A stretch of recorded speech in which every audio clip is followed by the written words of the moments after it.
Sounds a little suspicious to me. Sure, it's a dog. Yeah, that's what it is, a dog. Oh, did I say dog? I meant human lady that I kidnapped. Oh my god. What kind of dog is this? You're a fucking liar, dude. You're a fucking liar, bro. What do you like? Of all the things to lie about, we've stumbled across something else. We're about to all be witnesses. This is so exciting. It has to be what kind of dog I have. Tom, what kind of dog do you have? It's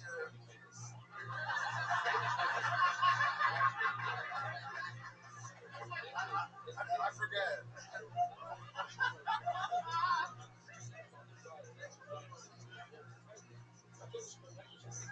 And it was the most generic dog it could have been. So what's her name? It's Bob. Main Street. That's where I live. Main Street. Golden Retriever. How long have you had this Golden Retriever? 2 years. Oh. He's like, I don't know how long do dogs live. 100 years. Oh, what's the dog's name? Waffles. Wow. Now that I believe. Yes, exactly. Golden Retrievers with waffles? Real waffles. You love waffles, don't you, Eric? Well, yes. Some other dog can shake too.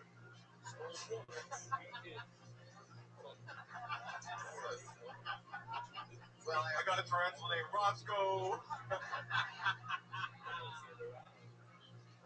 Oh, God. Eric, so much fun meeting you. This was my first time. Really? Ever. Wow, that's great, dude. Yeah. Wow. I can't even. My buddy told After me. that whole dog thing, I don't know why we're believing that, by the way, for a second. No, that was a good debut, man. That was really good. Sasha. And I literally, my buddy brought me to Kill Tony 2 weeks ago, and I came to the 200 show, and I signed up that night. I was like, fuck it, I'm gonna do it. Hey, we're out of time, but dude, I gotta tell you. I get it. That's pretty dope. That was good. That's as cool as it gets. That's what I love about this. Is people at least getting to, try to fucking have a chance to do something cool and talk to people and be on a real show. And you just did it, buddy. That was a lot of fun. Congratulations, Eric. There he goes. Another cherry popping good time here on Kill Tony with the debut of Eric Shryock. He's on Twitter at Eric the Average. Eric with a K. Eric the Average. Good debut. Good first set. Second one's gonna suck. Yeah, it's gonna hurt. It's gonna hurt. There's no mask that you can put on to save you from your second set, Eric. All the confidence in the room. The second one sucks. The third one, the fourth one, and then you find yourself in your apartment staring at a weird AR-15, wondering what to do. It becomes so personal. I would kill my dog if I had one. So what do you think the deal was that? It's obviously a small dog, like a little, like shit. What do you think it was embarrassing? Yeah, it was like a shit sit. Lying by his dog. I don't think it was the dog at all. I think the lie started in the dog.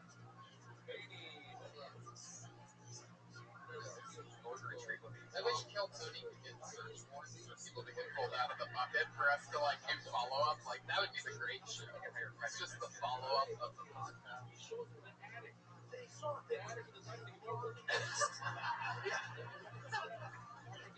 You're dealing with traveling between enemy lines. Well, nowadays, why don't you put your hands together for Matt to war, everybody? Put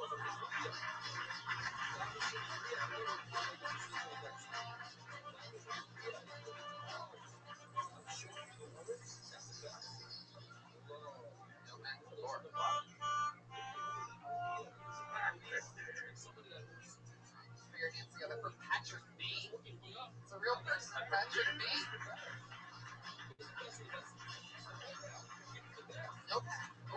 comes Patrick B, ladies and gentlemen.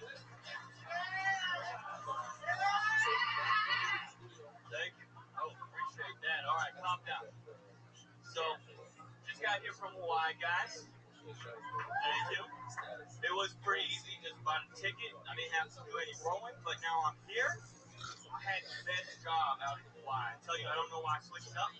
I was a beach boy, working on the beach, no shirt, no responsibilities, get to walk around with no shoes, talk to hot women all day.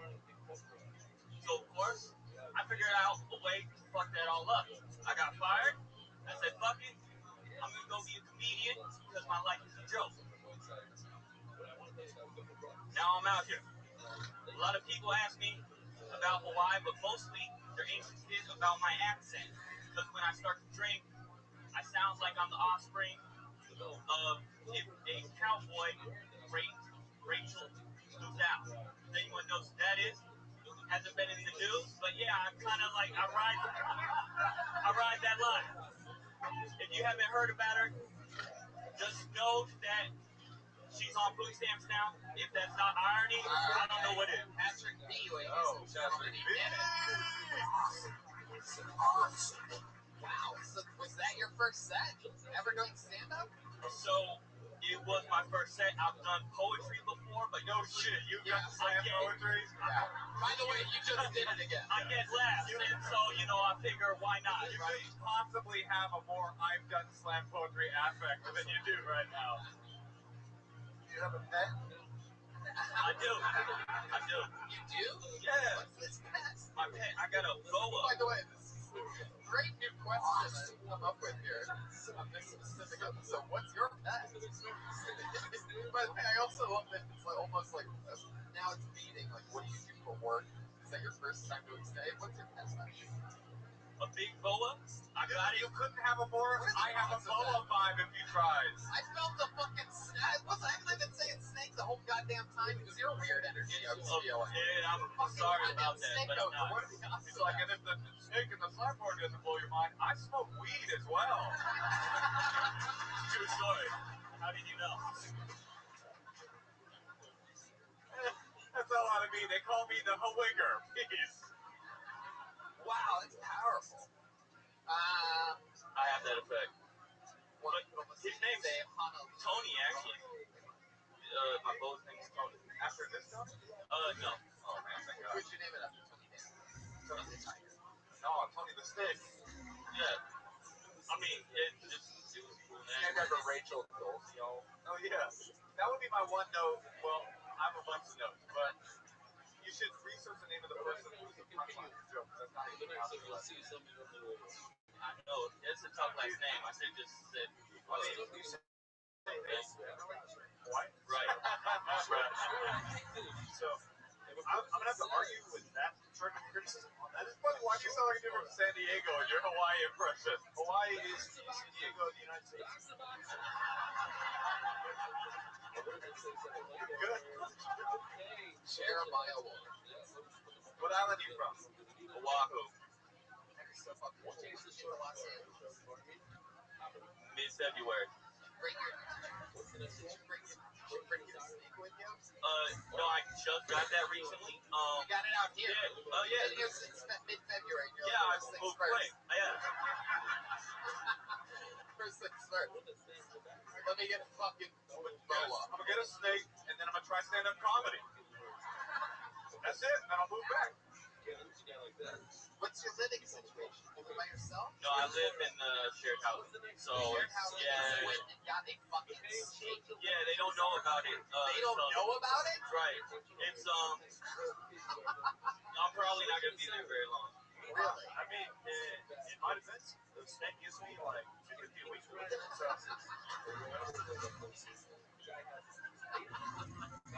did you grow up on Oahu? No, that's the longest everywhere. I'm not from anywhere, really. Hawaii for 7 years. Yeah, it's a long story. I can't really talk about it because of straight work trip it's been, right? I've heard that before. Give us a little bit, just a tidbit of the stuff that you say you talk about. but in slam poetry cadence, okay? Yeah. There I was, growing up with no joke. Took a token, opened my third, boom, killed Tony, my Tony, the snake Tony, the comedian, Tony the tiger, Tony dancer. Who am I? I'm the private dancer. Oh, wahoo. Monster motherfucking Patrick. I can't follow that. I can't follow that. What was that? I can't follow that. Hey man, that was pretty dope. You want to join me? Sublime cover band? Do you play any instruments? No, not well. Really? Yeah. No.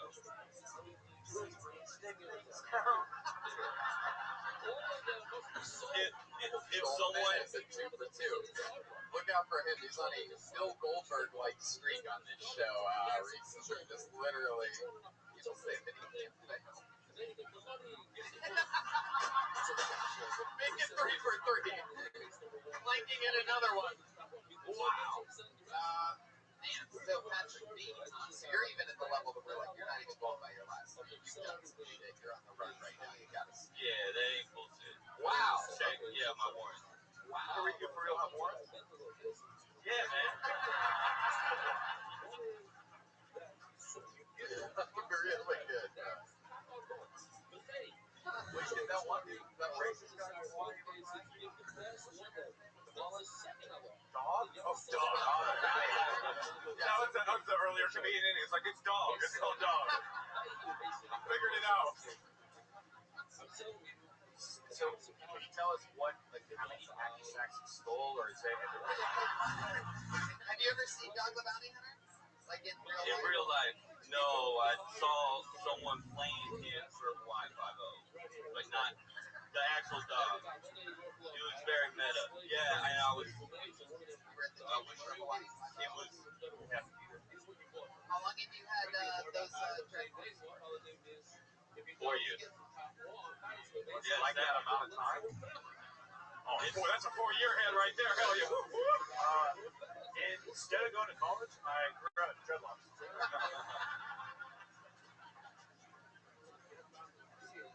Patrick, what's the last legal job that you had? That was as a Beach Boy. As a Beach Boy. Now, how did you get paid as a Beach Boy? The way that you made it sound.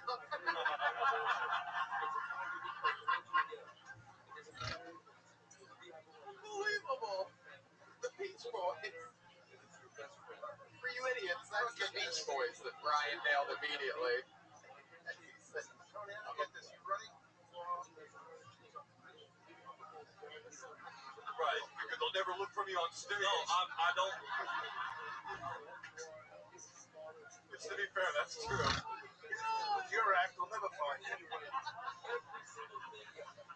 why I don't worry about much. That included. You, sir? No, I really don't like to talk about it because it's Probably a bad. it's a trigger, you know what I'm saying? Yeah, I'm getting into past my. Oh, he's a rapist. That's cool. Is it, I got a pretty serious question. Is it hard to wrestle with a lot of flip-flops?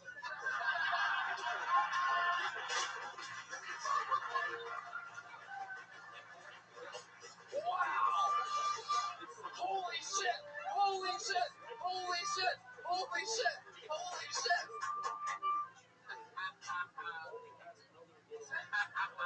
Probably is the funniest thing I'll ever see. Yeah. We can start those chants after he kills people. I really appreciate that.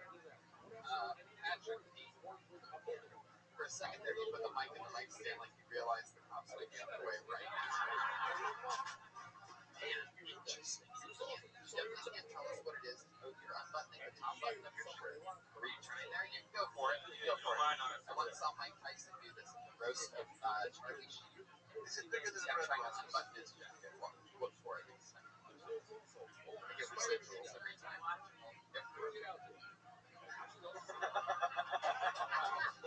I wasn't specifically talking to you, Pat. Millions and millions of roast fans out there.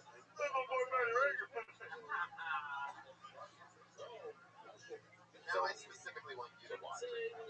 So wait, Pat.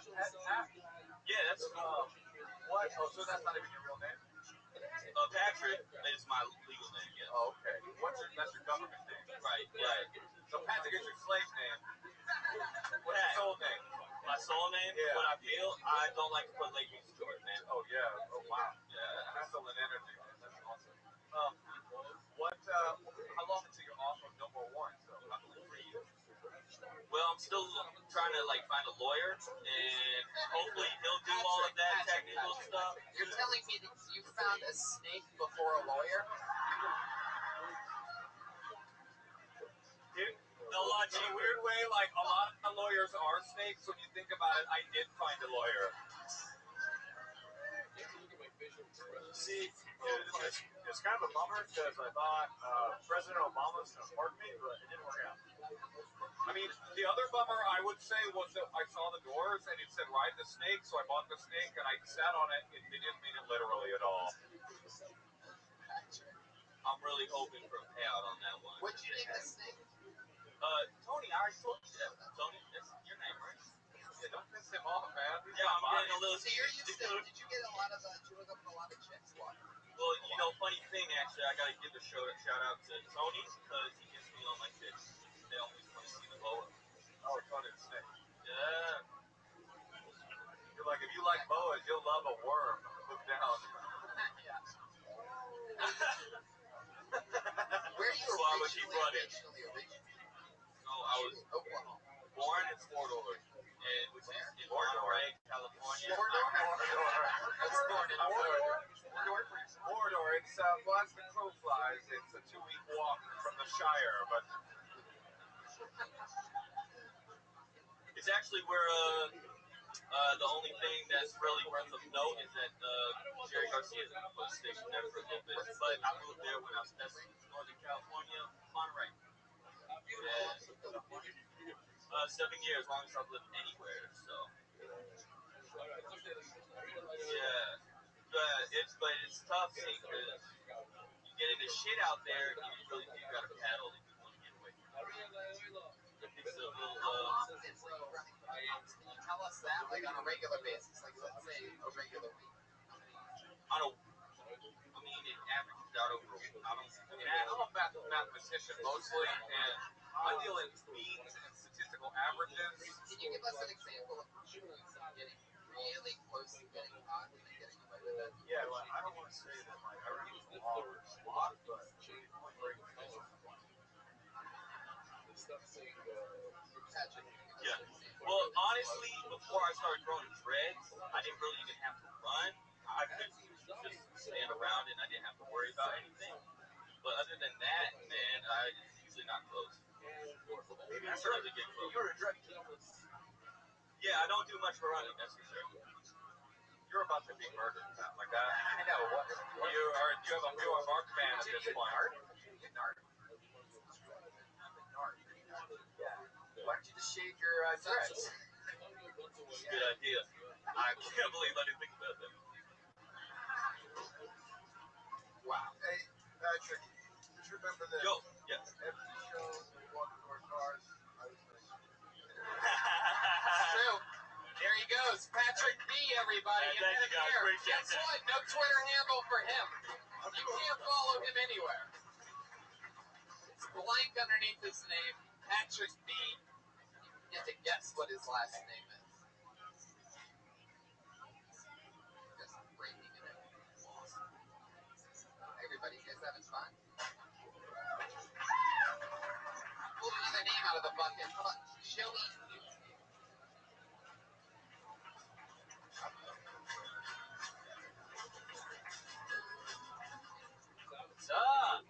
So where are my people at? By round of applause, where are my people at? Smoke weed because it's fun. All right. What's up, LA? Nice.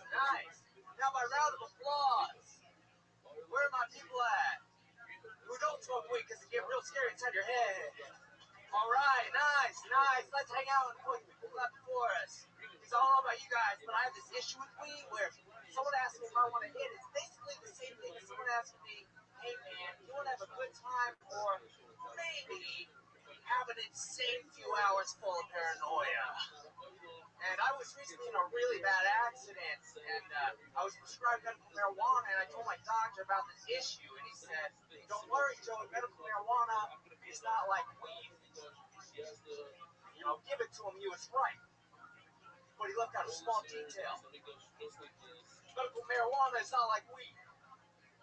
Medical marijuana is like weed that took some bad MDMA. They tried to smoke some weed to come down to the meth. They realized, oh no, that's my crack pipe. They tried to wash it down with a bottle of water. Then realized, oh no, that's the hell of vodka. So I took a hit of that, and I heard the cat. Thanks, man. There you go, Joey Newfield. This is your first time on the show, right? Yes, it is. Yeah. Straight from the cast of Book of Mormon. Yeah. It's good to have you here. I'm on. About time somebody did a bit about weed. Yeah. Did you even end up smoking weed during that? What? Yeah. You work black every day. Second question: are you very organized? I am very organized, and this is just I got here from work. So. Yo, the other dude was a criminal on the run from the law. I'm so much more scared of you right now. Yeah. You literally look like the guy that's on the cover of that one, like, haunted stories that you have to read when you're a kid book. You know what I'm saying? It's that fucking, look at that weird fucking, like, you answer the door. Are you an actor? You could be, man. Right? Yeah, totally in a haunted house. Absolutely. All right. You're the greeter. Welcome. Joey, what the fuck do you do? It looks like you umpire at a fucking golf course or something like that. Or some kind of like, no good. Not in the hole. More coveted title. I'm a bartender. Bartender. I didn't decide himself. It's not the outfit, my friend. It's not. It's not that. It's your head. Change that. Like, you do play the organ, though, right? Tell the truth. I guess I would say I eat bones. But only the bones of the young. That's what it is. I couldn't quite put my finger on it. It seems like the kind of guy that eats bones. I can't use that. Joey, how long you been saying? A few years now, but really years, but more like the past year. So a year. Yeah. Where do you bartend? I bartend at a bar in Glendale. It's more of a funeral home. It's some exceptions. We have a morning hour here. In my bartend, I mean I drink formaldehyde. You look like the lead singer of Fugazi. Chichadi. Wow. That was for one podcast. Boy, Patty Race. It's a good podcast. Yeah. What's your favorite category of porn? Favorite category? Dead. Scary. Haunted. Cobwebs. Yes. What is the creepiest thing about you? If you were to lead into the joke and be like, I think I look creepy, well, you should see what I do on Thursday nights. Like, what's that? What's the creepiest thing about you? I guess it would be answered what porn category you like. Yeah, we're not going to get an honest answer. Well, Tony, I go to Pornhub and I type in code blue and then there it was. Oh, shit. Wow. Reality sets in. Joel Bird.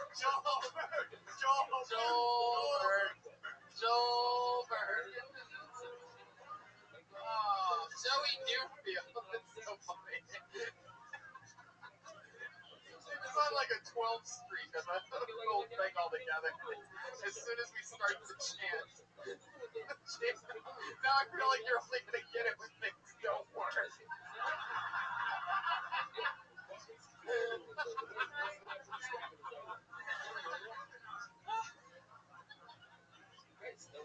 Oh shit. Joey, how long have you lived in LA? Where you from? Florida? You look like you escaped from college. Yes. See, close on this? Have you ever had your e-meter tested or whatever? Oh no, I got the.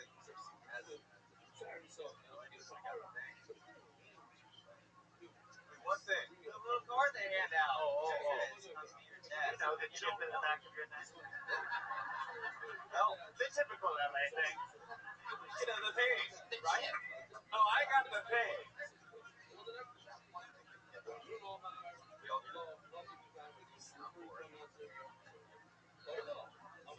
Joey, I don't think I ever got an answer out of it. What is the creepiest thing about it?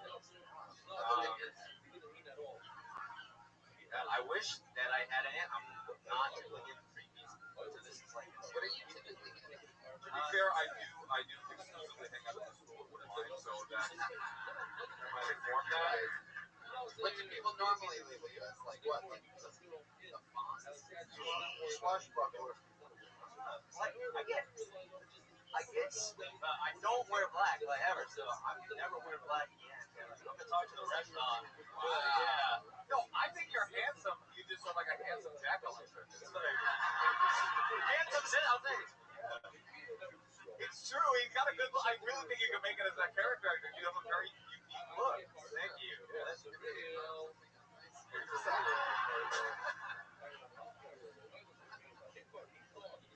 I mean, most people, look, I think a lot of comics, people come up on stage and they're being perceived as straight. A lot of the genuine comics, super walk on stage with these subjects.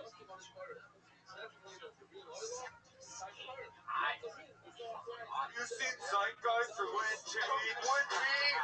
be perceived as creepy? There's a lot of fucking people who would come up here and be so whatever. I mean, if you've never seen that, just because you haven't seen it. Way to slow things up. I got a point.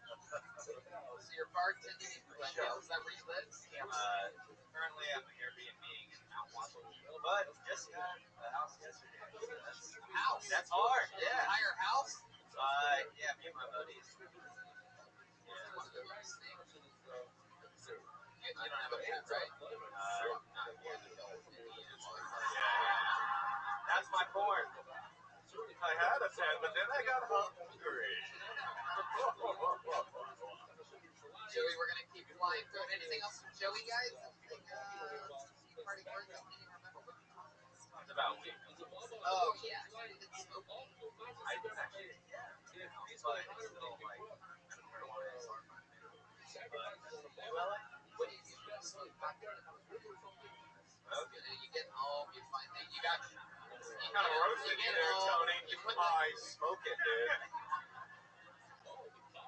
Well, yeah, but the question is like then what? You know, you get home after a long day, you put the shovel and the duct tape and everything away back where it belongs in the garage. You know. I like this in your mind's like he goes to work to go murder people.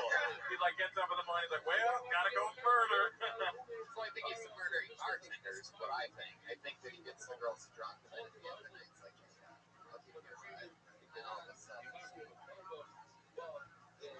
I say I don't do that because we're on record, right? It just affected. I was totally gonna go somewhere else, but I decided to make it clean because of that. So there you go.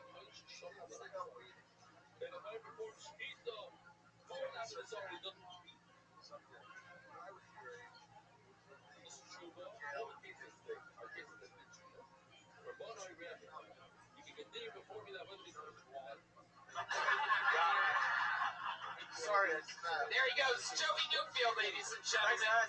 He's on Twitter at Joey Newfield. All one word. Easy breezy. Shout out to Rick Kosick sitting over there. The great from Jackass. Also a special shout out, my friends here, Jared and Manny, have been coming to the show pretty much every fucking episode since we started almost 4 years ago.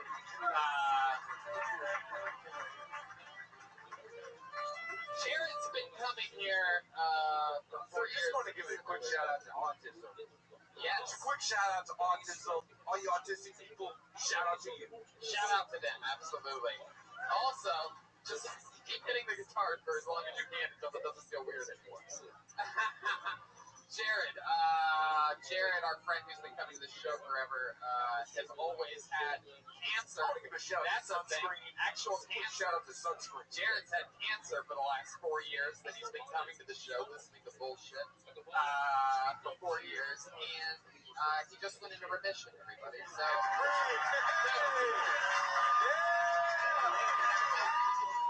Oh, that's right. Rev up those engines.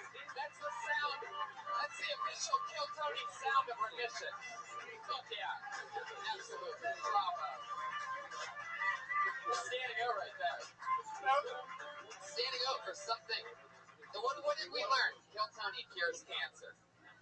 I'm here every Monday of doing cancer. For those of you that were at home, some of us stood up and were motioning the rest of the audience to give him a standing ovation. Most of the crowd was like, no, we're actually good. That's what an evil group of people usually are. You guys ready to keep going through this? Another name coming out of the bucket, right? Shout-outs. Oh, shit. You want to put a whole thing about it? What are they? Do you have any more that you want to list off right now? You know, I won't share them now. I'll just keep the brain drain. Yeah, baby. I pulled another name out of the bucket. This looks like another new name. Put your hands together for Johnny Roth, everybody.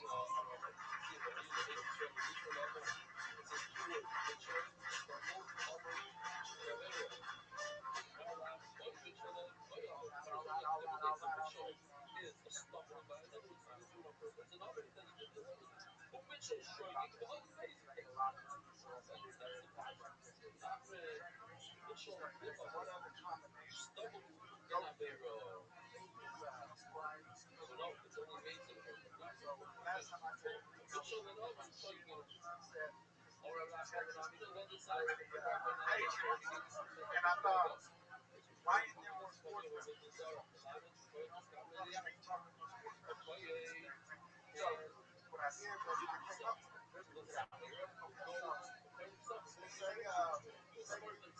I did was I came up with both notes toe. Say you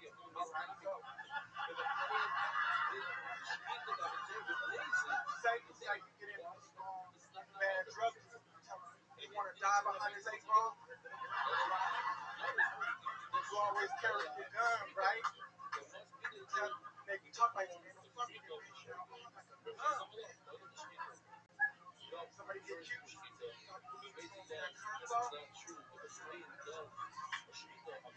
Johnny Roth, ladies. Wow. That was incredible. I don't know what that was. Yo, what?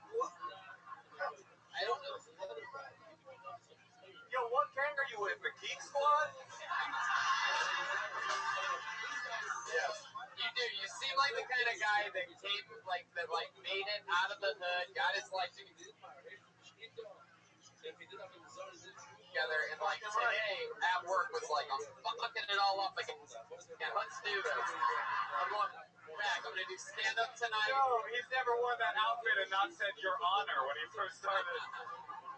I've always wondered who does the final accounting at all those check cashing places. So, basically, to all you Serenos, you all it's tax season, baby. So, to the Bloods and Crips, I'm non-denominational, and I will do them taxes. Yeah. I got an idea.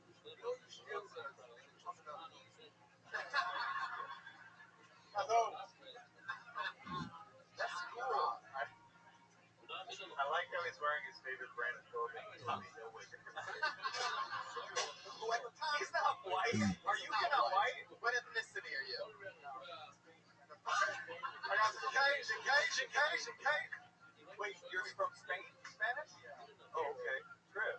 But also, you're from, Paul Wallville. Yeah. Fucking right, Paul Wall, baby. Oh, wow. You were born in Spain. No, I'm born in Texas. Right up. In all black neighborhoods. There's nothing wrong with that. I was born in the inner city first part of my life. High school. We moved out to Katy, Texas. Yeah, same thing. Same type of thing. I was raised in it. You know what? Yeah, man, I'm hard. I'm from the H&R Block. Green. Boo! Favorite gang color, green. What did you just say? Favorite gang color is green. Your favorite gang color is green? It's not about that money, man. Money, you swear, motherfucker. I thought it's because Spanish kind of grass or something.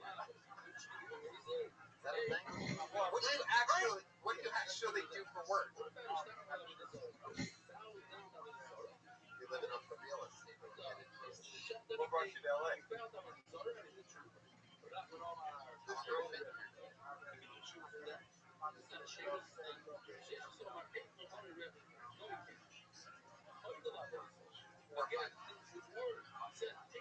I got a question. When you do real estate, do you code switch? You go from like, oh wow, maybe to like, oh, we built a very nice marble floor. Like, what do you? Or is that you? Oh yeah, can I hear it? Yeah, can you sell us? Can you pitch us like an exact thing? Like picture the house. Let's say we're in the fucking kitchen or something like that. And this kitchen right here, this is a great place for you to drink all that lean, baby. You know what I'm saying? Yeah, it's like, you're trying to run a train on a hoe. Look at the bathroom. Look at the pool. Pool park. Fucking pool. Come on, give us an example. Give us your real estate voice. Let's get real for a second, Johnny. Let's hear it. Sell us a house right now.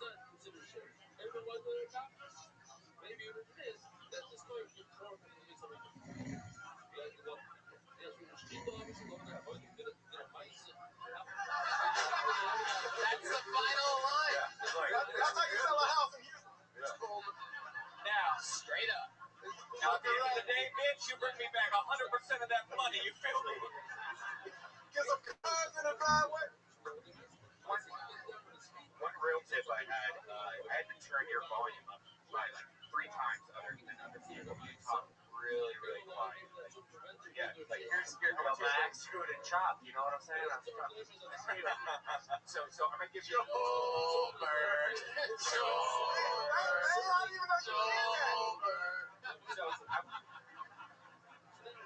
I'm gonna put the mic how all the other comics had it and try to talk it.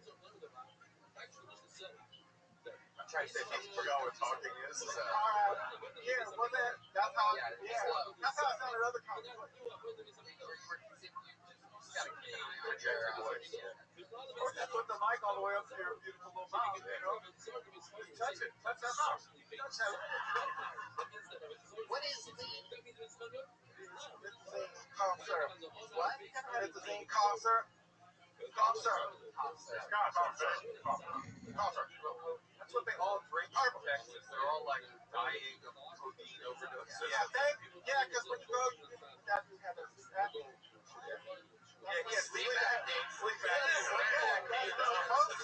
Like that where you have to put a mask on your face? It's like basically you fall asleep in like a vat of chocolate and oil, and you wake up, you're one big pimple, baby. Sleep apnea. You're the, what type of girl are you into? What's your favorite type of lady you into? I ain't got no type. Hey, man. Bad is the only thing that I like. What is? Bad. You like bad bitches. You have a girlfriend? But I ain't got no type. Bad is the only thing. Gotcha. What do you have a girlfriend right now? Yo, she works. Texas. So, What would she? you fucking with a white girl? Country white girl. She got a fat ass though? Country. Yeah, okay. She got a fat ass? Alright, player. I see you. I like skinny girls too though. Now that I got that one. Skinny girls too now that I got that LA. I really have trouble understanding. You make me feel like an old man. I want to see. He makes you feel like old man. He's dressed like the oldest man.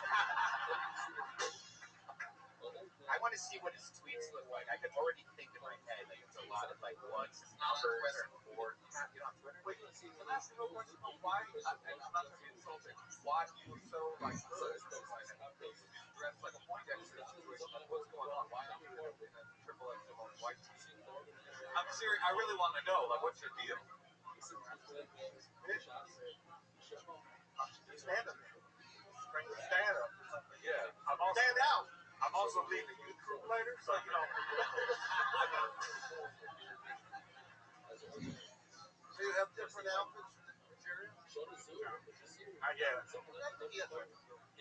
Oh, he's cool. Let me start out the riddle for this. Do you sleep in your underwear, full gear, pajamas? I like that. I enjoy answering that. not even know. Question. Not about what women do. I can relate to that. Sleep every night. Just boxers, brief. Everything is always straight up. Man, I straight up sleep inside the pussy. Oh, you soak? You soak it? I soak. Whoa, there's a random audience members lighting up over here. Johnny's energy is spreading like wildfire.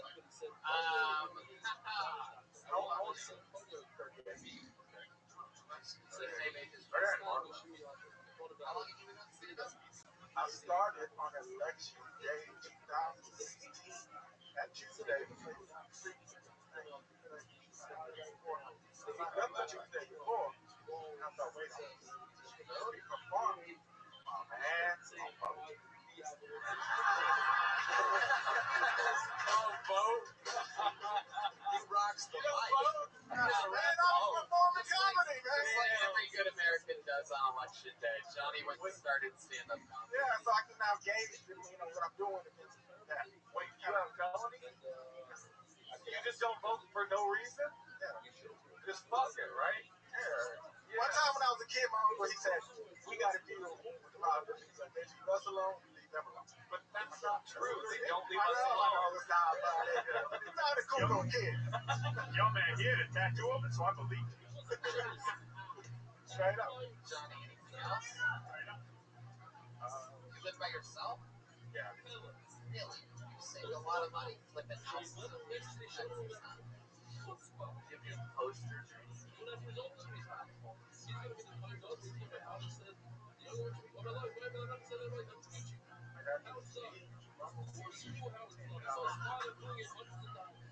I found it wrong.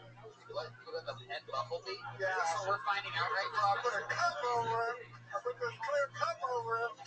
Damn, it feels And then I moved him up on a shelf. I moved him up on, I put like this plastic solo cup. You sure you're not a little child? No, it's a little big.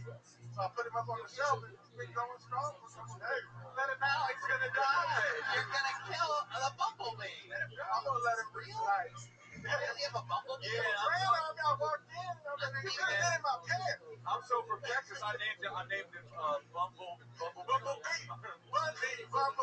The Bushwick-Bill joke. I'm sorry, you guys. You're right. You were right. Bushwick-Bill or a Bumpy? Oh, Bumpy. Upgraded. Yeah. Johnny Rock, ladies and gentlemen. There he goes. Johnny Rock.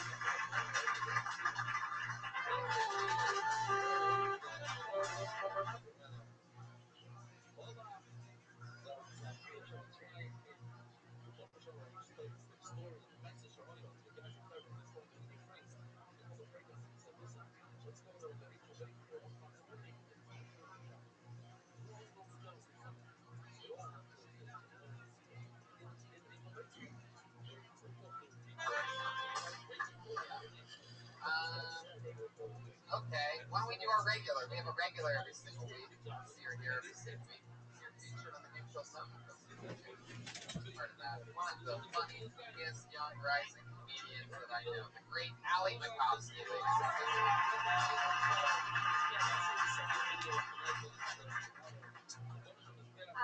I recently was talking to my mom and I told her I don't feel very funny. And she said, why don't you just talk about all the childhood trauma? And I was like, that's all about you though. I don't, like, childhood trauma doesn't strike me as funny. I remember weird things from my childhood. Like, if I said something smelled, my sisters would tell me it was my upper lip. And I didn't know what they meant by that, but they were pretty much just telling me that I was the one that smelled. And now I have just adult trauma. Like, I recently partook in a threesome, and I was with a couple who's been together for 3 years. And I can't come, but the girl I was in the threesome with came right next to me. And I was like, that's what it's supposed to look like? And now I know what my sisters meant by my upper lip, because now it just smells like pussy. Ali Makovsky, ladies and gentlemen. This threesome thing is true. Yeah. Wow. craziest part of that bit was that you very casually referenced the fact that you can't come and just moved past that. Well, because I talk about it. You know, like, oh, is it an established It's thing? like a thing, so I can't I keep. didn't know that. Yeah. I think of you as like a precious, like child of my heart. Precious? I don't think of you coming. We're not coming, so I guess that's good. Yeah. Yeah, it's a huge running thing. Like I saw on your like posted on Twitter, Instagram, something.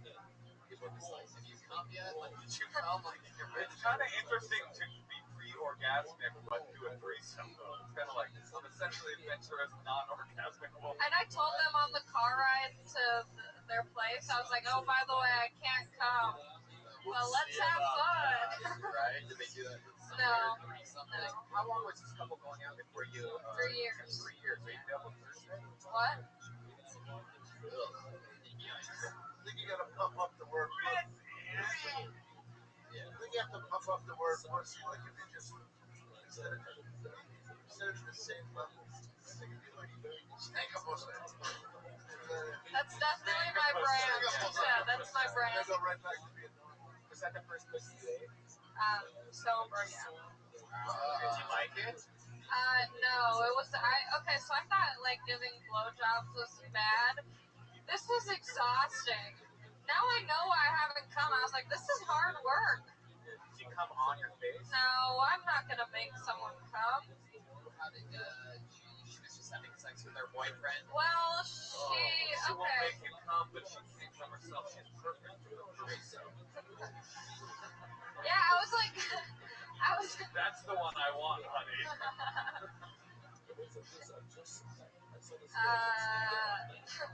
Was she clean? I don't know. Right, stop being gross. Try to find a way to Yeah, well, the thing was, like, so, I'm literally, it's literally like there's a part where you get excited and you just forget. Yeah, the entire show gets going on. Until she goes, yeah, she stunk. It was stunk really bad. No, I know. Calm down. No, you're wrong. Calm the fuck No, off. the volume. Get on my The volume doesn't affect. The volume doesn't affect it. No. Joe Bird. You can just keep moving on. Wait. Well, why did you have a threesome with her? okay, so I was on Tinder, because I need constant validation, and I saw this couple, and I was like, I've seen couples on here, and normally I'm not interested, but I was like, I'm young, I'm crazy, let's go for it. And in my head, it was like this hot thing, and I was like, You're like, I'm young, dumb, and not full of cum. yeah. No, I'm full of it, it just does not come out. And the first time you come, you're just going, oh shit, you'll just take the stream all the way back home. Yeah. And so in my head I was like, oh, it's gonna be so hot. But then we like met up, and I was like, okay, now it's just like a thing that we're doing. And it just like it was so out. It was weird. Was it a bad experience? Weird experience? Yeah, it was like their place. their place. They were in Silver Lake. Anything stand out? No, they kept the light on. No, nothing like weird. They had a dog, and I was naked on the bed after we like took care of business, and I was like, oh my god, it's about to be a foursome. It was scary. You're like, yeah.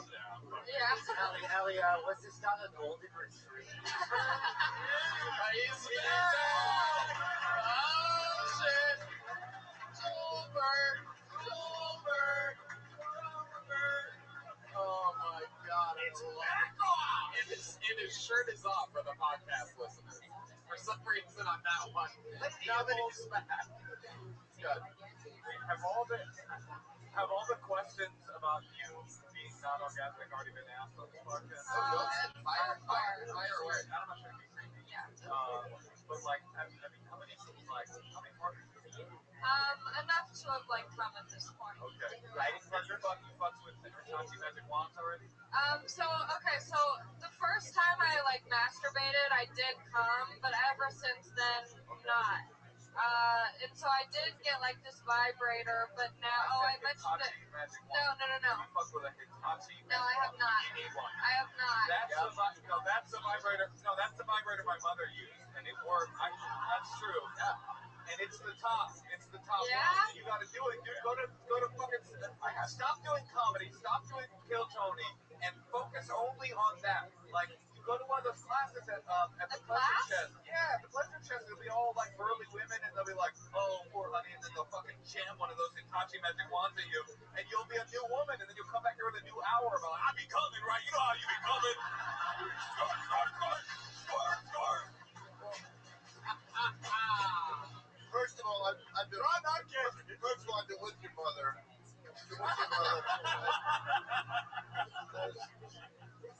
My mother never heard you coming, actually. My mom's deaf. You have to know that to know how funny that is. Anyway, whatever. I was just in San Francisco and my Uber driver was deaf, and I always love when I like encounter a deaf person, and then because like I know sign, I don't know, I just get like nostalgic. My grandma's deaf, whatever. And so he signs to me when I get in the car. He's like, "I'm deaf," and I was like, "Cool." And then it was an Uber pool, and someone else. I can't come, so we're both disabled in a way. And then we picked up another passenger, and the driver like looked at me to tell him, and I was like just so excited that the tone of my voice was bad. The way I told him, I was like, "The driver's deaf," and it sounded like I was so mad about it. I was like, "The driver's deaf." Deaf Uber driver. Yeah. Did you say anything interesting on your way out? Like, thanks a lot, man. I just said three stars all the way. No, I just said thank you very. I get so enthusiastic. I'm like, "Thank you," because I want them to know I'm like cool. You know, I'm down. You're not tipping them a single dollar. No, you can't tip on Uber. That's why I support them despite all political beliefs. I agree with that, and I don't tip on there. But lately they have signs, right? Yeah, some people put the signs in the car that are like, "You can You take tip them in tips." cash because Uber's a pernicious company, and they pretend that they tip them, but they don't. They just don't let you tip them, so they get less money. It's so pernicious. I mean, you've been trying to sound smart all night, man. I just wanted to model what real intelligence looks like. You're also too dumb to get a. That's I wanted it to be a big laugh with it. But you're also too dumb just to go to Lyft. Why wouldn't they just drive for Lyft? They do. They drive for both in order to make sure that they drive for both. By the way, that's the premiere of That's So Pernicious on BET this week. What is that that? on my upper lip? It's pernicious. There she goes, Allie Makovsky with a new minute. Got a threesome. Red band.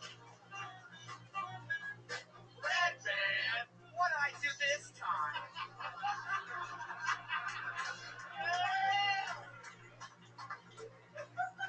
I pulled another name out of the bucket. Put your hands together for Tim Bramer.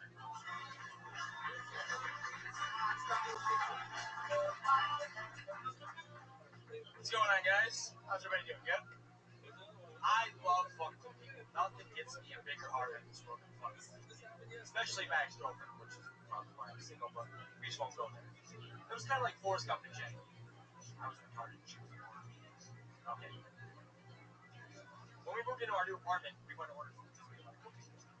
She had chicken nuggets on the kitchen. She's like, she passes the phone.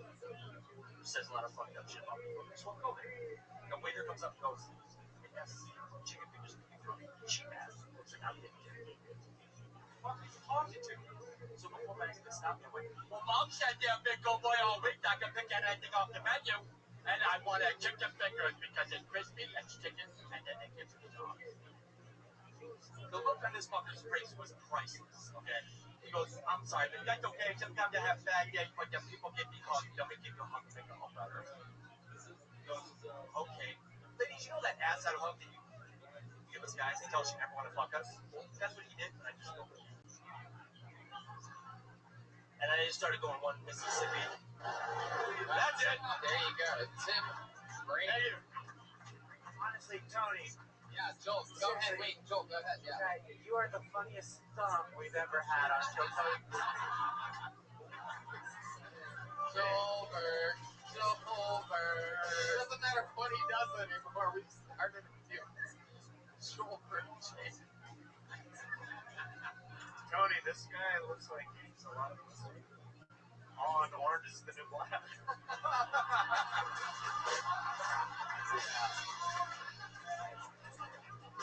He looks like he gets a lot of pussy, but he doesn't. Well, don't try to fire back. I try to fire back. Don't do it. I tried. Funny, another funny road trip. He's handsome as fuck. Good looking dude. No net payout at the end, but he's good looking. Tim, what's your story? How long have you been standing? About a year. I knew it! You knew that? How'd you know that? Is that a thing? How long have you worked in a tanning salon? About 2 years. Wait, in what city? Right next to our place. Oh, okay. Oh, that one in the complex? Another you got a lot of sponsorships going on. That chat on iTunes, Amazon, Salt Lake City. So the difference between the premium beds and regular beds is a really big difference.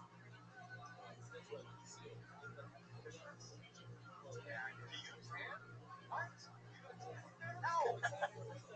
He does have the sweetest thighs in the business. They are lovely. Tim, so you've been working at a tanning salon for 2 years. So stand up for one week for fun. You seem like an interesting guy. Play rugby. Rugby. Strong. You were a hooker. It's a position in rugby. Yeah. I hooked the guy. I never did. You were a rugby. Where did you even play rugby? They have a couple of spots. San Martin, we're from Ohio. Sorry. What part of Ohio are you from? Columbus. OH. So that's interesting. Are you single?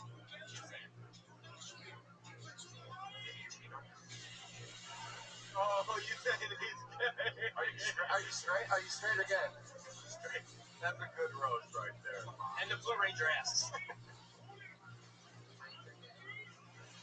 The fact that you know that sort of makes you gay, though. You know that, right? It does. It's funny that the idea of just the gay guys know about the Power Rangers. It's not kids, it's gay dudes. Welcome to Your Gay in the Comedy Store. That's cool. You've ever not had that hair flip thing? Like, have you ever just like chopped that off the side like hair? Oh, yeah, I like it. But have you always had like the Christian Slater? Have you ever always had the Christian Slater? It's just always kind of fun. Joel Menace. Have you ever thought about going with blonde dreads?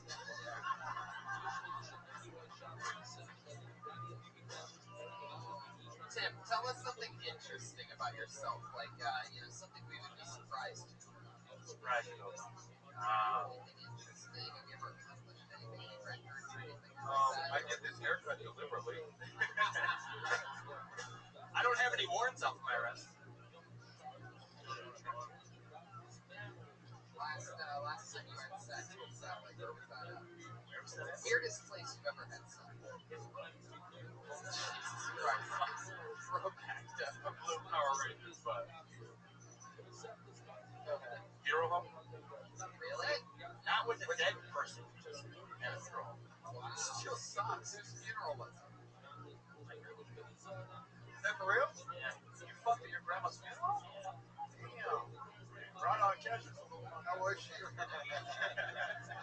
Very stiff. What, like an extra, an empty room you had sex in, or a bathroom? Closet. Closet? Like, it was weird. They had a bed inside of a box. Right? And there was a lady in there waiting for me. So I'm like, fuck it, let's do this thing.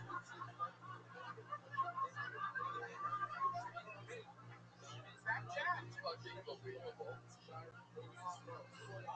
Who'd you have sex with? I mean, it seems like, a lot of relatives go to grandma's funeral. Was this like a cousin or a sister or something?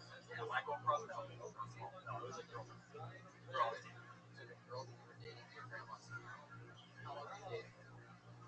To be fair, I knew the funeral made her very horny.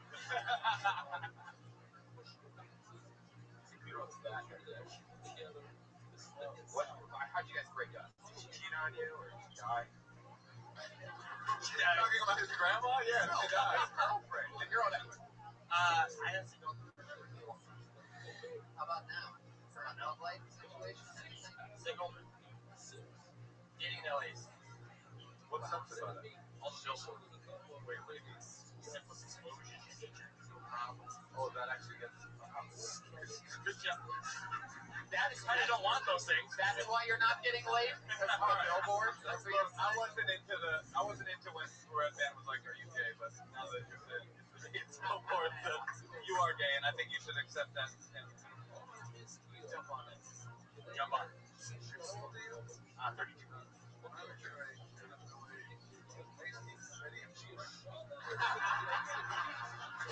I hate chlamydia. What, John Chlamydia? I hate that fucking guy. chlamydia. Yeah. So chlamydia, you know them all coming for. So yeah, I mean, I've been opening for John Chlamydia at the Ha and I've never performed at the Ha the whole time.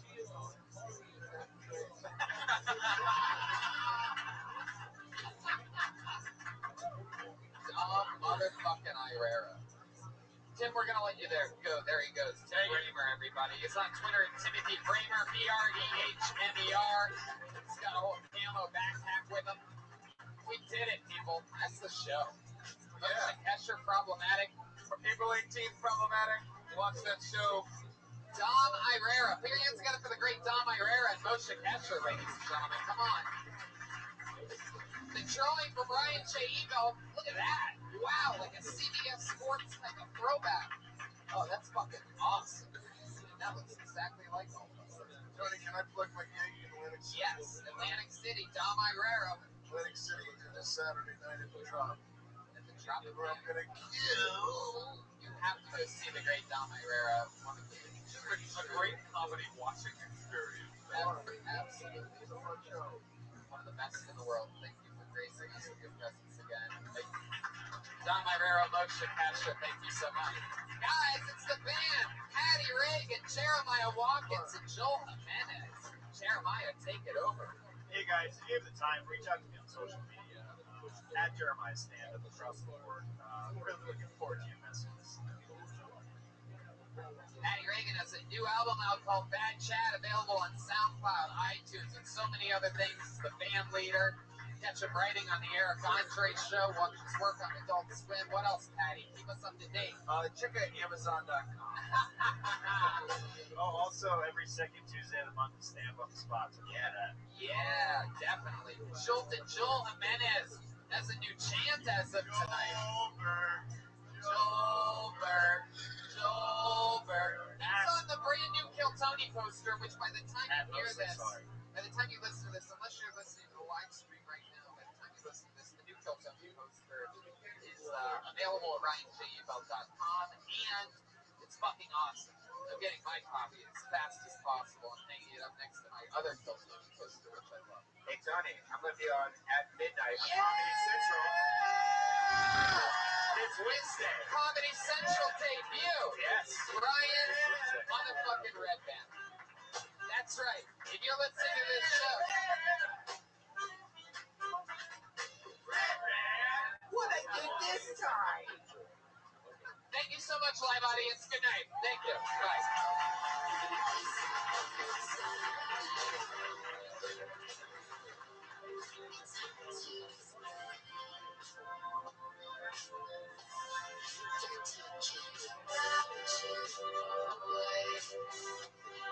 Like you're still the same. There's something inside you. It's hard to explain. They're talking about you, boy. Like you're still the same. There's something inside you. There's something inside you. It's hard to explain. It's hard to explain. They're talking about you, but you're still the same.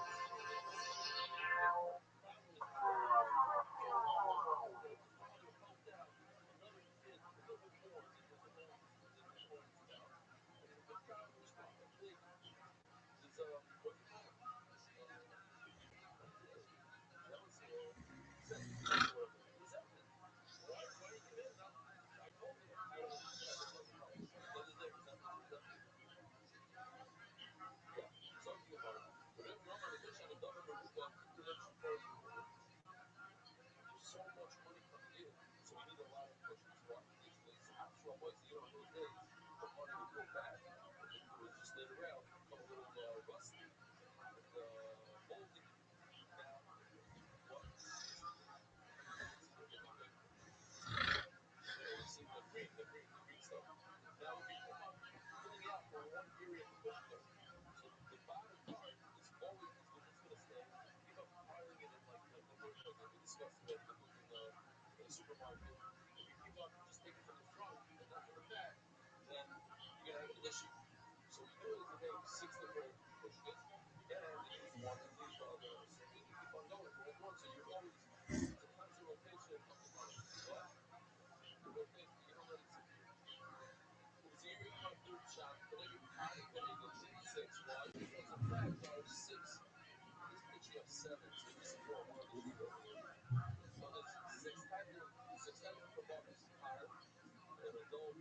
this is Redman coming to you live from the real famous coffee store. Here it's Tony Hinchcliffe. Hey, everybody, it's Kill Tony with me, Tony Hinchcliffe.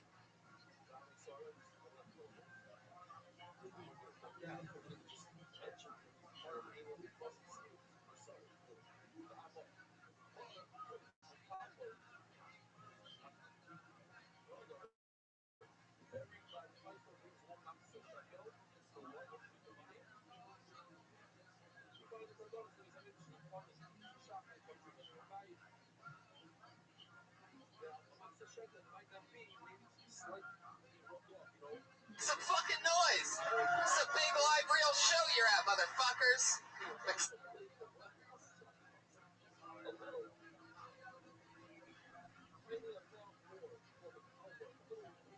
Excited about this, Brian. Brian's wearing Snapchat glasses made by Snapchat that records everything. LA Speed, we do this. Hey, everybody, welcome to the show. How's it going? You're at Kill Tony. We're a big, the #1 live comedy podcast live in front of a live audience in the world. This is episode 203, and we are doing the show next week in Austin, Texas, and Houston, Texas. So you can see that there. But we have an announcement to make about Austin, Texas. Usually it was supposed to be May 21st. Yes, it's May 22nd. Yeah. It's a date? No, it's April 22nd. And so that's April 22nd. April 22nd there, April 23rd in Houston. That's your late breaking news. We're good. Should we bring up our guests? You guys ready for guests? You guys like guests? Ready for the show? We're easing into the show. We have to promote ourselves first because you guys are a fraction of people that end up being part of the show, the live audience of the show. Sort of big live podcast. I'm excited about this stuff. We're eating nachos. It's good looking food. A lot of Who's in the audience tonight? A lot of backwards baseball caps. A lot of tough-looking guys in this crowd. Comedians, how are you guys? Very mellow. It's very mellow over there. It's a depressing Monday. A lot of comedians still haven't quit from start running their New Year's resolution. So the comedians are in a sad spot. Right, J. Ebelt is here drawing tonight's episode. He just drew the brand new Kill Tony poster, guys. Look at that. With the entire band on it. Ali Makovsky, the regular.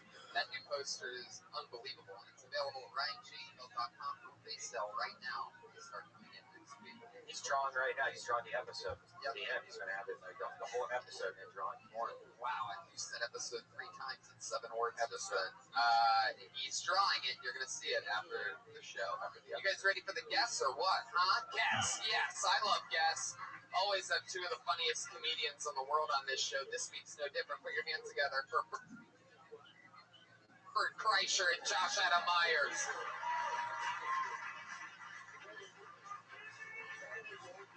Volume, baby. Volume. Huh?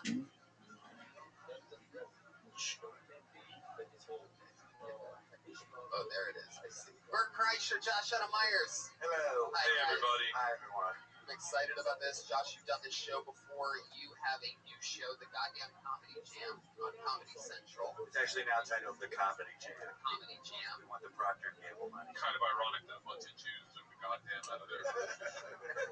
The goddamn. They killed him. All right.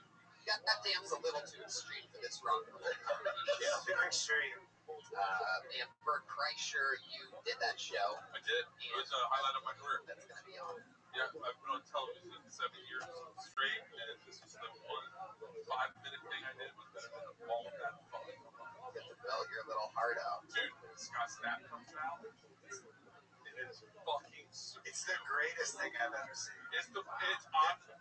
We made love on stage, like spiritual. Him singing Higher with Creed. I think he made the band Creed relevant again because of how fucking good it was. The best is, that the comedian comes out and they sing the song, and then the star comes out mid-song and goes, "Ladies and gentlemen, Rod Stewart." And then he didn't show up. But It's season 2. so my guy comes out, I bring him out, Scott Stapp. We tried the song once where I And the started singing. place goes what?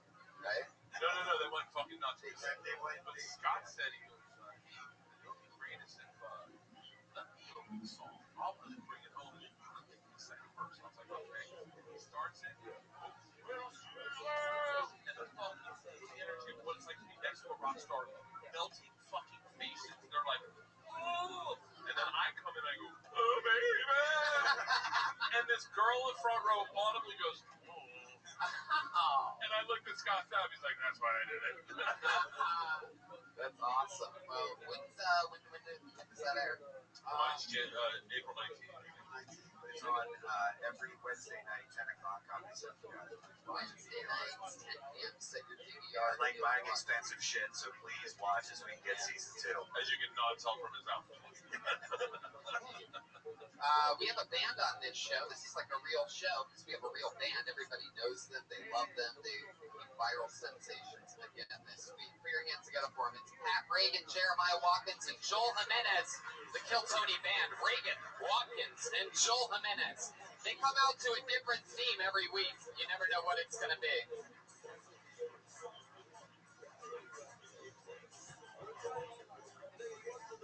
Wow.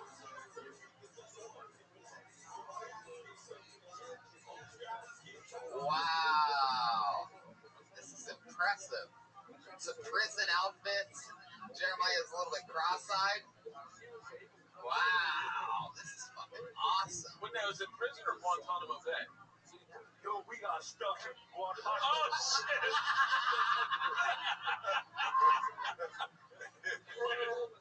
Save that tinfoil. Oh, man, my grill fell out, dog. Yeah, that mouthpiece was not properly fitted. Yo, that's how they got in prison, man. Wow. Thanks, Paul Wall. How long have you been out of prison? You look fresh out. Yeah, we just got out right now. Man. I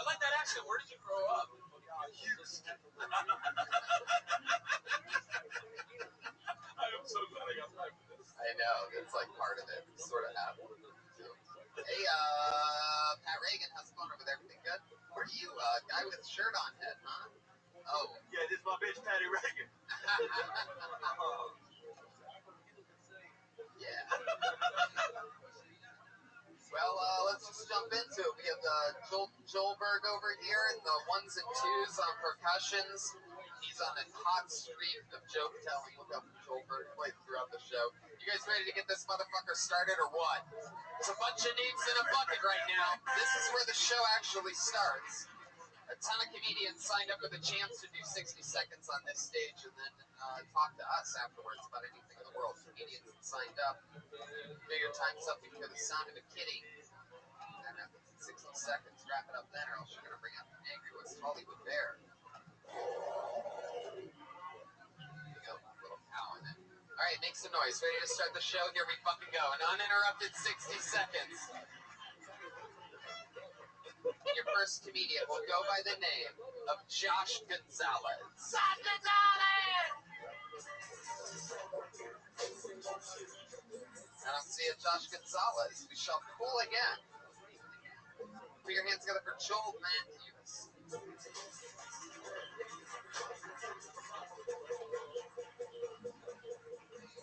Very interesting. This is going to be a quick show.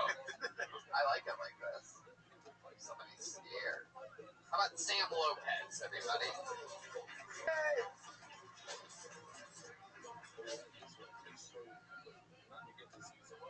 I think you can tell a lot about a woman by the types of dogs she follows on Instagram. Yeah. I mean, like, it's just like women love dogs. And men are dogs, right? Right? Except for, like, you know, like pussy, it doesn't really work. But men are dogs, you know? Women look at dogs on Instagram the same way that men look at butt models on Instagram.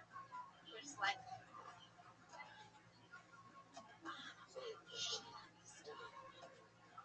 you know, like it's just all day. I have a friend, she only follows pit bulls on Instagram. Right? Pit bulls are ugly dogs. No taste, right? She knows. No taste. Pit bulls are ugly dogs. It's like, pit bulls are like the John Goodman of dogs. It's like I don't want you on my body, but I don't mind having you in the room. You're cool, John Goodman. It's cool that you're around. Okay, he did a dog, everybody, instead of the cat. Way to improv. Way to go with the flow. It's ripping over here on the soundboard. So Sam Lopez. Hello, how are you? Good, how are you? Woman sunglasses. I actually literally just walked in the room. It's fitting. It's fitting for something that sunglasses on top of their head. First on the show, it stands out. Do you really, is that true? Do you follow dogs on Instagram? I do. What kind of dogs do you actually follow? I follow Bernie's mountain dogs. Have you seen those? They're like cute. Black, brown, and white. They're sexy dogs. And then I follow Australian Shepherds. Good dog. Like It's all these special marks for each different dog that you're naming. Is the actual fucking dog in it? I like a border collie. Oh my god! Our border collies are a little tied up right now. Trouble. This is all live stream actual dogs. That's it. I got temperature down at the border collie. They like that one. So Sam, what do you do for work? I'm unemployed. Wow. She's an Uber driver. Are you surviving? I'm living. I'm a kept woman, guys. Yeah. Yo, for people who don't know what that means, what that means.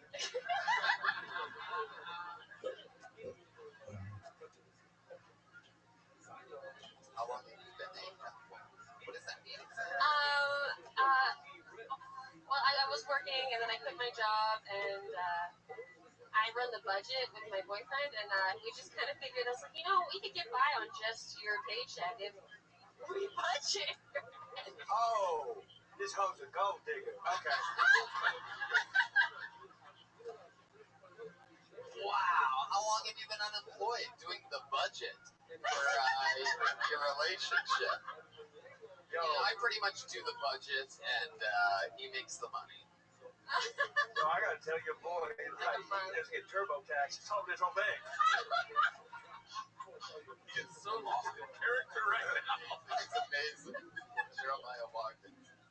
So you're a cam girl or something? No. Is that the vibe I'm giving off? Not at all. What does your boyfriend do? He works a minimum wage job. Wow. Now here's the question: when you're a kept woman, do you get to say no? Like, I don't want to give you a blowjob. You're like, You have to. I have other skills. I'm a really good gotta be a cook. pretty good ironer.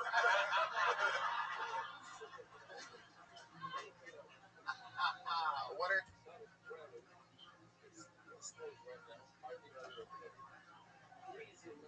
some of these special skills that you possess that would make someone want to support you on a minimum wage? I know, right? I'm a really good cook. Really? Unless you can cook a turkey, you can suck my dick.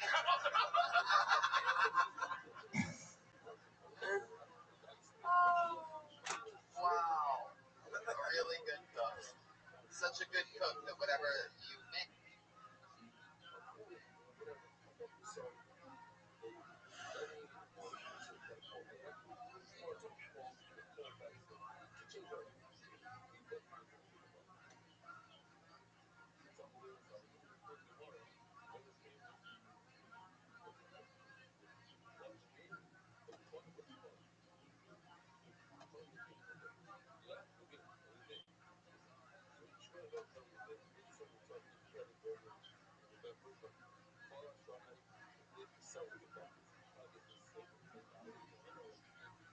Tastes better than the twice amount of money that you'd be able to spend on a meal if you weren't making it.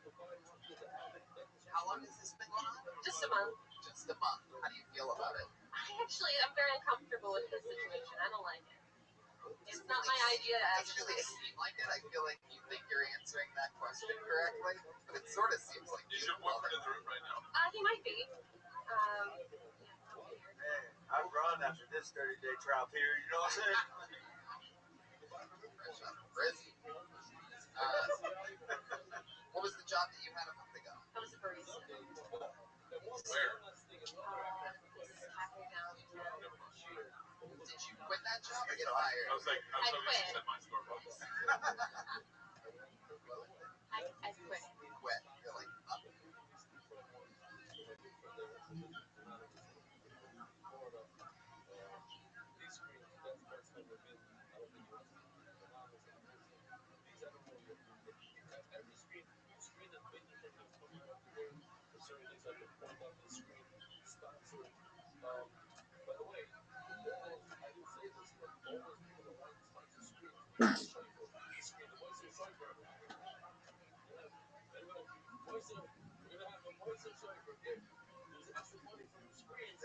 I woke up and I was too tired.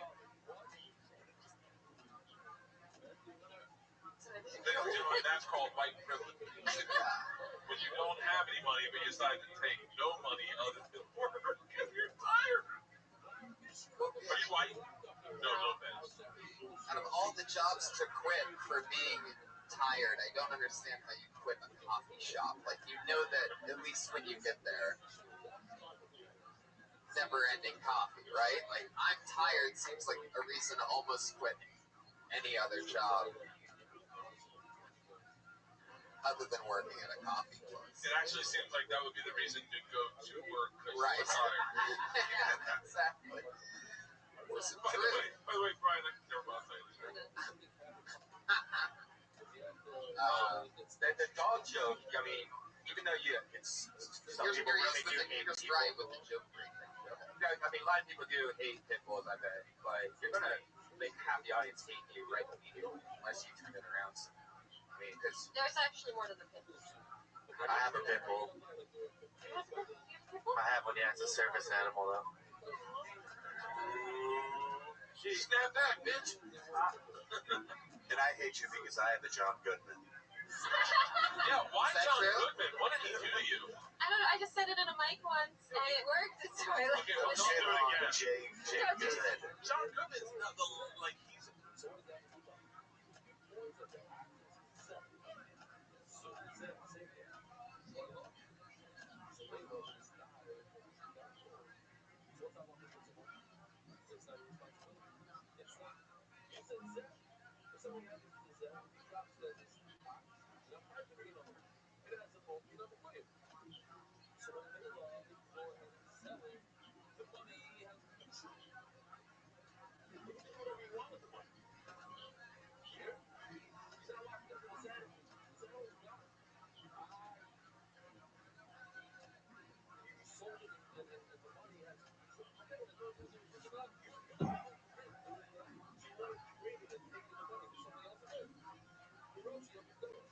Same for Nard. Like, if you're looking for a pit bull, you gotta find a guy that, like, Ray Rice was a pit bull. That's a good. Pit bull is a pit bull. Ray Rice is the guy that beat his wife up. I'm from Baltimore. Okay. Have you been thinking about perhaps moving a dog in on this minimum wage one-person budget that you and your boyfriend have been living on? What was the first part? You've been thinking about, you ever thinking about pulling the trigger and getting an actual dog? Of getting a dog or job? A dog. Oh, no, I don't want a dog. So on the job, have you been thinking at all about getting a I've job? been thinking about getting a job, yes. What do you think you might go for? I'll probably get another barista job. Barista job. They're really easy to get in. I know it's the absolute bottom of the barrel. Yeah, take a master class in the old one of those hit that button job. Sometimes those machines do it. They have it now to where you can just all right, forget it. Interesting. What else are you into? Stand-up comedy. You have a boyfriend. You got no money. So like, how do you pass this? Like, what else? Like, what's a hobby of yours?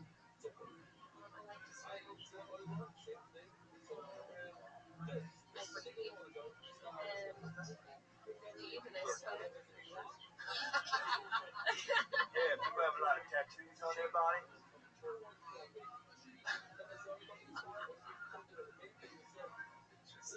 Well, you have great energy. I think you literally are. And like, I think I saw that wasn't but she was facing you guys. That's what I was looking at. But she got so you really connected with the audience, and you muscled through those mediocre jokes. I mean, but what I would say is fun. And I'm gonna always give this note, but like, I'm obsessed with dogs. So when you started talking dogs, I got really excited.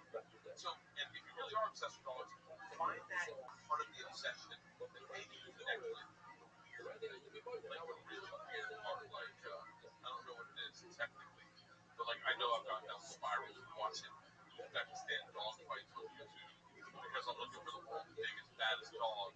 And then you're like, fuck, I need to get one of these on YouTube. You go and but like go there and find that weird niche part. I always think that's more interesting than just like, like the face joke of guys.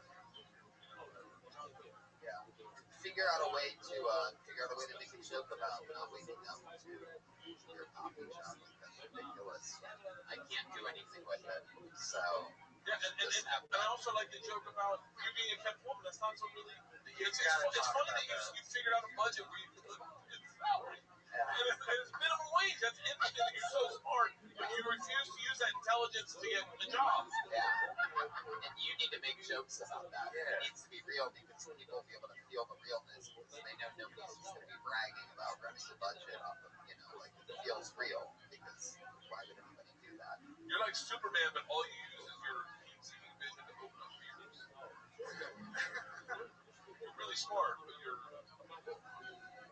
How long have you been stand up?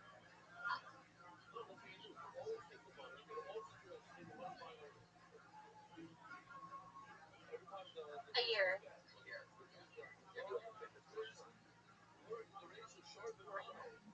Whoa. Good answer. If you could see yourself going to prison, what do you think the crime that you would have committed is? Other than shoplifting at a grocery store in a month? Probably a crime of passion. I get that baloney. Sam Lopez, everybody. We got her here on Good job, Sam. She's on Twitter at the best Sam Lopez. Fuck yeah, rock and roll. Take care. Sam Lopez, everybody. There she goes. By the way, Brian, I had to tell you this. I was doing sound effects in my podcast for a while. I was doing characters. And I had a horse sound. And it was just... Yeah. And I was driving down the 101, and the Run the Jewels song ended, and the very next song was the horse neighing. Just out of nowhere, blast in my car. You're a horse. And I finished questions out of my head.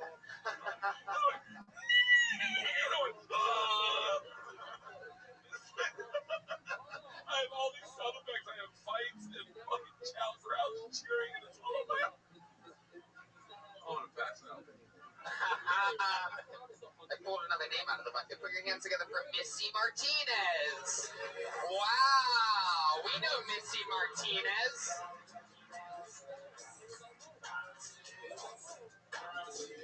Put your hands together for Missy, ladies and gentlemen. Hey kids, touch myself with a fucking mouth, which is fitting because I'm a porn star. So I've been really hard to date being a porn star because there's no magic left. My life is basically like an episode of SVU, except I don't press charges afterwards. And you know, there's no magic left as like my bubbles on the internet. Sometimes when I have a selfie, I feel like extra slutty, so I send X-rays. And then you know, that awkward first date talk. I'm like, well, I actually broke my hymen riding a horse. Don't know why my horse. And then you know,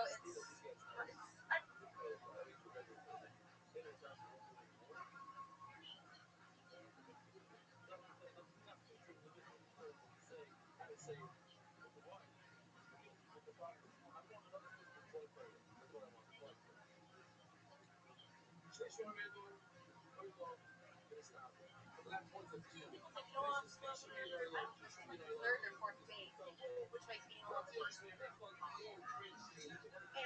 after sex, I always curl up in this position. That's when I could lay on my back with my legs in the stirrups and my portion of over. Is that a minute? I can't tell time. That's 57 seconds for Yeah! Missy Martinez.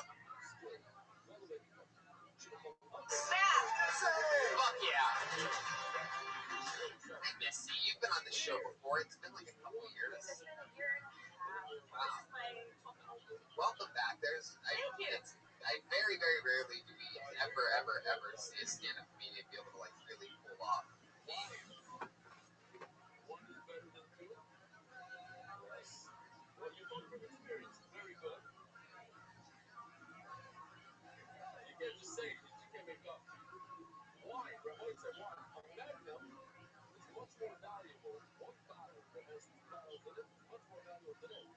Like slutty and talking about it. Thanks, Dad. And you make it look so. I'm sure your dad gave you other approval.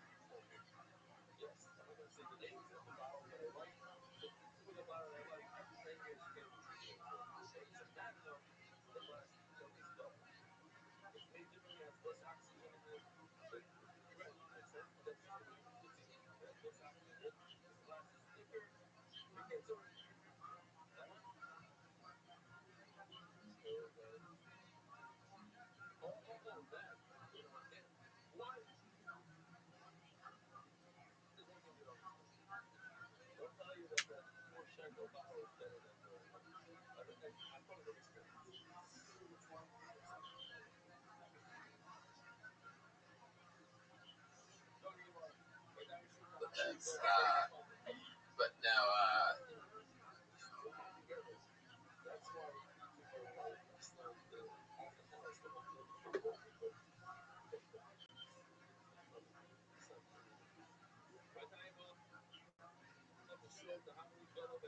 it is extremely impressive, like your stage presence. How you go about it, like it's really incredible. Yeah. Yeah, this girl got problems in the head, and I like that.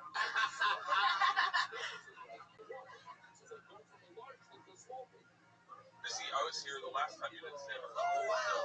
I didn't know you were listening. Yeah, of course I did. I should have worn yoga pants. Yeah, I Googled you the second I got fucking home. And then the whole next weekend. I'm a big fan of your work. Man. You're the one. Beat Cruncher over here.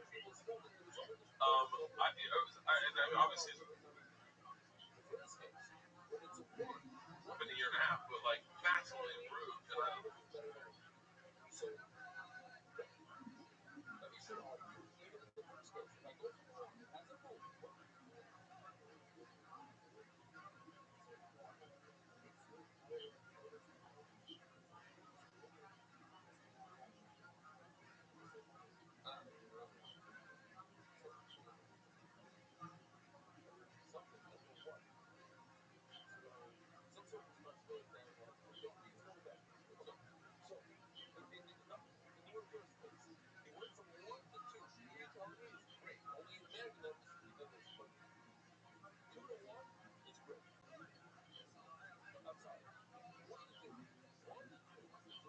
Have to chill, eat food, not being a bitch.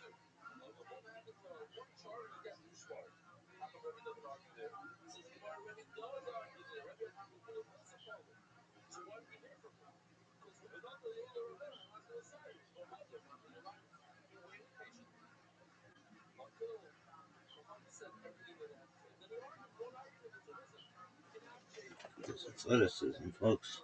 This footwork. Some person. Footwork.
You could bring a small one instead of a large one. And you're already told me that you could go from one type of animal to another type of animal. So you go from the large to the small, from two animals to one, which is large and small, large and small, and you can go from a cow to a goat. So bring one goat instead of one cow. What's the difference?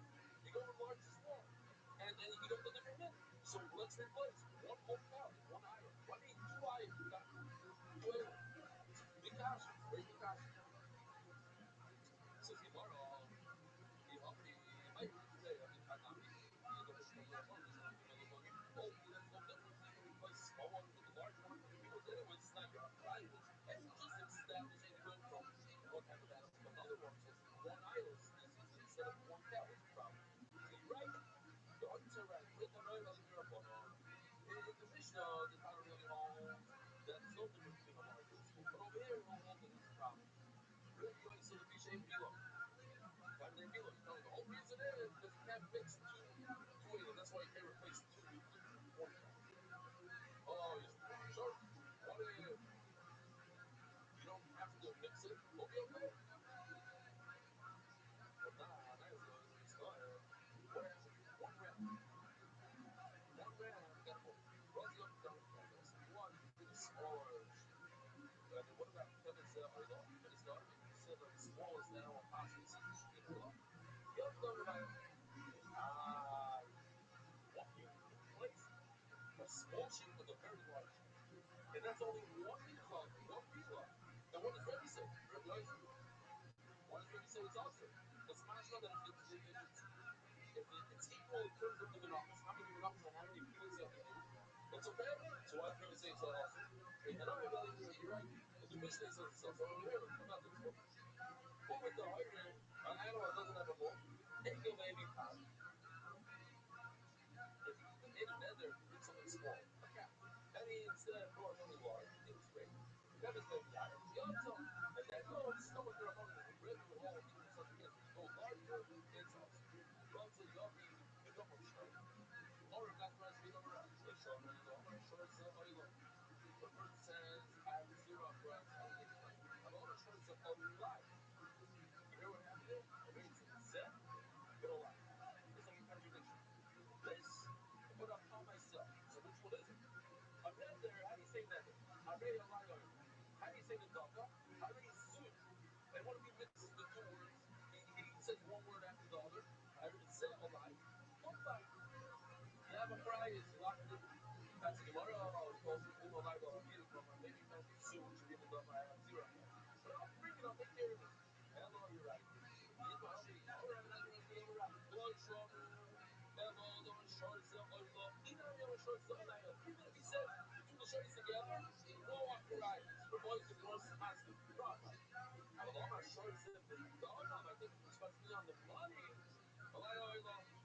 Then yes, because this is supposed to be on the money, not the animal. The boy side. Have a wonderful day.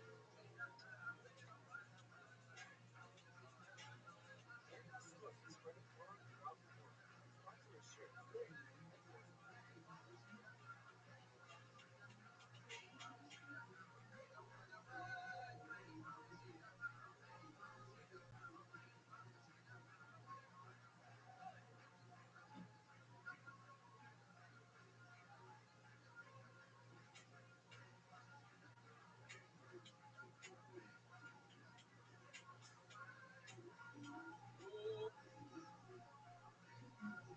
Good morning, Rabbi.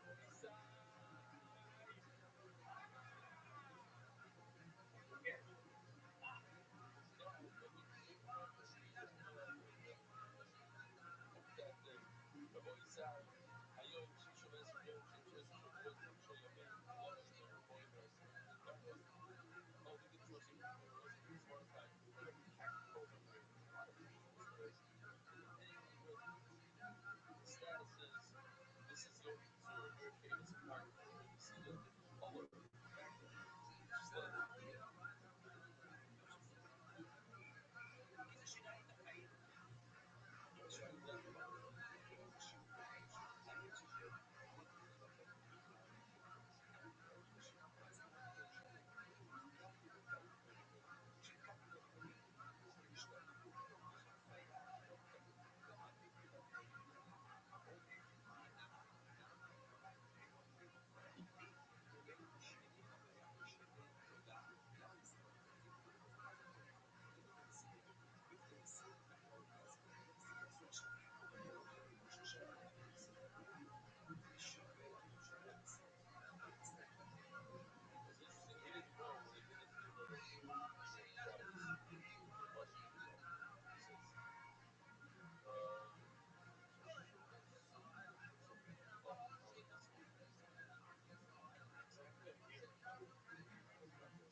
Hey, this is Rabbi, coming live from the world famous comedy store. Here it's Tony Hinchcliffe. Hey, everybody, it's Kill Tony with me, Tony Hinchcliffe. Make some fucking noise.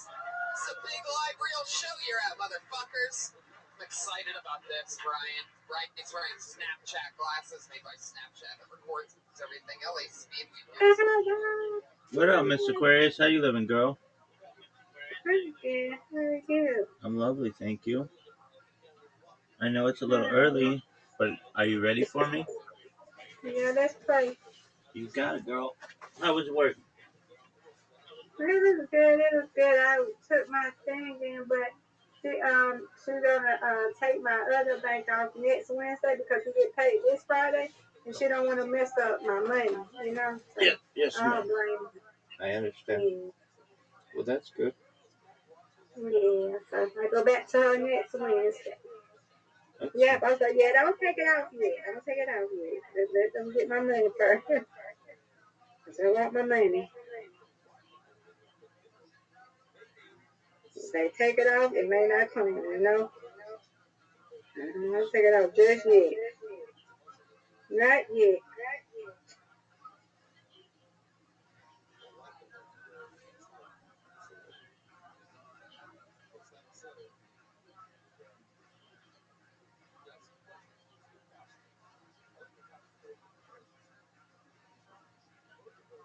Oh, what a spare, Miss Aquarius. Wonderful spare. Thank you, thank you, thank you. Go straight.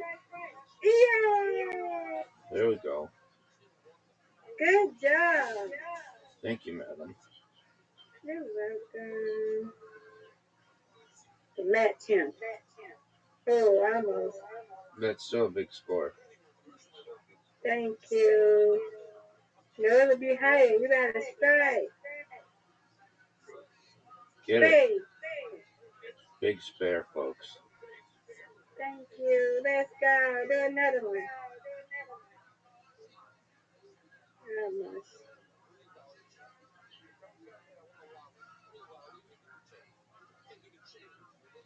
Hey. There you go. How was your day, Rabbi?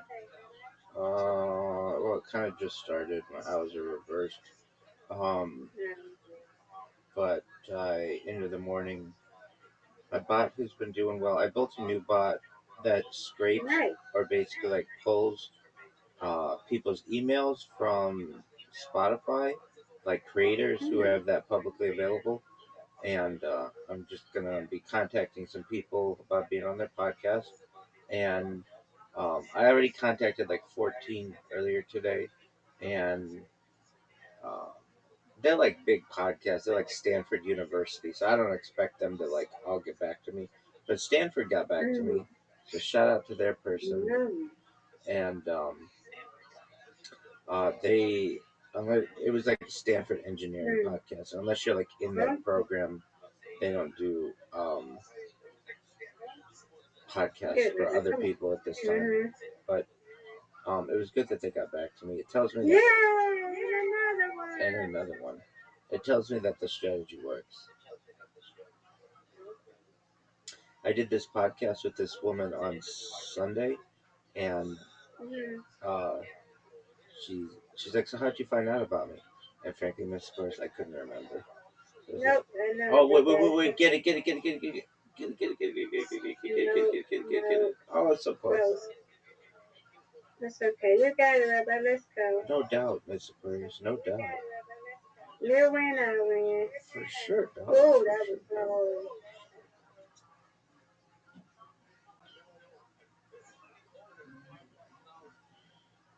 Big score. Yeah, get in there.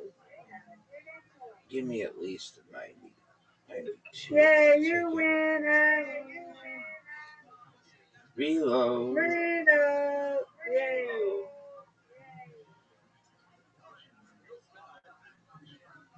Any news from Jayski? No, I need to hit him up. Something's just strange, but I ain't gonna talk about it till I know something. Yeah, I got to see first, and I'll let you know, because something's strange, and I don't know. But, yeah. It's just something strange, and I just don't understand it. So, yeah, I'm going to have to tell him to hit me up when he can. Hit me up or something. Yeah, tell him we miss him.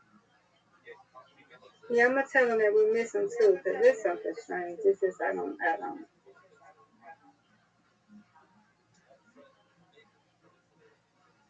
Yeah, I tell him that we miss him. I'm like, I need you to come back.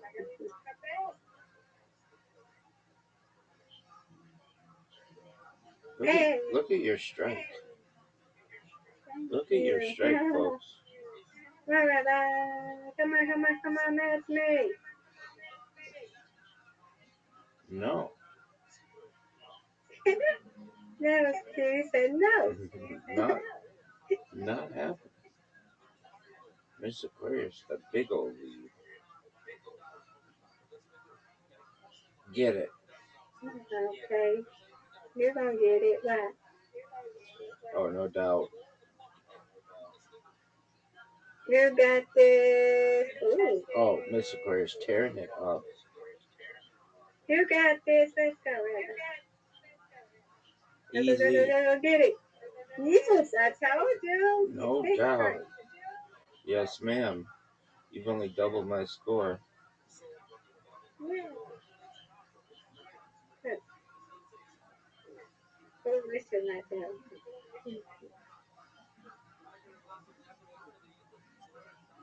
Nope, I know what we're gonna do. Okay, come on, Rabbi. No doubt. No doubt. They shouldn't even make me throw it. Yeah. Garbage.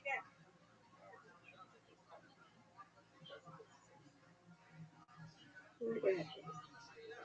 Garbage.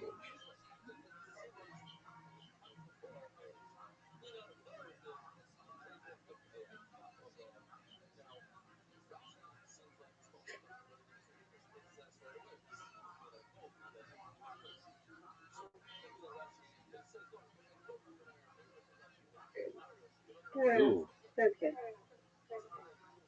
Come on, Rabbi. Get it. I'm trying. It's over. No one's touching Miss Aquarius. You win, I win. I win, you win. Undefeated in bowling, undefeated in friendship. Yeah. Yeah, it's right. You did it. We did it. You We did did it. it. We did it. You won both rounds. It's okay. You won both games. So did you. I know. Yeah. Yeah, it's right. So what y'all gonna watch tonight?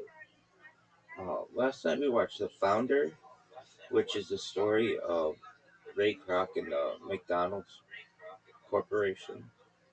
And it's a good question. I think it's my choice tonight. So I don't know. I'll find something interesting. God willing. Oh, no. At least you get some rest in the daytime. Yes, ma'am. Riser was up all day yesterday and ended up falling asleep. So I'm gonna have to see how he's doing. But yeah, it is what it is. Yeah, yeah. Right.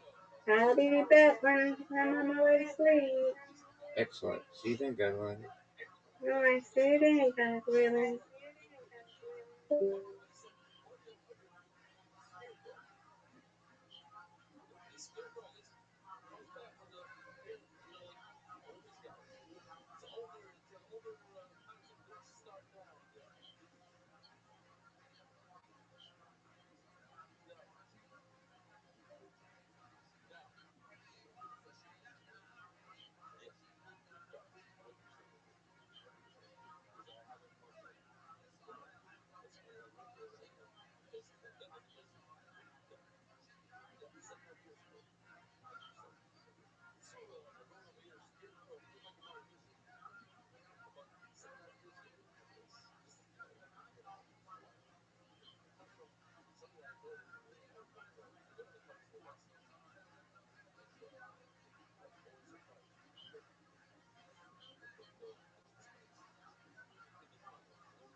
hicimos mazmorca y Rabbi said tremendous mazel.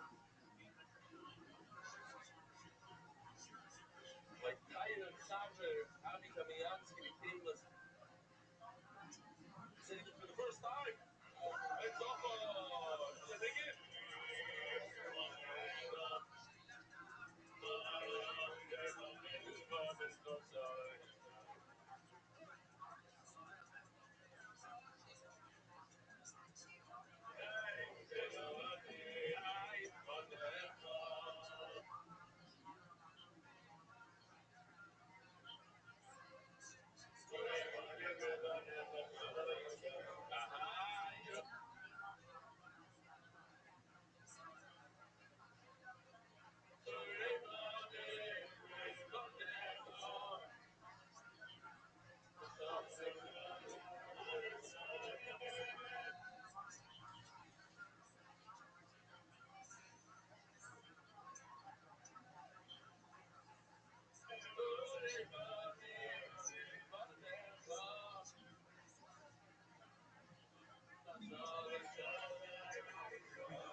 Tremendous mazel to the great grandfather for the first time, Dr. Epstein. And about to the uncle. What's up, sluts? No one really knows for sure how the way I looked at the Chaim, but this is majority of high. Brikata Adonai Elohim Malatam Shabbat of Mitzvah Tzivanu Al Sefer Omer. Blessed be Hashem our God, the Lord of the universe, who has sanctified us with his commandments and commanded us concerning the time of the Omer. Today is 41 days, which is 5 weeks and 6 days of the Omer. May the merciful one restore unto us the servants of the Beit HaMikdash speedily in our days. Amen. Dog, I didn't say yesterday, but we don't do sponsorship of the Omer count. I always do day 40 because it was a generation. Some years I did day 1, no matter what the sense of count. And then whenever it was needed at the end, it was very generous to that bitch. Oh, for sure. To the right, to sure. Alright, is that the end of the story?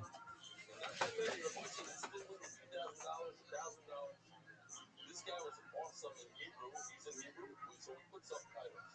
Well, check this out. 4-year-old kid, Yehuda Michaeli from Republic.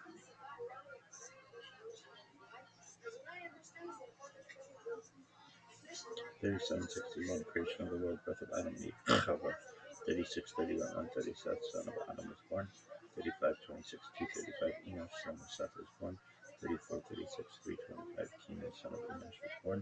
3366, 395, Mahala, son of Kenan was born. 3301, 460, Yared, son of Mahala was born. We've been doing this bitch for 100 and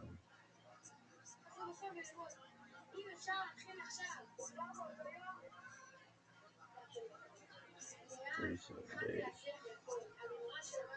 25th of the year, 5786, Tuesday, March 12th.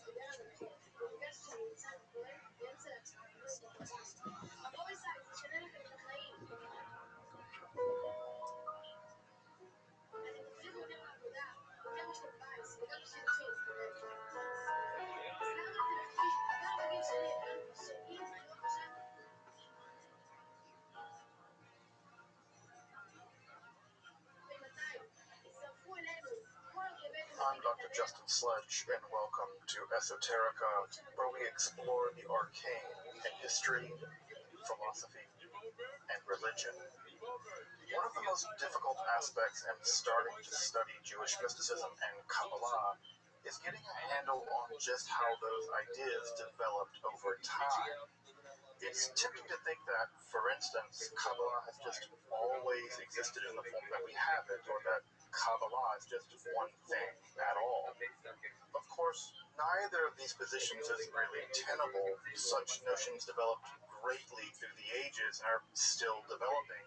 And there are now, and there have always been, numerous mutually exclusive schools of Jewish mysticism and Kabbalah. This class is meant to serve as an introduction to Jewish mysticism and Kabbalah from the point of view of its incredibly complex development from the prophets of ancient Israel and to the rise of modern Hasidism in the 18th century. Of course, this series isn't meant to be exhaustive by any means, but only should serve as a springboard for deeper study and reflection, and hopefully it will also enable you to situate developments in Jewish mysticism and Kabbalah in their historical and cultural context, and hopefully embolden you to dive into the primary texts, which are admittedly as sublime as they are obscure. Let me express my gratitude to Congregation Techia for allowing me to use these lectures to reach a larger audience here on Esoterica. If you want, you can find the entire series under the playlist Entering the Garden, Introduction to Jewish Mysticism and Kabbalah. I'll be uploading them over the next few weeks, or if you find these episodes after autumn of 2021 and you want to watch the entire series, you can find them in that playlist. If you find this series on Kabbalah interesting, I'd hope you check out my other content on topics of esotericism and perhaps consider supporting the production of free academic and scholarly topics in occultism, hermetic philosophy by joining my Patreon or perhaps with a one-time donation. You can find those links below, and I really appreciate your consideration. Now, let's enter the garden of Jewish mysticism and Kabbalah. Well, I would say welcome back this evening to the second part of our 10 session walk through Jewish mysticism and Kabbalah. And as we talked about last time, right, and Kabbalah, right, we're still 1,200 years away from Kabbalah. It's still way off in the distance, so we're still very much in a time period right around the turn of the Common Era. That is to say, around the year 0, right? That's if you want to get an anchor of where we are. And just to recap a bit, right? Just to recap a little bit from last time to sort of see where we are in the lay of the land. We defined mysticism, at least for the purposes of this class, which doing things like defining mysticism makes it certain that everybody will disagree with you that studies this stuff. So I'm just basically, anytime I say, I'm going to define mysticism, it's like putting a target on my back. But the way that I want to define it is as a non-rational mode in which one experiences or learns about fundamental reality, and also the traditions that accrue around those experiences. So I would call someone, for instance, that studies mysticism for the idea that those mystics learn fundamental truths, even though perhaps that person themselves didn't have those experiences. I would also consider that person a mystic. So I would say that there's also the idea that you lean on the mystics to learn what they learn, and that puts you in the tradition of folks who are, in fact, mystics. And there's an entire tradition of Judaism of what we'll call intellectual mystics, those much later. And intellectual mystics are those that say, look, I never had this experience, but I trust that this person did, and I think that they're fundamentally right. So that's also, I think, another form of mysticism that actually doesn't involve mystical experiences.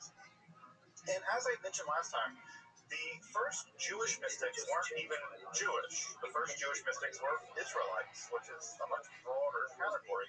Remember that the Jews received that name, the Yehudim received that name as being the descendants of one of the tribes that comprise the 12 tribes of Israel. And so Jewish mystics actually make up a minority of this. So many of the prophets we have in the Hebrew Bible are from all over. They're not necessarily Judahites. And we said that the two forms of mysticism that seem to have been prevalent in Israelite society at that time were folks who experienced theophany, that is to say, God showed up to them, God appeared to them, and on the other hand, for other people, God spoke to them. And if you speak on the behalf of God, that makes you a navi, a prophet. Although sometimes those folks are referred to as ro'eh, as seers. But the idea there is that we have the idea that either those folks can see the future or they hear something from God and they communicate that to other people. And those folks we typically refer to as the prophets. And the most important theophanies in the Hebrew Bible, historically speaking at least, we don't think that the theophany describes in Exodus where God showed up to the Israelites and to Moses. We're fairly confident that that's a mythological piece of information, not a historical one. But we are relatively confident, many scholars are relatively confident that the prophet Isaiah and Ezekiel did have some kind of phenomenological encounter, and that encounter they recorded in the literature of the book of Isaiah and the book of Ezekiel, respectively.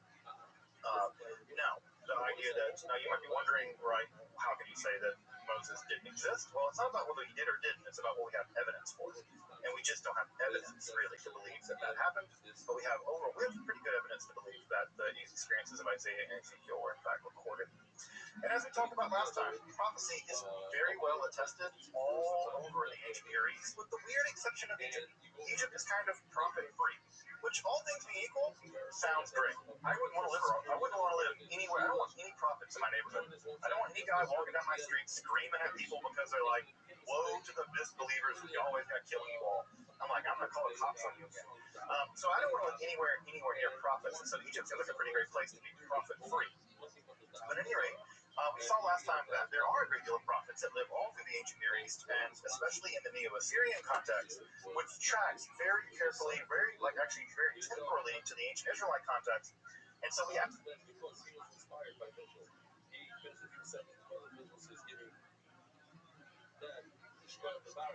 Jerusalem was dedicated to the foresight of business street of the everyone public corner, for that people committee, that which again for events, official vision everyone shots, were accepted by the Iranian leading families. American analysts, the English look and see the double joy for the Rothschild. I think this is the new thing. Yeah, the new receptor sponsor. This parent sponsor. So I look. That well, I brought the Otsky, Rab Zevin, I brought you never your book, Rab Zevin, I brought you he's the one that the first day that we had to be spiritual, first day of COVID, that we implemented the COVID rules. A very good president. He got over 100 people throughout Rothschild. Was down to zero. I was in my dining room by myself. Pretty now, like thinking to myself, if this is gonna end the whole thing. We had a great run. Then what's going on? Everybody's just go shopping. But here we go. Shopping. The movie, good gibble, whatever.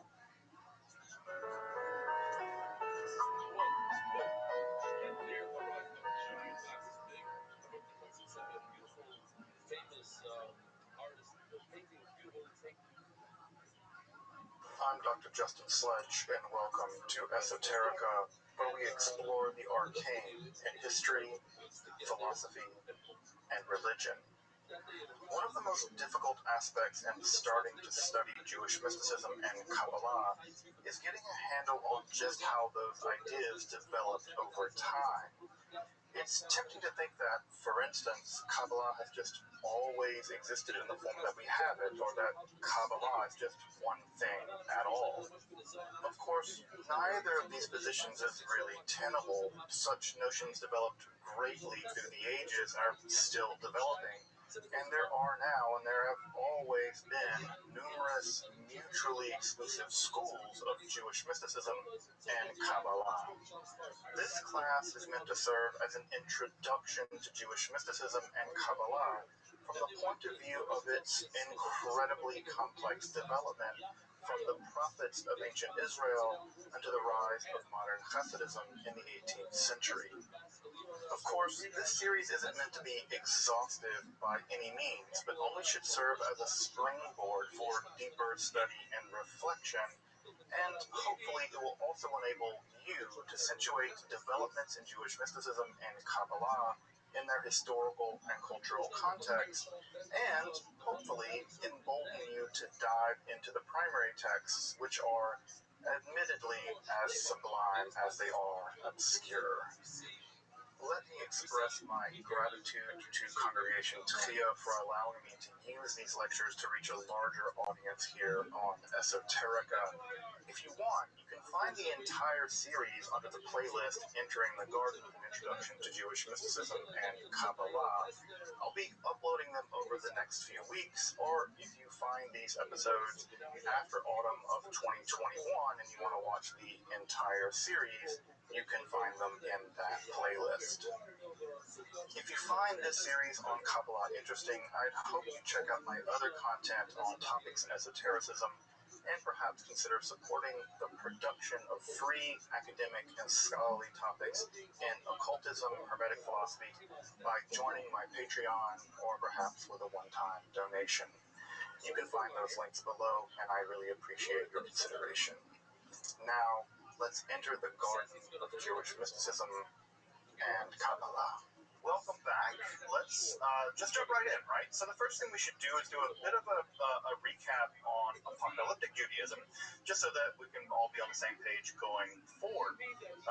As I mentioned in the previous lecture, apocalyptic Judaism really emerged in the turmoil of the period after the Babylonian conquest in 586 BCE, and then really taking its form in the period after the Judahites are allowed to return to their homeland beginning in 537 BCE.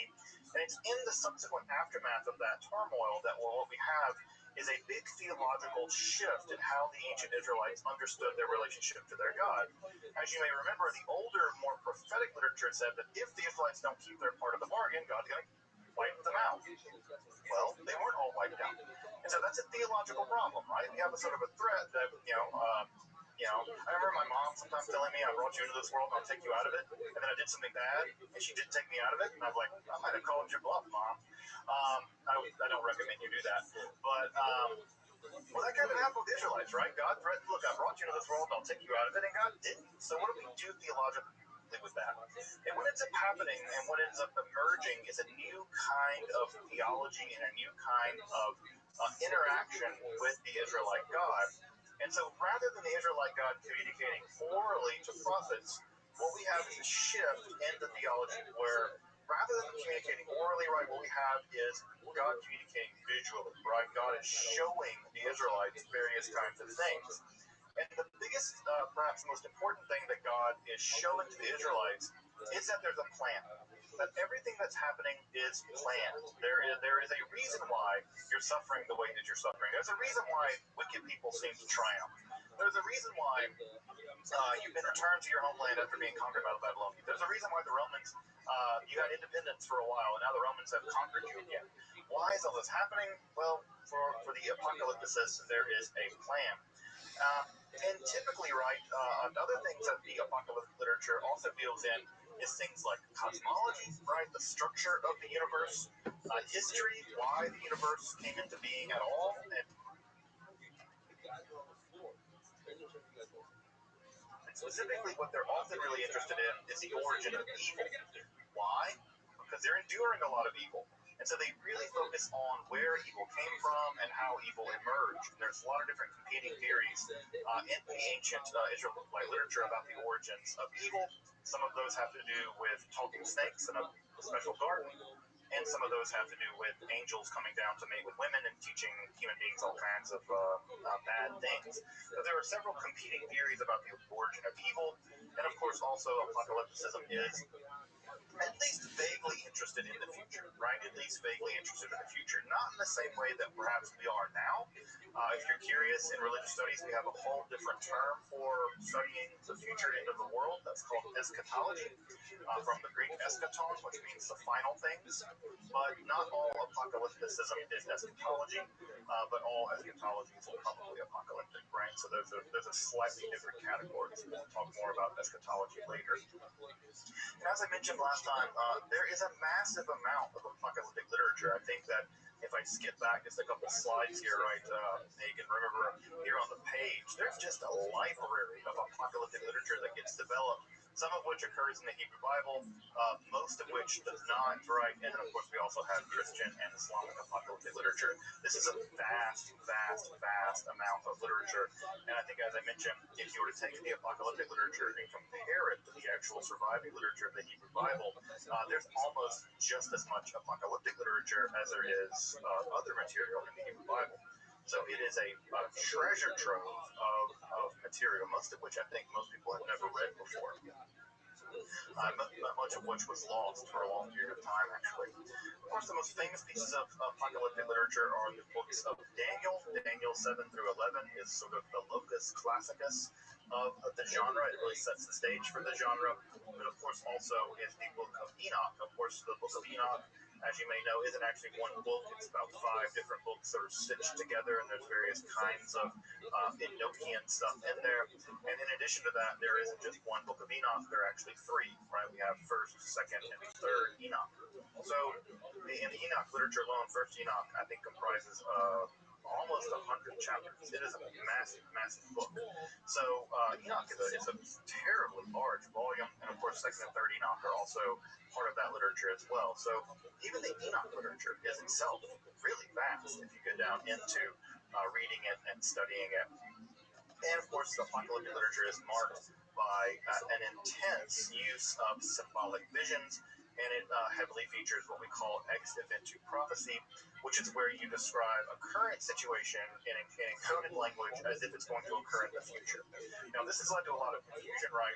Because when you read the book of Daniel, many people now read the book of Daniel as predicting the future, right? This is going to describe the coming war with Russia or China or something. But the reality is, it actually describes the Persians and the Romans. It describes what's going on in their time period. And so this has led to a lot of confusion. And in many ways, the entire Christian evangelical world has this intense idea that encoded in the Bible are the secrets about how the world's going to end.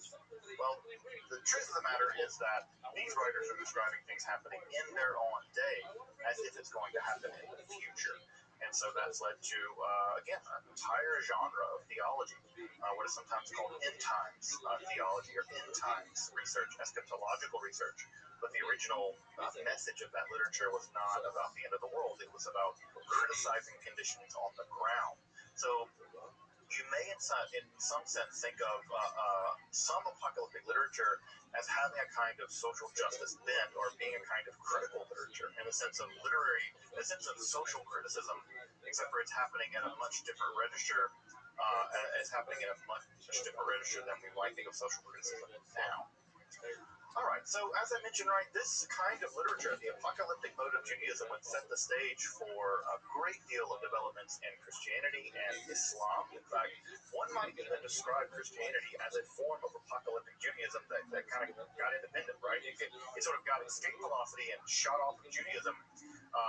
But other forms of apocalyptic Judaism existed as well. Organized forms of apocalyptic Judaism, perhaps second to the Christians, would be the Essenes. The Essenes were also an apocalyptic sect of Judaism, though they were probably wiped out during the Great Revolt.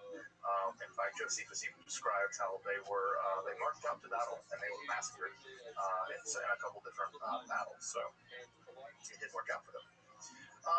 Though, right, one of the things that's worth pointing out here is that apocalyptic Judaism did not prove popular in rabbinic, proto-rabbinic, and rabbinic circles.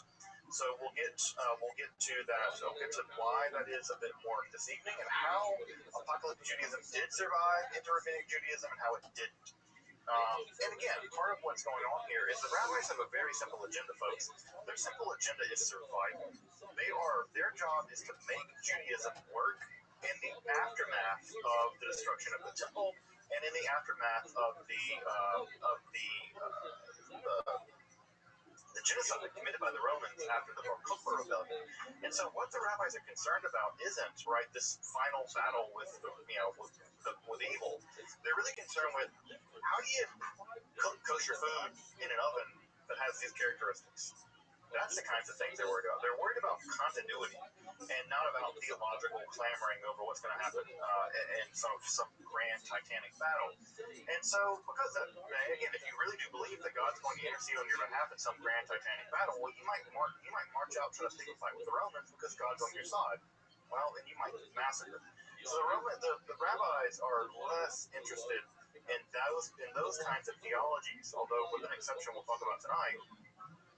And the reason why is they've seen them fail over and over again. You can imagine, right? After the 15th Messiah has come along and led a bunch of people into battle against the Romans and died, you can imagine that many of the people who are trying to keep the situation going are not impressed with that anymore, right? After the 5th failed Messiah, people are like, this Messiah stuff is just getting people killed.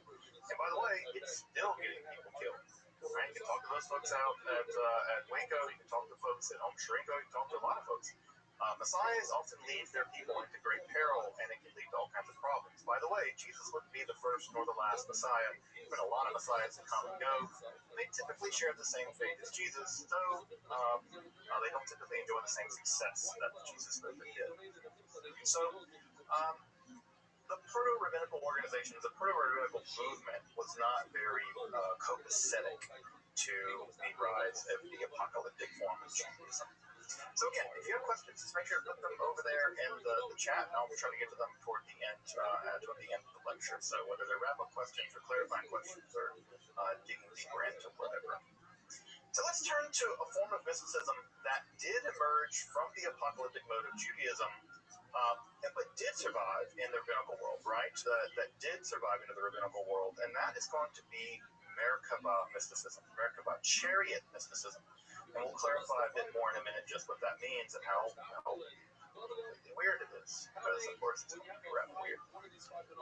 As I mentioned earlier, and as the question was asked earlier, theophany, the idea that God appears to people, was a central Israelite religious trope. That's a kind of claim to fame, right? God showed up and gave us a bunch of rules and chose us to be special. That's a core concept in Israelite religion and Judaism. This is an idea that survives all the way to this day, and one might even say that it's one of the core conceptions in Judaism as it exists. So often, as I said, right, God would show up and God would reveal, sometimes through an intermediary, various kinds of information, various kinds of commands, or even God can even make contracts with various people. So God made contracts, for instance, with Abraham, right? Abraham said, or Abram at that time, right? You're going to do this, and I'll do this, and we'll make a deal, right? We'll make a breach. We will cut a covenant, as it literally says in Hebrew. And so God makes these various covenants with these various people, or peoples, in the case of the collective Israelite state. And so this idea that God could show up to you, or show up to us, was an idea that was very common in ancient Israelite worldview. Now, what's going to change, right? What's going to change is that visual contact with God typically is God coming to you, right? God revealing things to you. What's going to change in the apocalyptic mode of Judaism is that you're going to go to God. God's going to take you up into the heavens. An angel is going to escort you into the heavens and show you around the heavens, or show you around the cosmos, show you around the throne of God, show you the underworld even, right?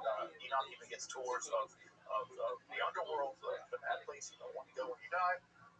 And so there's a shift in the apocalyptic. Rather than God showing you, right, you get to go to God. And that motion, where rather than prophets being told things as if they're sort of passive recording it, rather they go on journeys, that's going to be one of the big shifts in the apocalyptic literature. And of course, the main two events in which this happens in the literature, at least in the biblical literature, are Isaiah and Ezekiel. And those two theophanies, the theophany of Isaiah and Isaiah 6, and the theophany in Ezekiel, are going to be the two big prototypes for how this is going to go down. What I should also mention, by the way, is that the angels, or the various other supernatural beings that are often seen by the apocalypticists or the prophets, are not the angels that you're probably used to. I know most of you probably have in mind the more Renaissance version of the angel. That is to say, it's a roughly humanoid, sometimes even baby-looking creature with wings, right? Sometimes with multiple sets of wings. Some 6 is typically the way it's described in Isaiah. In the Ezekiel vision, these beings look nothing like stereotypical angels. We have wheels covered in eyes that rotate around each other in weird ways. People have even said things that this may be a UFO or something. There are other creatures that are sort of stiff-legged that have various kinds of wings and the shapes and the heads of various kinds of animals. They are very, very, very unusual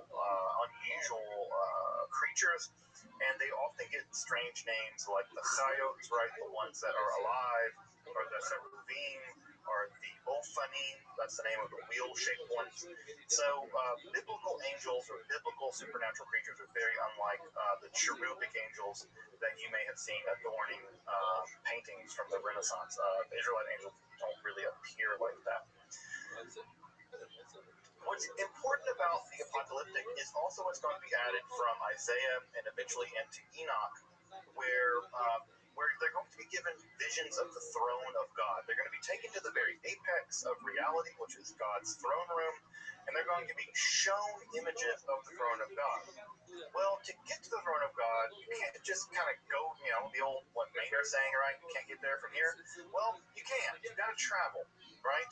And the way that you travel typically is you travel up through the various spheres of the heavens, right? They're typically thought of as being 8 spheres of the heavens, and all of these spheres are inhabited by all kinds of supernatural creatures, angels and otherwise, demons in some cases. And you ascend through these spheres, right? And eventually you're given access to a palace where God lives, and you're given access to a vision of the throne of God. We first see this begin to happen in some of the literature associated with the character Enoch. Enoch, as you may know, is famous because Enoch never died. The Bible simply records that Enoch walked with God and God took Enoch away. Right? So Enoch is one of the few people in the Hebrew Bible that has never said to die. Of course, Enoch, along with Elijah, are 2 characters that are said to never have died. Now, this will end up happening, right, is that the structure of the Israelite cosmos gets really thick. As you may remember from the first lecture, right, when I described the Israelite cosmos, what we have basically is a dome, right? And that dome is full of water, right? And it rains down, hails down, or rains down, right? And God is above that dome.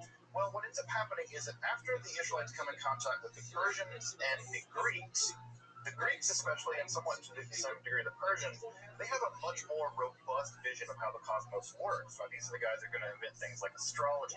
And for them, what you have are various planets ascending, right, beginning with the moon and ascending all the way up to the planets, right?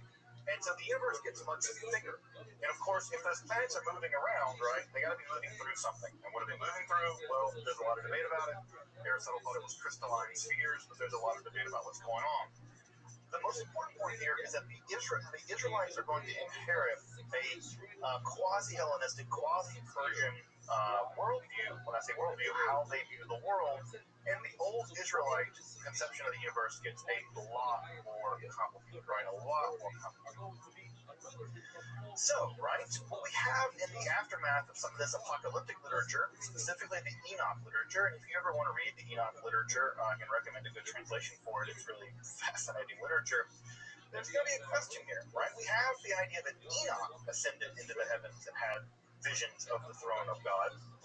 Well, curiously, the rabbis ask, can other people do this? Is it possible for someone else to make this this ascent? And we're going to complicate that term ascent here in just a minute. And what's shocking is that the answer is yes. They say, yeah, you You can go into the heavens and see the throne of God if you make this ascent through the various spheres of the heavens. And not just can you, but I've done it. And I can teach you how to do it too. And that's where we move out of the apocalyptic mode of Judaism, where the apocalyptic mode is simply revealing what Enoch experienced to a mystical practice whereby you, or at least some rabbis, could do this themselves. Notice that difference, right? One is literature, the other is mystical practice. And so the form of mysticism that begins to emerge in the Persian and in the Hellenistic period, right? This is beginning at the very earliest, the 5th century BCE, but certainly by the 3rd century, this is beginning to mature. And of course, by the 2nd century, it's reached its 2nd century of the Common Era. It's probably reaching its apex. We typically now refer to this literature, and many of the medieval Jewish folks did, and many folks in the Talmudic period do as well.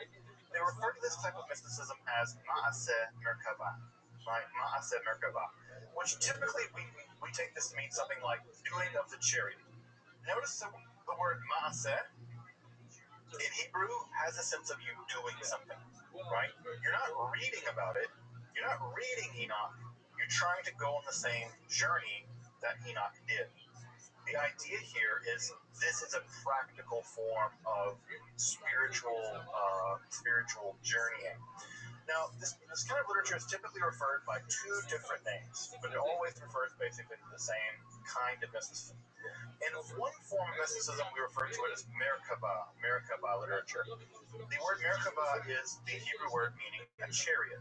And the reason why it's called chariot literature is because God's throne is typically imagined to be a kind of winged chariot. Now, if I skip back a whole bunch of slides, right, all the way back to that Persian period coin, let me find the Persian period coin. Remember this coin I showed you guys a couple of weeks ago, right? Notice that this is probably Yahweh, right? Notice what Yahweh is riding upon. It's a chariot, right? And it has a wings, right? It's not being pulled by horses or whatever. It's a horseless chariot, right? God has a Tesla or whatever, right? So anyway, God's being pulled on a chariot here, right? And this is a winged chariot. Notice this is also God's throne. So when we say Merkava mysticism, what we mean here is that these mystics are attempting to go into the throne room of God and have a vision of the divine chariot, which is also God's throne. It's kind of convenient that your throne is also a chariot because you can get around, I guess. The other name for this form of mysticism is Hechalot literature. Hechal in classical Hebrew is a temple, but it can also mean a palace. And so the Hechalot literature focuses on the journey, not the destination. All right, it's all about which one you want to focus on here: the destination, the throne of God, or the journey, the palaces of God.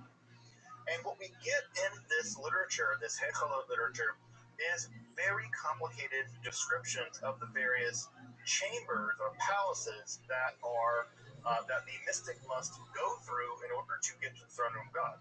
Because again, imagine that this is a king living in a kind of palace. Well, you just don't go into one room. God doesn't live in a one-bedroom efficiency in Brooklyn, right? God lives in the big, complicated palace, and you have to go from the outer layers of the palace to the inner, to the inner, to the inner, to the inner, and eventually you reach the innermost layer, the inner sanctum, where God's throne is. And so you have to pass through these various palaces. Now, that's not easy. And the reason why it's not easy is that these various palaces are occupied by all kinds of angelic beings who don't want you there. They do not want you there. You're not supposed to be there. This is a sacred, divine realm where human beings who are, sinful or whatever, should be hanging out here. And so what we get in the palace literature is that these very hostile, often military-like angels have various kinds of ways of making sure that you don't pass through the various palaces without very complicated passwords, without very complicated seals. These seals would be represented often by various kinds of divine names for these angels, and also you need to know the various names of the angels in order to address them properly. So you have to know their name, you have to know their seal, you have to know passcodes, you have to know all kinds of things in order to bypass these various kinds of angels. It's somewhat like secret codes almost. So you need to know that information, otherwise the angel will kill you. And in fact, there are even cases in some of the literature where the text will say, no, this is the wrong passcode. Like, this passcode is not the right passcode. This needs to be corrected because I went in there and I set that passcode and they almost, there's a famous line in Hechelot Rabbati where one of the rabbis says, that angel almost shook me like a piece of wheat. Right. So there's the idea that they can kill you. Of course, the ascent right through the palaces ultimately results in the vision of the divine throne, which results often in a kind of ecstatic experience. These ecstatic experiences are often encoded in some of the poetry that gets written during the Merkabah literature. And what's even more fascinating, and this is where it gets incredibly controversial, as you might imagine, you can sit on the divine throne. There's at least a couple of instances where people sit on the divine throne and they are transformed into angelic-like beings. This, in fact, happened to Enoch. Enoch was allowed to sit on the divine throne, and this transformed Enoch into a divine angelic being known as Metatron. And Metatron actually becomes the angel of the throne. Again, you can ask yourself, like, how can a lowly human being sit on the throne of God? Well, that's part of what makes this literature so shocking. Further, even more shocking, you can have a vision of the divine body. Now, you're probably thinking to yourself, God doesn't have a body. One of the things that Judaism teaches is that God doesn't have a body. Well, kinda. God in this literature does have a body, and God's body can be measured. God's body can be measured. And typically, the subform of Merkabah literature is called Shiur Koma, which in Hebrew or Aramaic actually means something like the measurement of the body, or the measurement of the vastness, or the measurement of the heights. And so what happens in this literature is that you're given a glimpse of God, and you're allowed to measure the body of God and meditate on the dimensions of the divine body. I'll show you an example of what that looks like in just a moment. So this form of mysticism is genuinely weird. What we have often are phenomenological reports, which is to say we have the mystics who actually give us a report of what they experienced. We have advice from other mystics actually telling other mystics how to do this and how not to do this. We have mystical advice entering into this, including some idea of the kind of techniques that they may have used in order to induce these visions. And there's also a great deal of literary flair. These documents are very well written.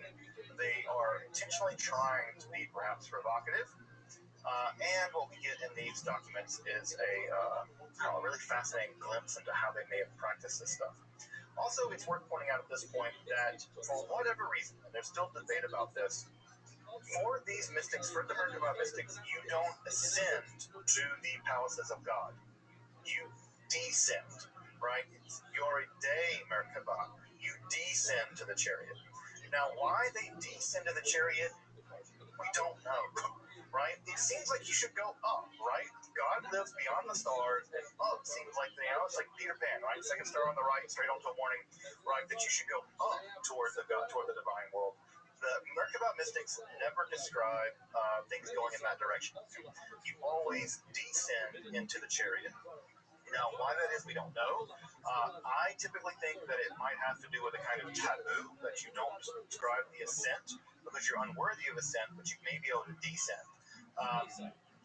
For instance, in the Hebrew Bible, sometimes the word barach, right, to bless, can also mean to curse if it's used in a euphemistic way.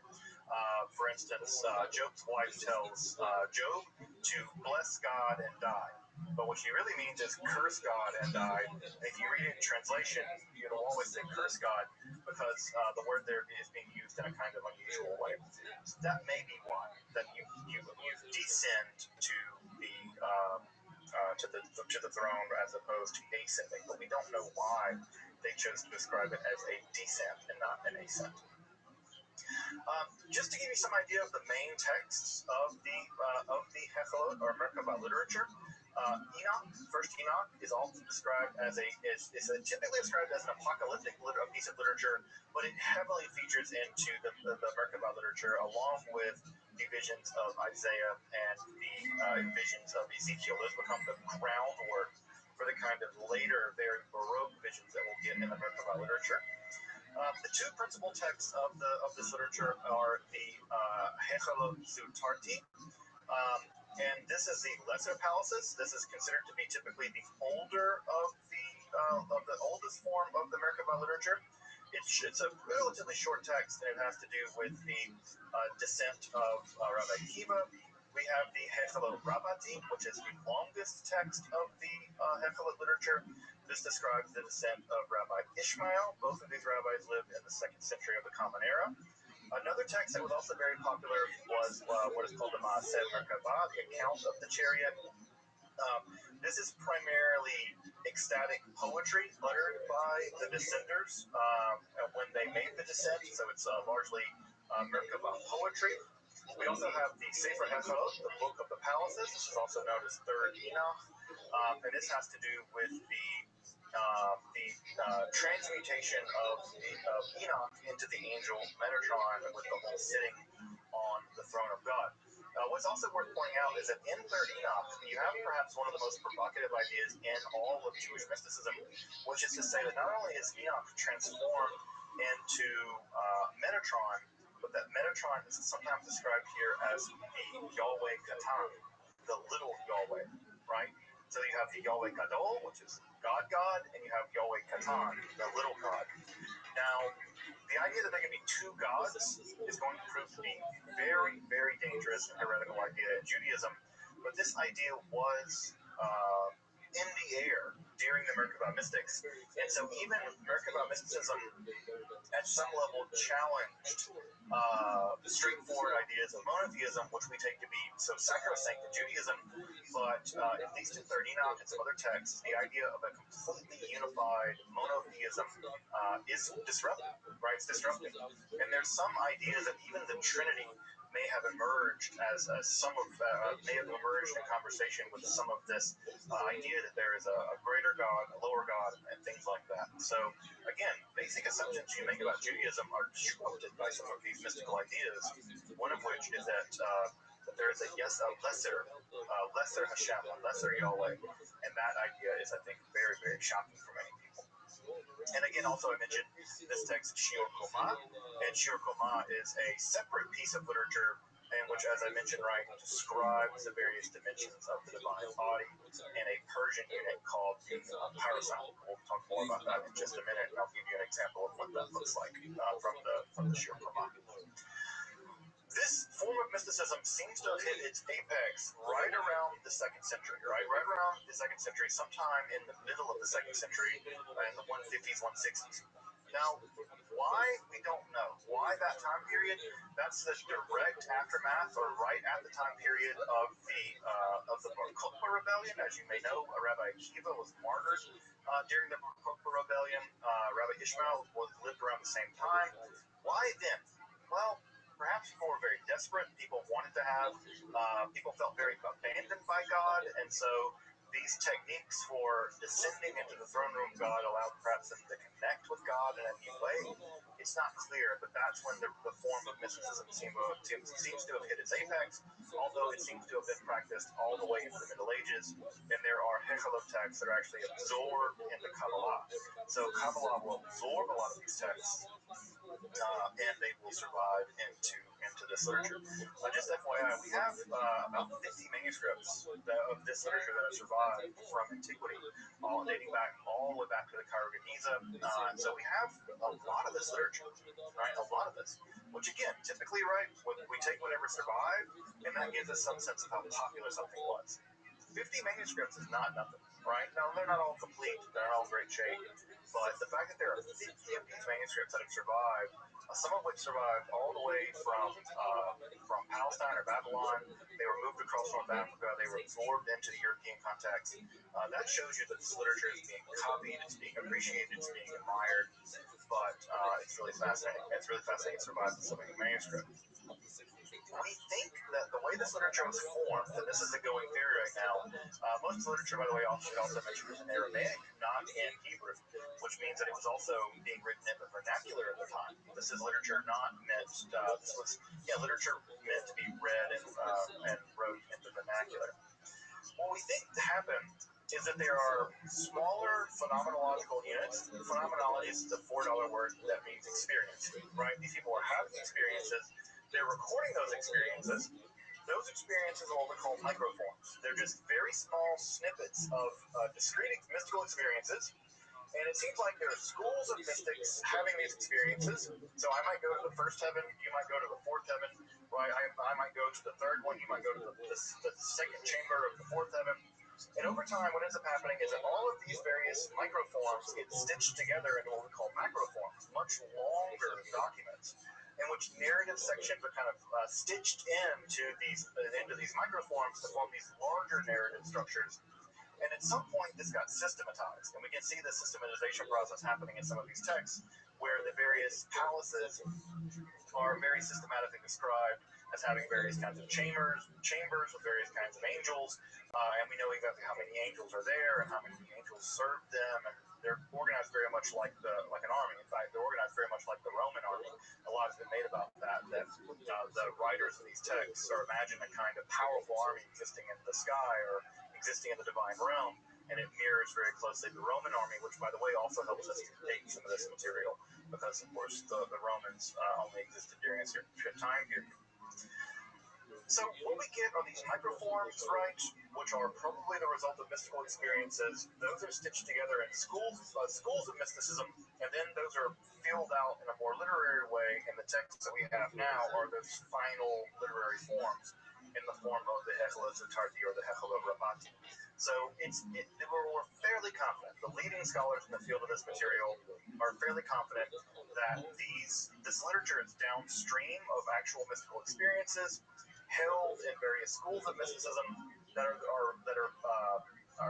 produced in a literary way over the course, perhaps, of several centuries.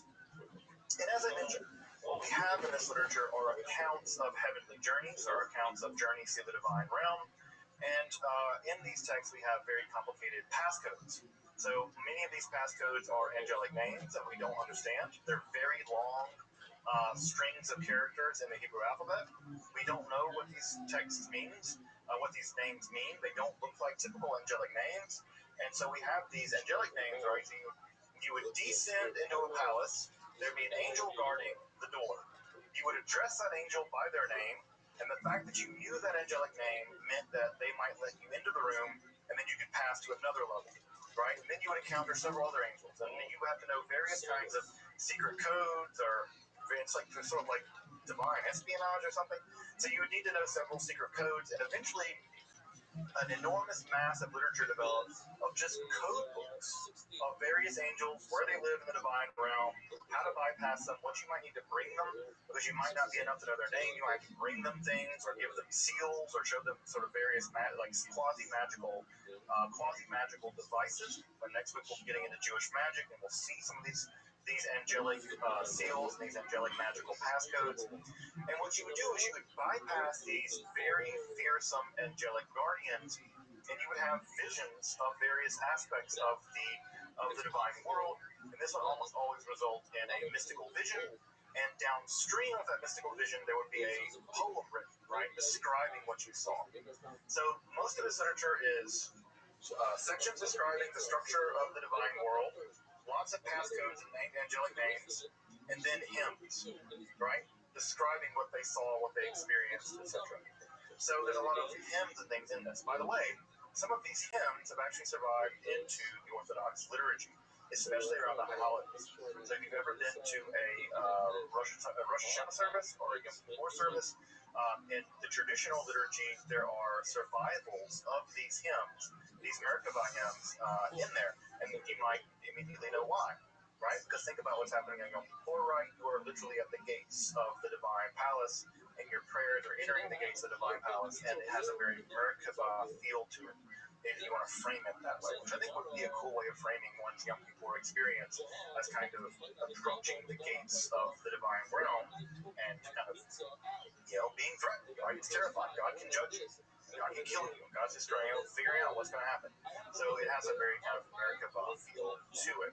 I can pull some of those hymns up maybe next time. The most famous example of one of these hymns, that are one of the most famous examples of one of these stories that we have of the Merkabah mystics, is the account of the four that entered the Pardes. So Pardes, and this is actually where the name of this class comes from, right? Pardes means something like orchard. And what ends up happening is that we have this tale found for us in the Babylonian Talmud, and it's actually found in several other places earlier in the Babylonian Talmud. But typically, the most famous version is found in the Babylonian Talmud tractate Chagiga.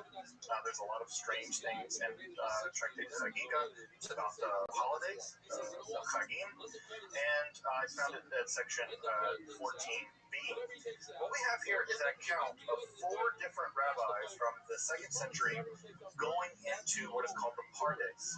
The Pardes is a kind of orchard outside of the temple, right, or outside of the palace. If you can imagine, like it's like the garden of God. They go into the garden, and what ends up happening is that Rabbi Akiva, who's a is a typical hero in this form of mysticism, warns them that they're going to go into this garden and they're going to see an illusion, right? They're going to see pure marble, but it's going to look like water. And when you see the illusion of the marble, do not say it's water, because you can't be wrong, right? It's a kind of maybe it's even like a booby trap or something that will weed out the weak or weed out the unrighteous when they enter into the palace. Now again, already in this piece of literature, Akiva's done this already. He's been there. He has an experience of seeing it and thinking to himself, maybe that's water. No, it's not. It's actually pure marble. And if he would have gotten it wrong, he could have suffered this fate as well. Well, what we're told in the story is that four of them go into the Pardes, and only three of them, right, or only one of them really emerges successfully. One of them dies, right? One of them actually looks, says water, and dies. He's stricken dead. One goes insane. In fact, the phrase in Aramaic is he went outside. Ben Zoma went outside. And we have other accounts in the Talmud where Ben Zoma doesn't behave normally after this. There's a situation where one of his teachers comes near him, and in tradition, you're supposed to stand up when one of your teachers comes near you, and Ben Zoma didn't. And they say, what's wrong with Ben Zoma? And he says, he's outside. Right? And the idea is he never came back. He's had some kind of internal mental trauma, and he's never returned from this experience. Even worse in some ways is the poor fate of Elisha ben Abuya. Elisha ben Abuya is a very famous rabbi of the 2nd century. What ends up happening is that Abuya actually bypasses the water illusion and makes it into the throne room of God. He was a very, very advanced mystic, and he was able to make it all the way to the throne room of God. But what he sees there disturbs him. He sees a being sitting on the throne of God. Now, from Isaiah, we know that there is no forward, there is no backwards, there is no up, and there is no sitting for God. God doesn't sit down, right? That's one of the things we know from Isaiah about God. Well, Elisha sees this being, Metatron, this angel, sitting on the throne of God. And what does Elisha declare? There are two powers in heaven. There are two gods in heaven, right? He declares that there are these two beings in heaven. Well, when he declares this two beings in heaven business, this is, for the rabbis at least, the most catastrophic heresy he could have committed. In fact, the phrase is he's related to shoots, or he severed the reeds. And this becomes a euphemism for committing heresy in Judaism. And all the stories about Elisha ben Abuya, many of which will refer to him simply as Acher, the other one. They won't even name him anymore. He's become such a heretic. And there are all kinds of stories in the Talmudic literature where the Acher, Elisha ben Abuya, doesn't even try to perform Jewish law anymore because he knows he's condemned. He knows that he will never get into the world to come. In fact, when it says that when he died, smoke rose out of his grave.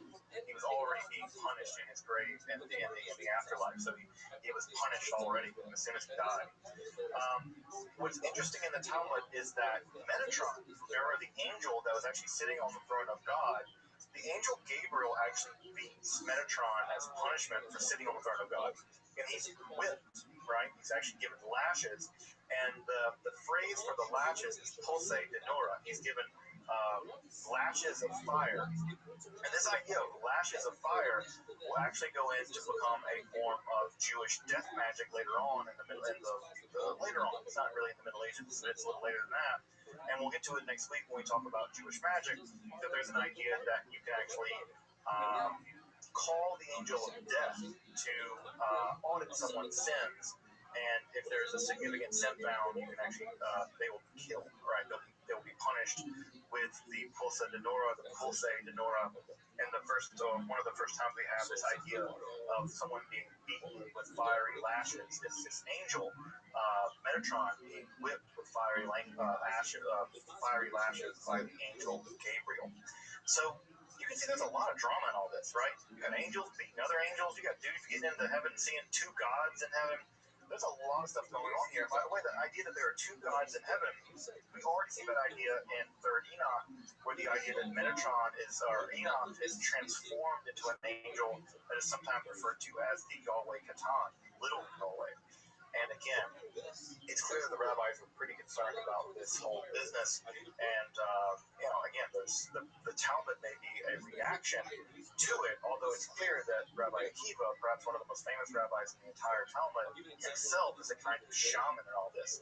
He's taking people on these mystical journeys and warning them of the various perils along the way, although his warnings, unfortunately, aren't heeded, and people end up going crazy and dying. Perhaps the most famous Merkabah mystic in the history of all Merkabah mystics is St. Paul. St. Paul in the New Testament, in a very oblique way in 2 Corinthians, he actually says he knew a guy who 14 years ago was raptured up, taken up to the 3rd heaven. This is a pretty clear reference to some kind of Merkabah literature, or some kind of Merkabah practice. And so it seems that Paul himself, right now he says, I know a guy, he's almost certainly referring to himself. It seems like Paul may have been some kind of Merkabah practitioner, and it may be the case that his vision of the resurrected Jesus, right, on the road to Damascus, it may have been part of some kind of Merkabah experience, right? That he's seeing something. And so if it's the case that Paul is seeing various kinds of things, he's going into these various heavens, he may himself have been a practitioner of this form of mysticism. And perhaps if a very famous rabbi would see two powers in heaven, it's not that unsurprising that Paul would have thought perhaps what he was seeing, the resurrected Jesus, was also a kind of God too, right? That we have two gods, right? We have Jesus, the divine Jesus, as Christ, and we have the Father, right? That's two powers in heaven. Now we get the Holy Spirit later as well, of course.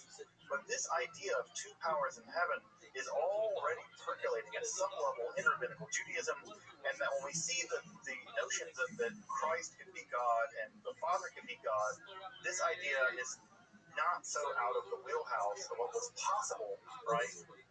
Now, I say possible, I don't say acceptable, because the rabbis clearly have problems with that, but it's at least in the wheelhouse of the literature at the time, right? It's at least in the wheelhouse of the literature at the time. Now, as I mentioned, right, earlier on, perhaps most shocking, and I think I would say most shocking, perhaps the most shocking form of mysticism ever to emerge in Judaism is this business of the Shiur Koma literature, where in some accounts, right, you're given a vision of the divine throne, and you kind of have an ecstatic prayer. You utter an ecstatic, you have this vision, and you utter an ecstatic hymn or prayer or psalm, and that's how many of the texts end. In some texts, you sit on the divine throne, and you're transformed into an angel. By the way, Paul almost always talks about being transformed into what he calls a suitcase somatic, right? A spiritual body. That when you are believing Christ, you will be transformed into a spiritual body. Again, these ideas aren't foreign to Judaism. Paul just takes them in a direction that would have been a little alarming to many rabbinical people at the time. But something like that also happens in the Merkabah literature, where your body is transformed into a kind of spiritual body, and that's exactly what happens with Enoch. And another version of what sort of the final outcome of all this is that you're given the ability to measure the divine body. You're given the ability to measure the divine body in a Persian unit called the parasong. Now, they picked the parasong because the typical unit of measurement in the Israelite world was the cubit. And as you may know, right, the cubit goes from the tip of your elbow to to the tip of your fingers, right? And you measure things in cubit, and typically that's standardized by measuring the cubit of the king, and that became the official cubit, at least until that king died. Well, the parasong was a much larger unit of measurement, and it was about, we would say about 3.5 miles, right? It's about 3.5 miles. What we get in the Shior Koma literature are measurements of the divine body, along with the mystical or perhaps magical names of the various parts of God's body. So I've reproduced here part of a translation from the Shior Koma, right? So we have the right and left eye, right, of God. We have the names of God's right eye, right? So we have the names of God's right eye. We have the other names of God's left eye. Now, you might be curious about why we have it spelled A-Z-R-Y-Y-H. That's because we have in the Hebrew text, right, it'll be Aleph, Zion, Resh, Yod, Yod, Hey. Right? Now, you might be asking, well, why didn't you translate it out? Well, the simple answer is we have no idea what these words mean. They're not Hebrew words. They're not Aramaic words. They're some kind of unusual, mystical word that we're not quite sure what they mean. Now, what's important about that is that next week, when we begin to talk about Jewish magic, we're going to see something very similar happen in Greco-Egyptian magic. There are going to be long strings of words that aren't Greek, they're not Egyptian, they're not Hebrew, but they are said to have magical power. And these sacranomina, these holy words, they're going to be said to have magical power. And already in the Shior Koma literature, they're already showing up. And so we have these long strings of Hebrew characters, but no one knows what these characters mean. People really work hard to try to figure out what they mean. And sometimes they do find out kind of what they might mean, but it's anyone's guess. So we have God's left and right eye. We have them named here. We have here a couple different names for the different manuscripts, right? So we have the left eye, right, it's called this, and there are sparks that issue from the upright, and that gives light to all creatures. So we now know that light emerges from God's eyes, and that is where light comes from. It comes from the eyes of God. So we have the white of God's eye, right, so the white part of your eye, we have the name for it. And so we also have some measurements here, right? So the white of God's eye measures 10,002 parasangs. That's a huge number. Right, you can do the math there to figure out how big God's eye is, but you're talking about tens of thousands of parasangs long, and if you do the math there, right, you're getting tens of thousands, maybe even hundreds of thousands of miles. That's how big God's eye is said to be. The distance between God's right shoulder and God's left shoulder is 16,000, 10,000 parasangs. So again, an enormous number. The right shoulder has a name, the left shoulder has a name, it also has another name, right, and you can see that there are alternate readings here. The text goes on and on and on like this. God's beard, I think it's 10,000 something parasangs long, if you're curious. The distance between God's eyebrows is given, right, the distance between God's nostrils is given, the distance of God's fingers, which are unusually long, are actually given as well. I taught a Jewish mysticism class at an art college once, which is great because art students they're weird, they're great. But one of the things that one of the students did actually was go into CAD, design program, and actually mapped out what God's body looks like. And what's weird is that God's head is really, really big, and God's arms are kind of weirdly short, and God's fingers are really weirdly long, and God's trunk is small, but God's legs are really long. So you get this really creepy looking creature. I'll have to dig up where the image that the guy came up with. But what he did was he compiled every single one and tried to make it so that God, and God's eyes are really big, right? God's eyes are really big. And shockingly enough, right, have you ever seen the stereotypical picture of like a gray alien? It kind of looks like that, right? Of course, that's Christopher the Mill of all the alien people, alien conspiracy people, whatever. But it is weird. It is weird. And so we have this. And by the way, this text goes on for pages and pages and pages of this stuff, right? With all kinds of dimensions of God's body. Now, when this literature was published back in, we don't know exactly when it was published, but when it begins to emerge and we find it into the Middle Ages, one of the probably people that's reading this and thinking to themselves, this is terrible, is Maimonides. There's a great argument that the guy who reflects, if you've ever had what's the right word? The pleasure or the punishment of having to read the guide perplexed, right? Because it's just as likely to perplex you than help you. One of the things that's true about it is that one of the main theses of the God complex is that God does not have a body. And that what Maimonides does for the vast majority of that book is spend time going through every single metaphor of God's body. God's hand, God's eyes, God's legs, God's hair, whatever. And Maimonides goes through every single time the Bible describes God as having a body and shows that it's not to be taken literally, it's to be taken metaphorically.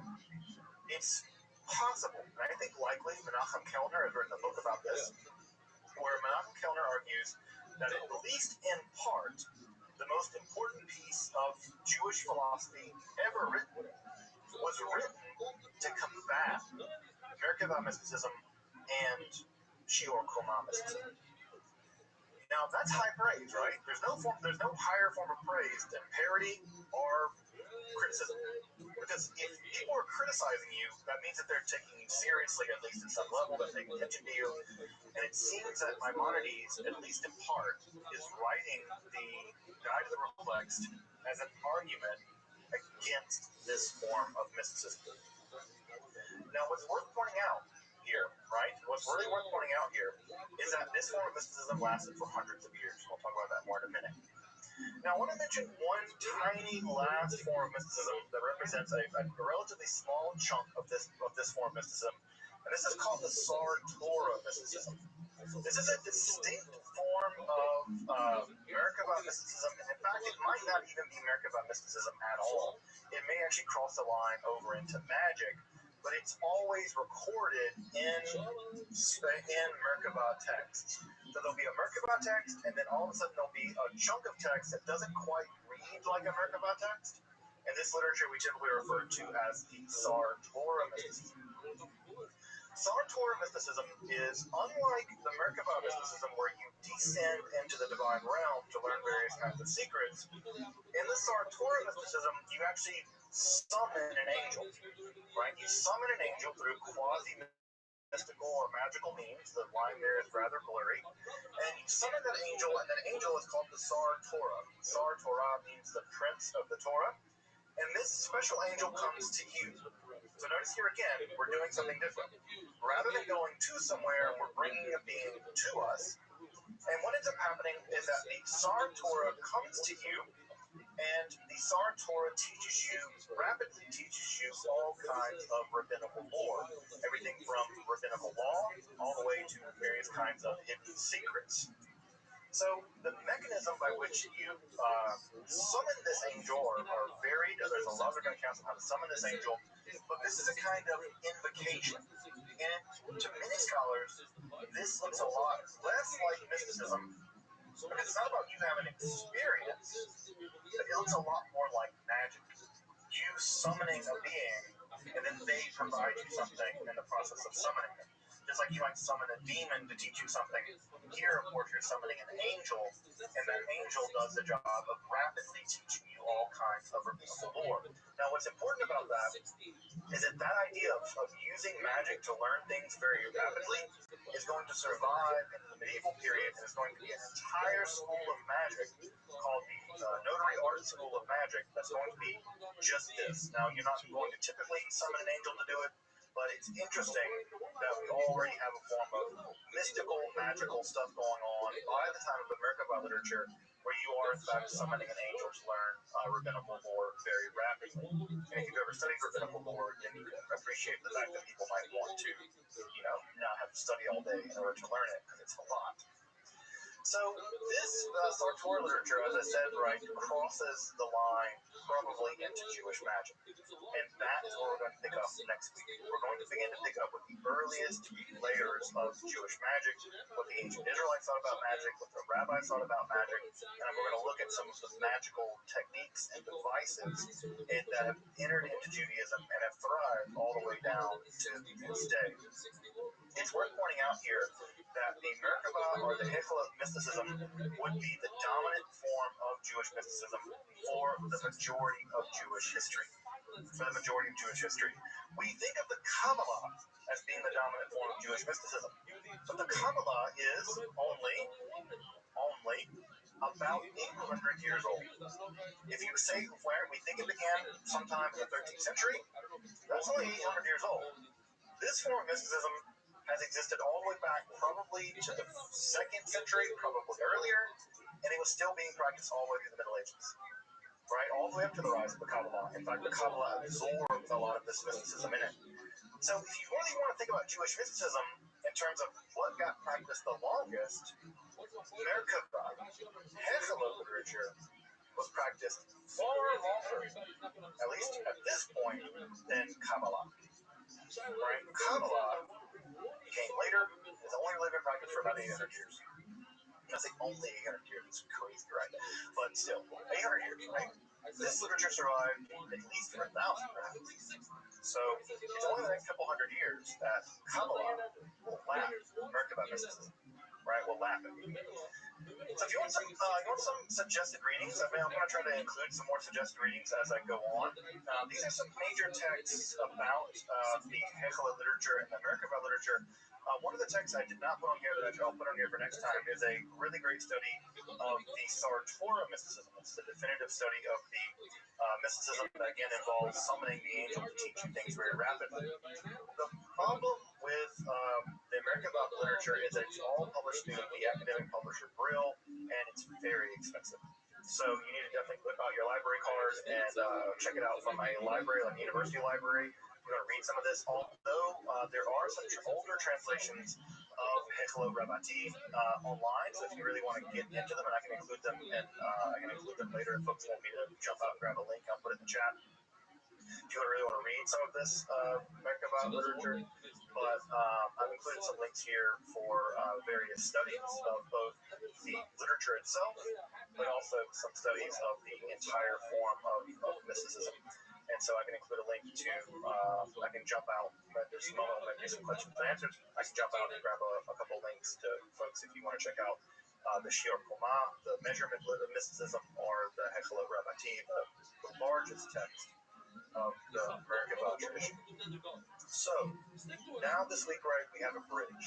And that bridge is going to connect us to Jewish magic. We're going to talk about the connection between Jewish mysticism.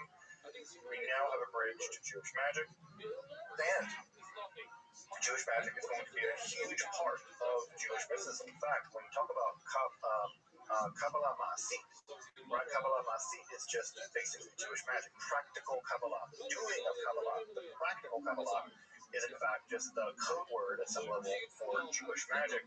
And it's to that topic that we will turn to on Wednesday, which is weirdly enough, like 3 days from now. We will turn to that on Wednesday, and we will pick up with Jewish magic. Welcome back, and thank you for joining me as I explore the garden that is Jewish mysticism and Kabbalah. Again, if you'd like to support my work of providing accessible, free, and scholarly content on topics like Kabbalah, alchemy, and the occult, along with magic, hermetic philosophy, consider supporting my work on Patreon, or perhaps with a one-time donation. You can find those links below. Until next time, I'm Dr. Justin Sledge, and thank you for watching Esoterica, where we explore the arcane in history, philosophy, and religion.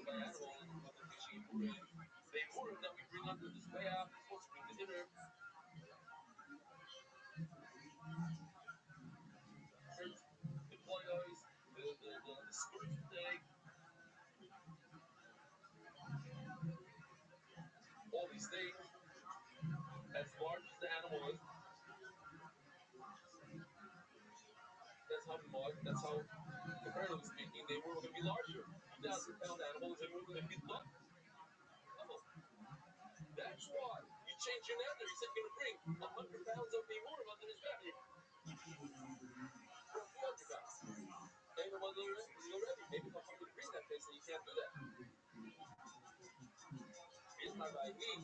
Right, maybe Rabbi will be sent by an animal because you're literally bringing more onto his back. Alcohol, but when it comes to a mitzvah, maybe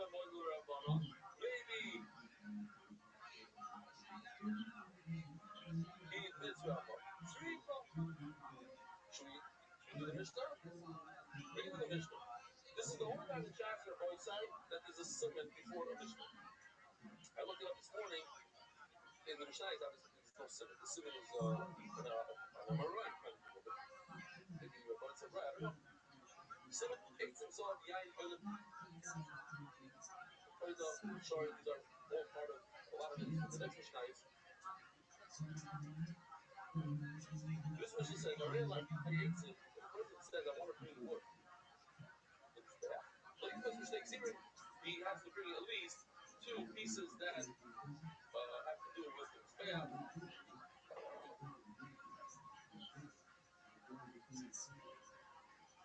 Pieces. The size of the Mizbeach. You know, the size that you bring in the morning. But even if mistakes here. And he says, I'm going to bring frankincense. Well, even if it's quite have to have. Oh, I never think green sauce is the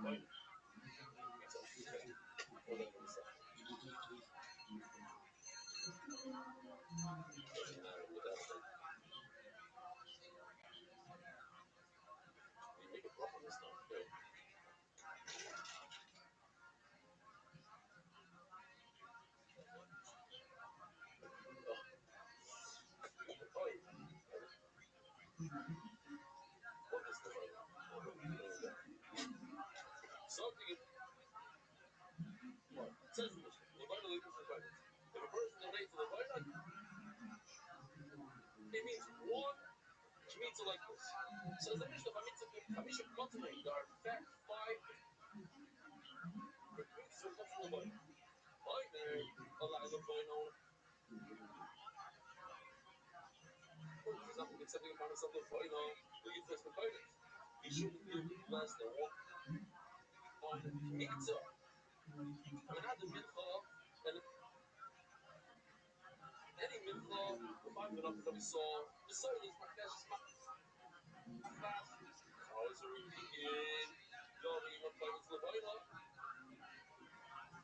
Should have 1 mitzvah of Levina. Amal is a very good point. If you take this mitzvah of Levina and you wrap it in your house, same thing would be if you take this mitzvah and put it on the step, it's not the right mitzvah. Shnei Bezichin. What's the 2 Bezichin on both sides? Take a look at this. Remind Allah. I was thinking to myself that before we learned Menachos, we weren't all very familiar with the Shumba. And the Bezichin, if I just said Bezichin to somebody, ask me, Shiva guy, what's Bezichin? Bezichin. It's the 2 spoons. And in each spoon is 1 mitzvah worth of Levina.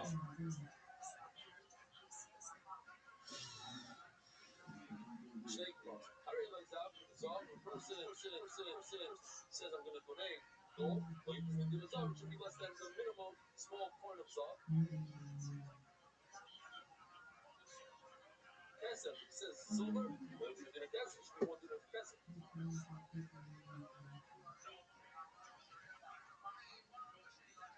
Let's just not bring the smallest point of copper. That's not copper, but it doesn't look at it. You're asking any time I'm asking, the person says, I don't know what I specified. Yeah, maybe this is beautiful. Maybe actually you're going to love the capitalist come out. Keep on giving. And when it comes to 100,000, no, that can't be that much. There's a guy, real quickly, in Yeshiva, he was selling cake. And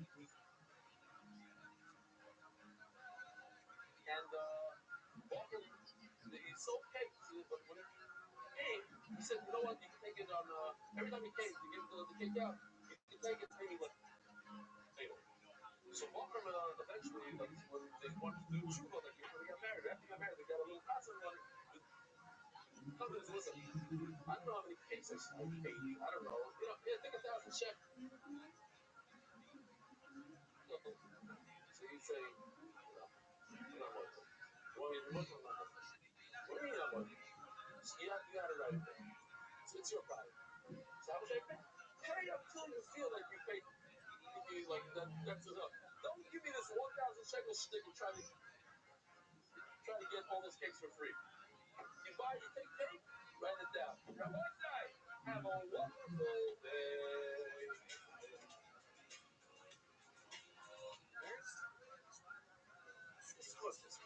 throughout the world. Sponsor a share today. NYSoccer.com.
Good morning, Rabbi.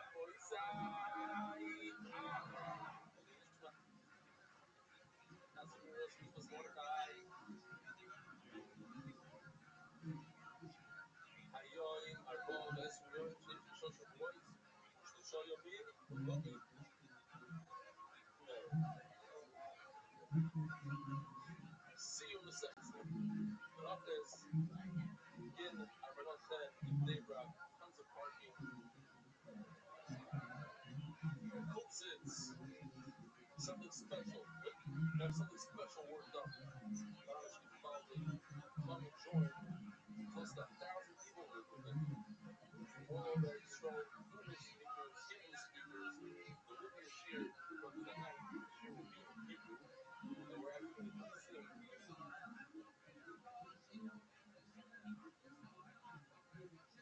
Rarely have that. That is a full share and the scene of them this year. You can sign something right there at the scene. The both worlds is a seal. If Manchester is a seal, what's that? I want to say, here's a case.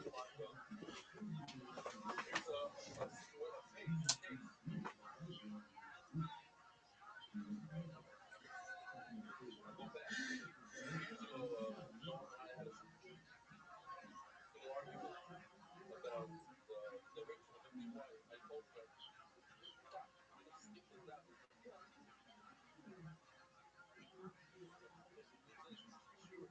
So much of that. You don't even know where. You still don't know where. The project is ringside. The Murray project.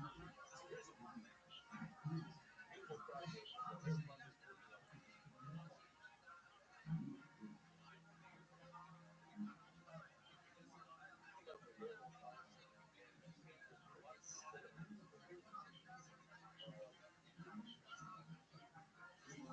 What's the final product that you want to, it's not a gift, but you see it.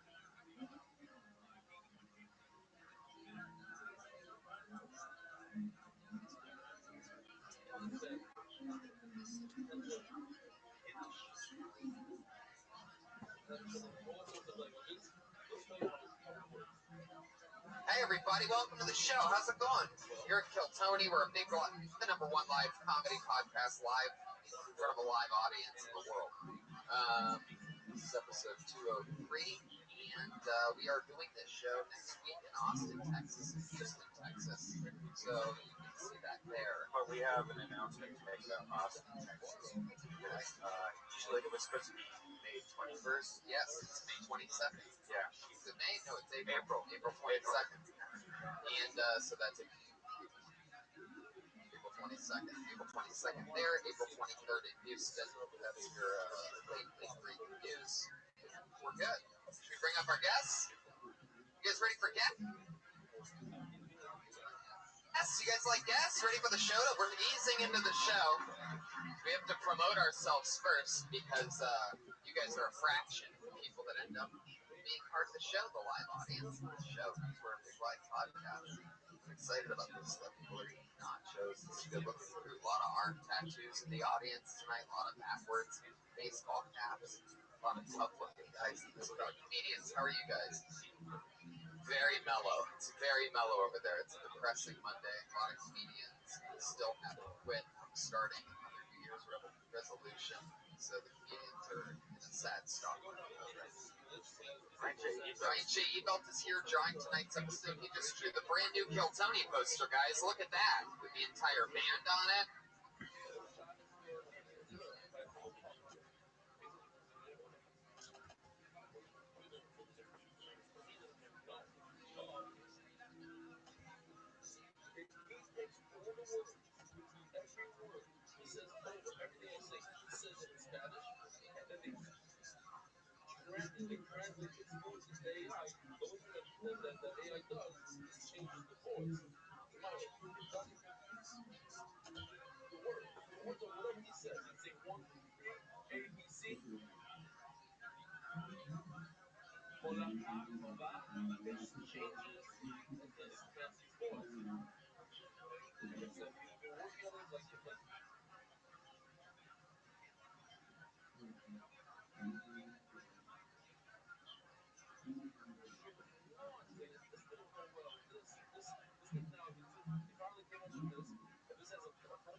That's unbelievable.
I went to the house of one of my friends and they're able to finish with that.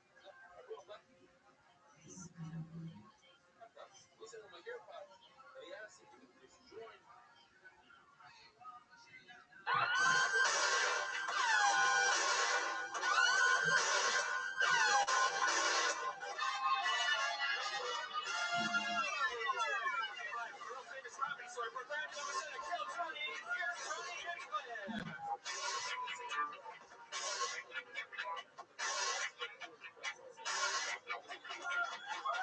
I literally got stuck in a room. That was unbelievable. That was epic. Hello, welcome. Welcome Monday night. Hopefully that's something crazy. I tripped on that crazy roof. Did you see that? I really got stuck there. That could have been a disaster. That was a real life accident, everybody. Wow. That just goes to show it's a real. And last night he came for a price. He got 4 feet. Here's wearing the thing. Our expert with this. Okay. Now let's jump into it. Experience however. Let's do us something. For a relationship, and for what? For why that people committing that they have to live. I heard that the head of the corporate committee, the top of the appeal committee, is in America. That is very, very Live show, anything can happen. You guys ready to have some fun tonight? This is a show where even the host can fall out immediately. Coming out, this is Brian Redband. Hey guys, on the sound effects.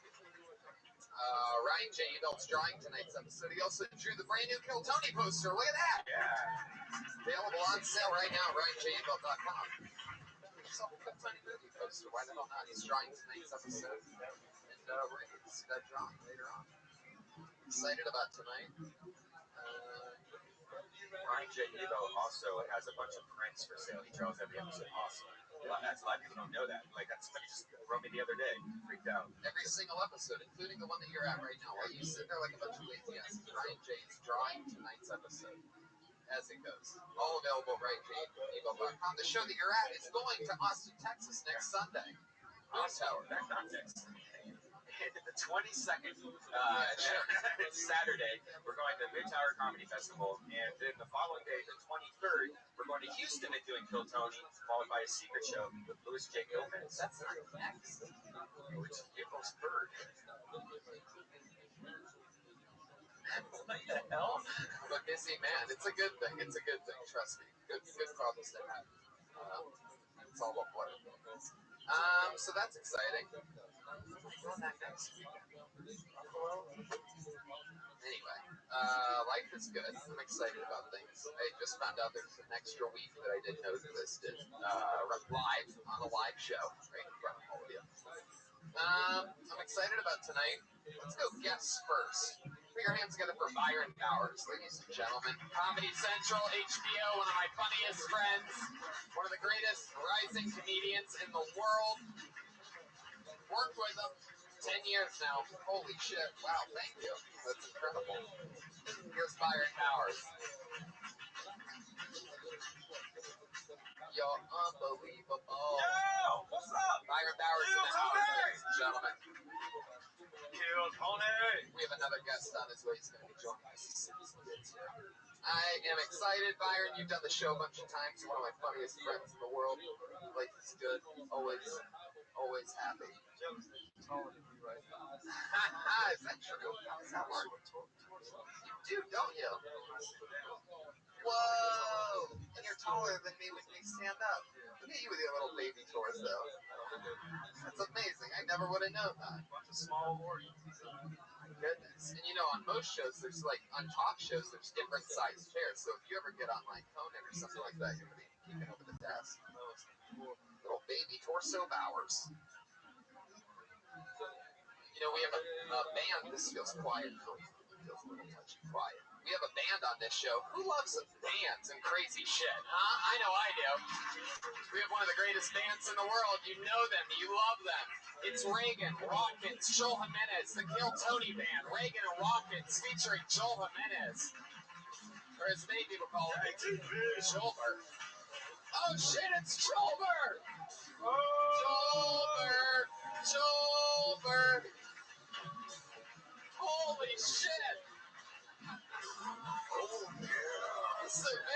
special WrestleMania edition. We have out of shape Hulk Hogan, Goldberg, and the macho homeless man Randy Savage. This is incredible. They always come out in a different thing based on news that week. I'm guessing this is in homage to WrestleMania. Step into a Slim Jim! Wow, he actually threw an actual Slim Jim. Or Skid Row. You know what I mean? One of the two. Hulk Hogan is in the house, it seems, ladies and gentlemen. How's everybody doing? Have you guys shopped at Rent-A-Center lately? The deals are unbelievable. I think it's going to be a great show tonight. I'm not so sure about our first guest over here, but it's going to be great. Oh, that's right. Hulk Hogan's racist. I almost forgot. I see what you did there. Byron, what are your thoughts on Hulk Hogan, man? He's the Michael Jordan of wrestling, so just ask Jordan. He can be racist. I think Jordan killed more people than Hulk Hogan. He can be racist, am I right, Hulk? Yeah, brother. I love it. He lures you in with the brother, but then at the end of the day, when he go home, he say nigga. He rips his shirt off in the mirror like nigga. But that's why he win matches. You know? That's right.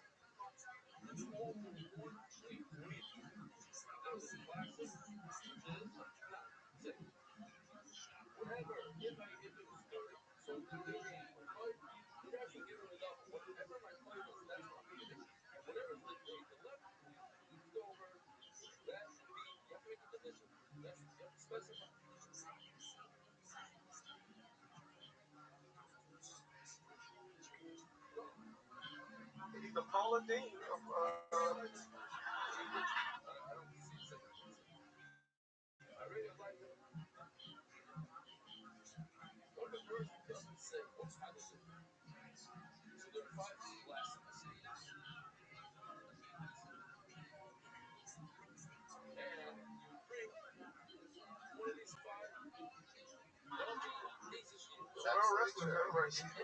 That leg isn't the only thing he drops. The N-word is what I was talking about. Goldberg appears to be here for the first time ever, ladies and gentlemen. We're gonna see. Everybody knows that's the drummer Joel Jimenez on a hot streak. Always, every time he steps into the mic, for some reason, it seems like he hits an absolute grand slam. So keep an eye on that as the show progresses. Let's just jump into it, shall we? Let's start the show. Our second guest is gonna come in and join us whenever that happens. And y'all much quieter than the last time I was here. What's up? Yeah, you guys ready to have a crazy fucking time or what? This is the actual start of the actual show now. There's a lot of moving parts. They slide into position. I know some people, when they get here, think that they're here for the first time, that Pat playing the guitar when you first get in is the start of the podcast, but it's not. This is it. See how everything is in position. Kill Tony is ready to begin. I have a bucket full of a bunch of names human names that signed up. Maybe it's one of the new comedians of the world. Maybe it's just crazy someone that signs up on random lists on Sunset Boulevard for anything. You never know what it's going to be. But you do know this, is that 60 seconds is your time. You know that's something. You hear the sound of a kitty. He's wrapping up then, or else we're going to bring out the angry West Hollywood Bear. There you go. There you go. Very good. Okie dokie. Oh, Macho Man. One of my old favorites. You can't tell exactly what's off about the Macho Man, though. There is something. It's very like, It's the hair kind of goes into the beard like a ball. yeah. Just like Macho Man's here, and I got one thing to do.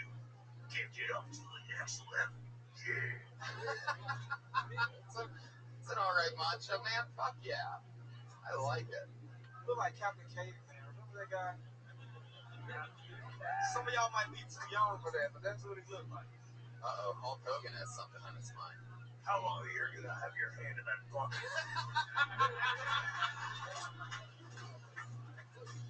I was thinking the same thing. Me too. You know what's interesting? I hear it, and it's just like. I'm like, this is such an old school thing.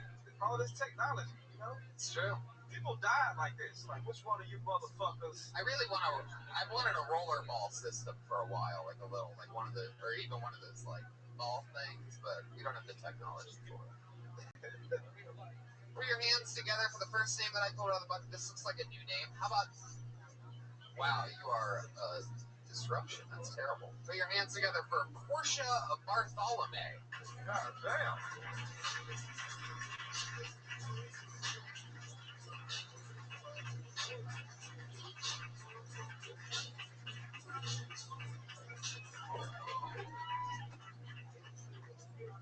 Hey guys, hey.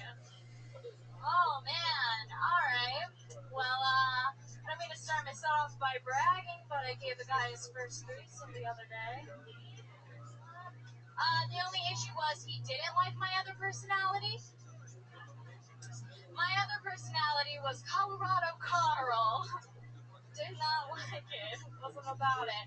I got knocked unconscious for the first time the other day.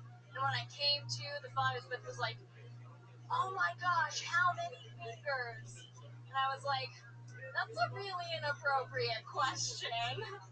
But like 2.5, 3, a whole fist. I experimented a lot in community college.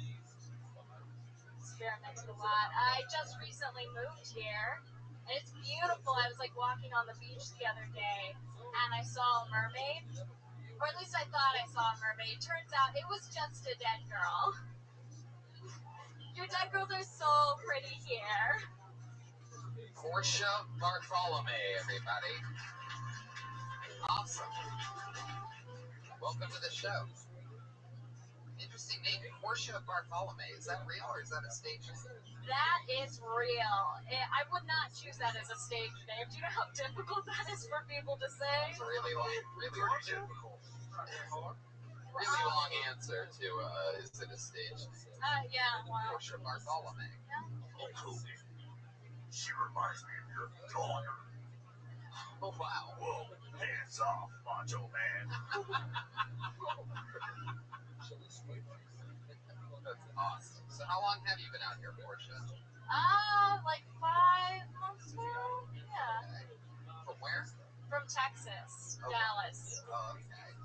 And what do you do for a living? Are you that kind of Portia? No. I'm a nanny in Beverly Hills. Oh, there you During go. the morning, Even yeah. harder. Why are you standing like a cheerleader right now? It's fucking me up. Is it? I'm a nanny in Beverly Hills. I wasn't saying that cheerful. That's not something to move. What kind of kids are you nanny? 2 5-year-olds. Yep. They're twin boys. They can be difficult.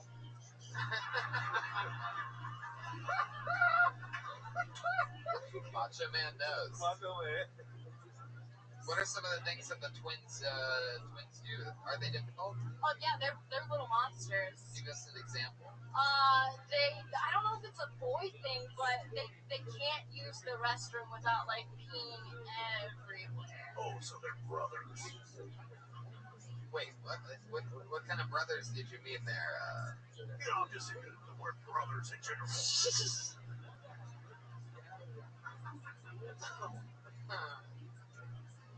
Pee everywhere. Yeah, or they can't be told no. And that's a monster? Yeah, people that don't know the word no. My nephew stabbed somebody with scissors, and you got a problem with kids pee? What kind of nanny are you? I suppose you should teach them how to pee, really. Well, that's actually the parents actually were like, you need to teach them this. And I'm like, what? Here's you bring them in there, you pee, get up, tell them this. Yep. Teach those boys to pee sitting down. Yep. My babysitter fucked me. Are you that type of nanny? No. Yeah, wait a second. Was this threesome that you had with 2 twin boys? It's getting hot. Yeah. Oh, yeah. Is that Macho Man? Kool-Aid Man was a wrestler where I'm from. So you. Portia, you're so cool. You have, you don't seem like a Texas girl to me. You seem like farther north or something. What did your parents do for work? What were they like? My mom is a dental hygienist, and my dad is in gas and oil. He owns his own company. Wow, he owns his own gas and oil. Yup. Why are you working? Do he has a Porsche also? Oh, because I don't have a relationship with him. Because I'm broken. You know. That was a chilly exception to live with that. Yeah, I gotta to like veil my brokenness with like happiness. Don't we all? Yep. Yeah, that's the whole thing. Where do you think your relationship with your dad went wrong? Oh God. Who knows? You do. You know. Alright. Have you ever been a professional wrestling fan? Oh, yeah, actually, yes. Okay. Yeah. Wow. But Welcome. Can you imagine what it feels like to go to a UCB class? It was like that, right? Oh, yeah. Yeah. I love professional wrestling. No. Well, no, I don't actually like to watch the wrestling part, but like if you watch like the 80s promos, like those where they're like clearly on coke, those are fun. Yeah. This girl sounds like she needs to be choked up.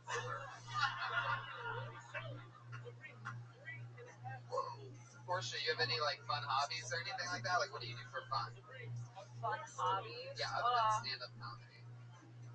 Like, what are you into? Like, I don't know, fucking like psychic shit. What about like walking across the street? Yeah, something like that. Are you into walking across the street? Yeah, that's like my hobby. Say yeah to everything. Someone tell you to do that, like always.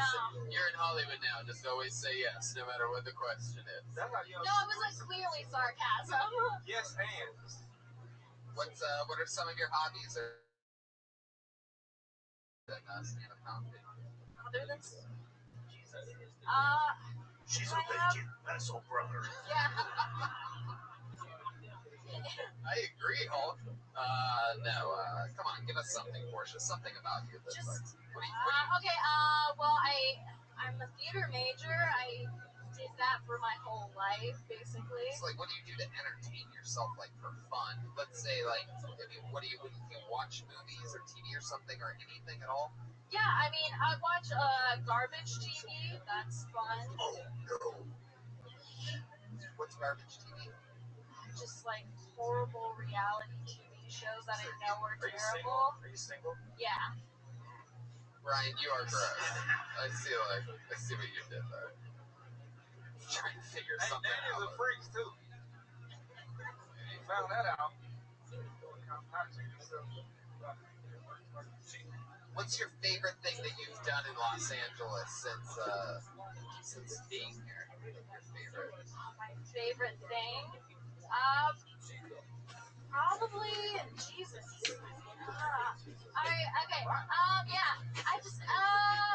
Okay, my favorite thing is the other nanny that I met, she's a psycho. She believes in... What do you think she says about you? I mean, I love her, but she's weird, and she's one of my favorite things. Her opening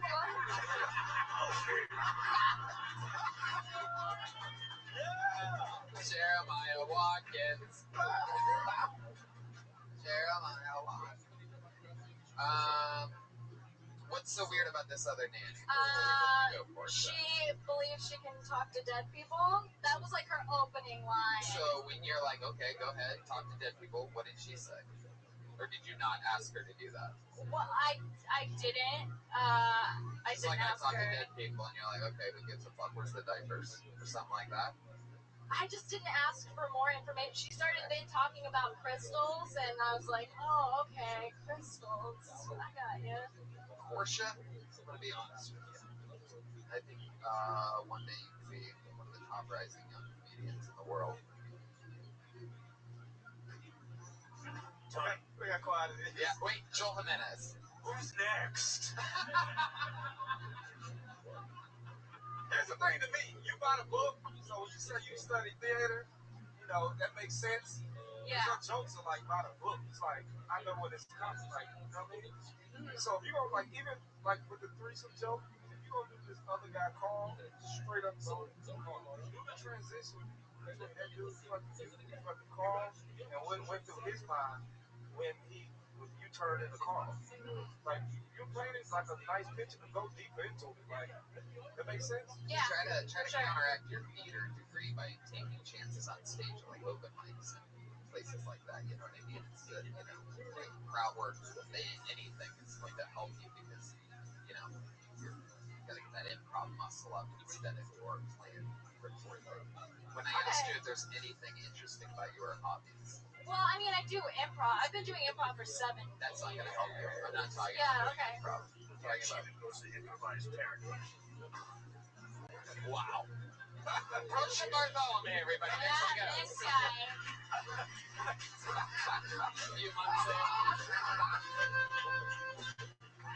Few months in, Hulk Hogan Hey, you is gotta keep that. Write that down. 24-inch This python. motherfucker is a beast. Improvised paralyzed? Like bodies. You man of those doctors will say,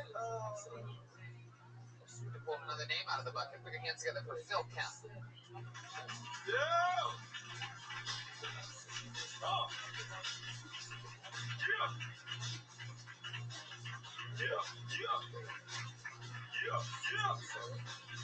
Yeah. Yeah.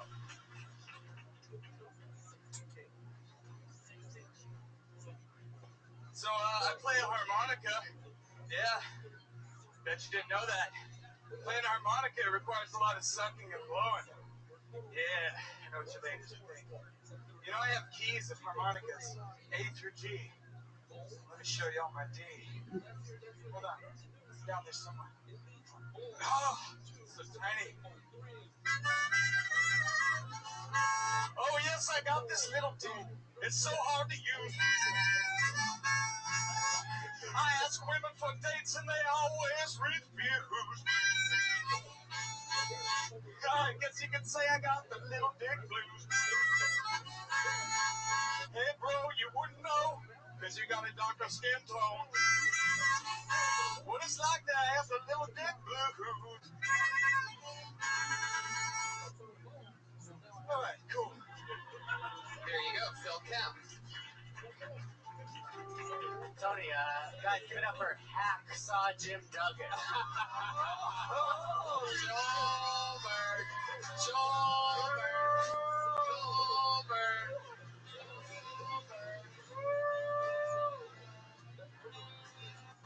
Holy shit. All right, Jeremiah. Always holding up a little longer than everybody else.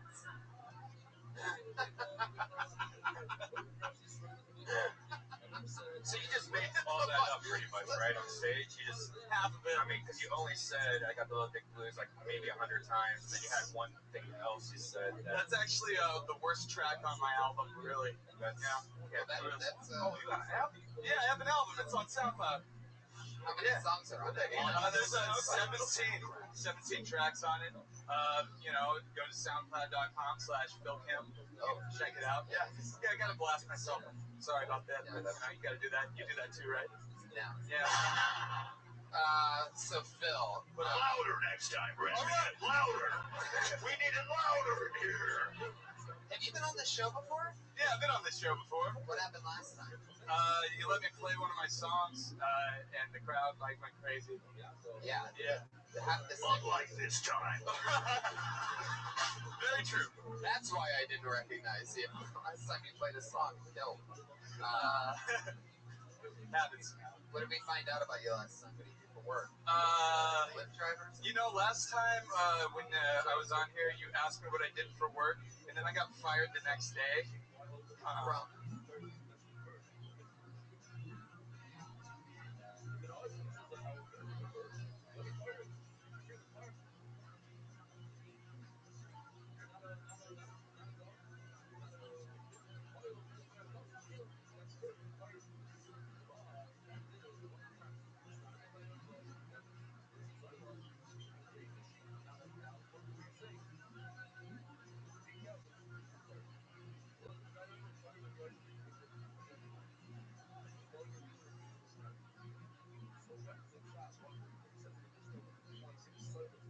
answering that? From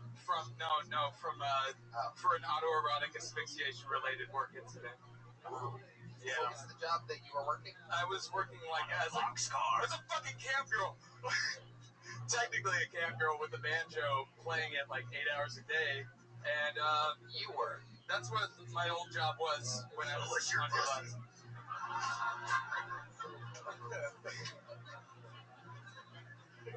My boy, Patty Reagan. So you're saying you would film yourself playing music. And I get paid to do it. Right. Like $15 an hour to do that shit. And then they got all mad when I took my shirt off, put my belts around my neck, and started singing I Touch Myself by the Vinyls and Schmeagol from Lord of the Rings while making a jerking off motion. And so they fired me. Why is this motherfucker doing 2 cents? I want to see this brother's character reel. Why'd you bring the banjo? Because I have songs too. Phil, you're an interesting guy. You just plug and talk about stuff that you're not saying everything in your showing nothing. He also tap dances. Yeah. Fine, you want me to play one? No. That's not how it works. No, I'm taking the bait on this one. What made you stop hanging yourself in the video?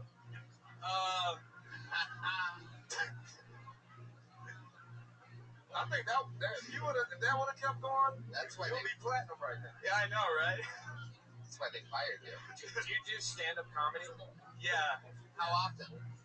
Like at least 3 to 4 times a week. So how do you survive? How do you make money? Do you really want to know what I do? Okay. No. Phil, you're terrible. Killing me, dude. Well, I'm sort of in the business of helping people get back on their feet. Okay. Sounds like a So you sell crutches to people. Cool. Actually, I repossess people's cars. That's what I do. Yeah, I repossess cars. Wow, you gave me the crazy eyes when you said that. Yeah. I'm thinking like mine might be next or something. If you're feeling low and down after your car gets repossessed, come on over to Rent-A-Center. That's probably how I've been sounding all night, right? No, when he says gets a laugh out. You ever repossessed furniture before? Shit, what? You ever repossessed furniture before? No, man, I used to sell cars to people. Now I just steal them from people. Whatever. Anything interesting ever happen when you're trying to repossess a car? Anybody ever go crazy on you? Yeah, not really, actually. All right, well, there you go. Phil Kemp, everybody. We're going to move on. Oh, all right. We're going to move on from Phil. There was so much gold probably there. He's on Twitter at Filthy Phil. There's probably so much gold there. Can we get some more interesting comics to the stage, please? I mean, Jesus Christ. Oh, thanks, Brian. Thanks for your always positive input. I couldn't tell you weren't having fun by your heavy, gaspy, dramatic breathing to my left continuously every 10 seconds. It's fucking chill. Everything's in a bucket. We can't. This isn't a wacky bucket where it's like, to the top. Look, we It just got a lot worse, by the way. It's one of the worst comedians that's ever been on the show. Put your hands together for GT, everybody. Oh! Hopefully he's not here. Can we get that lucky? Do you see him back there? Oh shit, here he comes.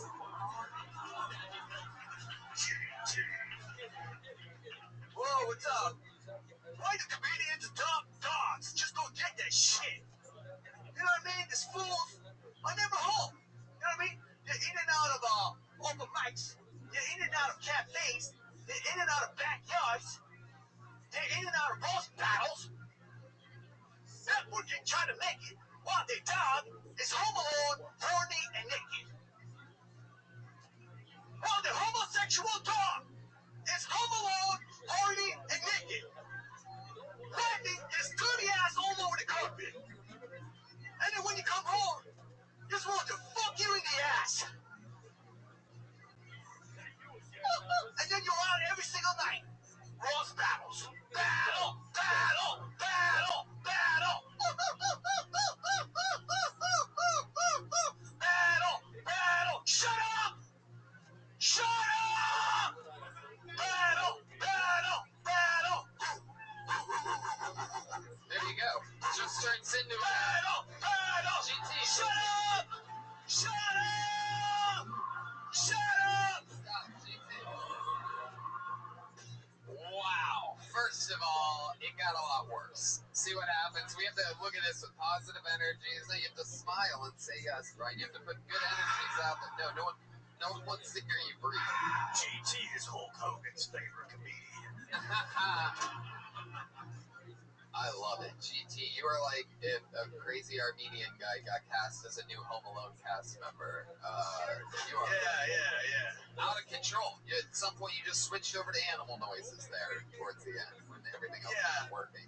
You tailored your material to what it seems to be for comedians that are currently somewhere in the middle of like the grind. Like it's very tailored to Comedians. Because I'm always performing in front of comedians and how do they normally folks here are comedians, so I was like looking at them, they don't relate. GT, They can't relate. GT, can you hear me? It's this. Anytime you hear that voice that sounds like this, it's me right here. That means I'm talking to you. It's a whole thing. It's a real live show. I lost you there for a second. You just kept explaining that one thing. Go ahead. Yeah. Thank you. So GT, how does the audience and comedians that you normally perform in front respond to your normal non-comedian about tailored to them jokes? That bit goes well a lot of times. That's your bit. So you're working that out. You're now working out bits just to perform in front of comedians. Just that one. I designed How many times do you think? Let's see what the Joltman is. I just want to know, when are you opening up for System of a Down syndrome? Oh, you son of a bitch. Wordplay, brother. Why you don't perform like you're talking now? What's up with all the? Yeah, it seems like it'd be so much more like. No, I do more like storytelling comedy than what I was just doing. I like the sound effects. That's why I was doing that. So I could relate to the sound effects and talk, make bird noises or talk dog noises. I like. Okay, go ahead, Pat. What did you do?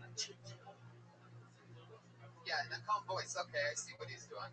What did you do today? Like, what was the real GT? Like, without trying to be funny. Like, what did you do today in your real life? Step into a Slim Jim. It was all just set up for that. Go ahead, GT, please. I was working out of my house. I have a website. I have a couple of businesses I run. I have a website called Web10Sale.com. Web10Sale? Yeah, Web10Sale.com. On there? I sell party tents online. Does that really work? Yeah, I sell them all across the United States. Is that true? You sell them one time only, or you rent them out, or? No, I just sell them. How did you get into the tent selling business? One day I was like, I had to move out of my place, and I needed a tent in the back. So and then I'm all like, I was looking for a tent, I couldn't find one. I'm all like, hey, why don't I start selling tents as well? So you started sleeping in a tent first? No, I wasn't sleeping in a tent. I had to put a lot of my stuff in there because I was like moving from my upstairs apartment to the downstairs apartment, which was cut in half. To put your stuff in. Yeah. Instead of taking it from upstairs to downstairs, you just take it outside for a little bit, put it in a tent, and then bring it to the downstairs apartment. Yeah, which is half what it used to be. So You should talk about that. Well, I talk about a lot of things. I talk about my girlfriend, how she called me, stuff like We don't that. want to hear about that. Yeah, that sounds That more. shit was interesting, wasn't it? Yeah, that girlfriend was. Shit. Nobody wants to hear about that. Oh, come on. Now, GT, what else? What else did you do today? What do you think is something that makes you? What's something that you do that you think is a little bit weird? Like, cause you just did animal noises in public. Senselessly. So, like, what's something that you think is weird that you do? Weird? Where you're like, doing a lot of open mics. Okay, next one. I think comedy's killing you, by the way. How long have you been doing it now? Comedy? I've been doing it since 2008, actually. 2008. I remember. You know why I remember? Because I'm supposed to be here a lot. Yeah, you used to always trash me. Yeah. I don't know what was the deal with that. I don't know. Well, I don't know. Whoa, we've got a rivalry, brother. You used to always talk crap. I don't know why. You used to always put me up on the negative light. Yeah, he used to always put me up on the negative light. you like tonight, you would bomb. And this is my point. Really? Is that true? GT, you know it's true. I mean, now 8 years later, you're tailoring jokes for the people in the room, and they didn't like it. It's like a whole thing, right? Are we being honest? That's funny to me. I don't know what the fuck wrong with the rest of y'all. GT specifically. Honestly, Remember any way he brought you up? Honestly, I don't bomb. A lot of times. Everybody, stop what you're doing. Everybody, stop what you're doing. Because the world's greatest sleeper has just entered the Discord. Stop what you're doing. This motherfucker doesn't know who Ray Kroc is, McDonald's Corporation, or that hot bitch eating a hamburger. Doesn't know any of that shit. Yo, How you living, pimp? how's it going? Dude, I'm slinging dick like it's going out of style, baby.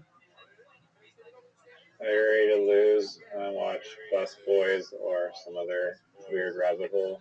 Yeah, dog. Conspiracy thing? Yeah. Good shit. Hey, I don't like that word. I don't like that word. Just call it alternative theory. I like the word conspiracy. Okay. It's based. Okay, well, guess what? I don't let I it. think that we should redefine how conspiracy. The term Don't use. conspiracy I'm serious. is I'm serious. used. I'm serious. Don't use that word in here, please. The reason why I say Oh, like you get flagged for it? exactly, That's so weird. and I don't want that. Doesn't it also have another meaning though that has nothing to do with that? Yeah, it's a law. It's law. It's an agreement between two or more people to commit a criminal act. That's what it is. But it's been perverted into everything that's not mainstream. And then when you talk about it, you get pigeonholed into this flat earth kind of deal. And I don't want that. What I talk about is real. It has evidence. And if it doesn't have evidence, there's at least some kind of logical connection. And I don't like it. And when Google, Thank you. I forgot I had Otis's frisbee too, so I brought that. Oh, nice. I didn't have enough battery to let's trade something. She's very dislocate. Oh, nice. Yeah, so next time I'll Okay. Thanks. No problem. This girl wants to fuck. Dog. No. Who is that? Who was that? No, Maggie. That was my neighbor, Trish. Oh, that hot chick. Taking my dog out. She sounds really sweet. Notice I waited She's until the 10. end to say this girl wants to fuck. That was very polite of me. Yeah, no, I mean, you're in my earbuds. Oh, okay. Yeah. Alright, yeah. I can just tell from that bitch's voice. She wants to fuck. But that's cool. Okay. Got any other amazing revelations? Yeah, just don't use that word. I don't like it. It's not just that I don't like it. I mean, it's fine, but does the algorithm really flag you as like wazoo content if you use it? It goes through your transcripts and then categorizes your transcripts by what's discussed, and so I do my best to avoid those words, because when people are looking at, like, there's like a word cloud, if you know what a word cloud is. I don't want that word showing up in my word cloud, because then you immediately get shadow bans and all kinds of stuff like that. So that's why there are some words like that Zoot uses. Well, I should say there are some other words like SUICI. You get in trouble for that. Like, they'll just shut your stream down, especially Meta's platforms. And so there are only like 5 words that I just don't want used. SUICID. The other one, which is like SCHITZOPHRENIA,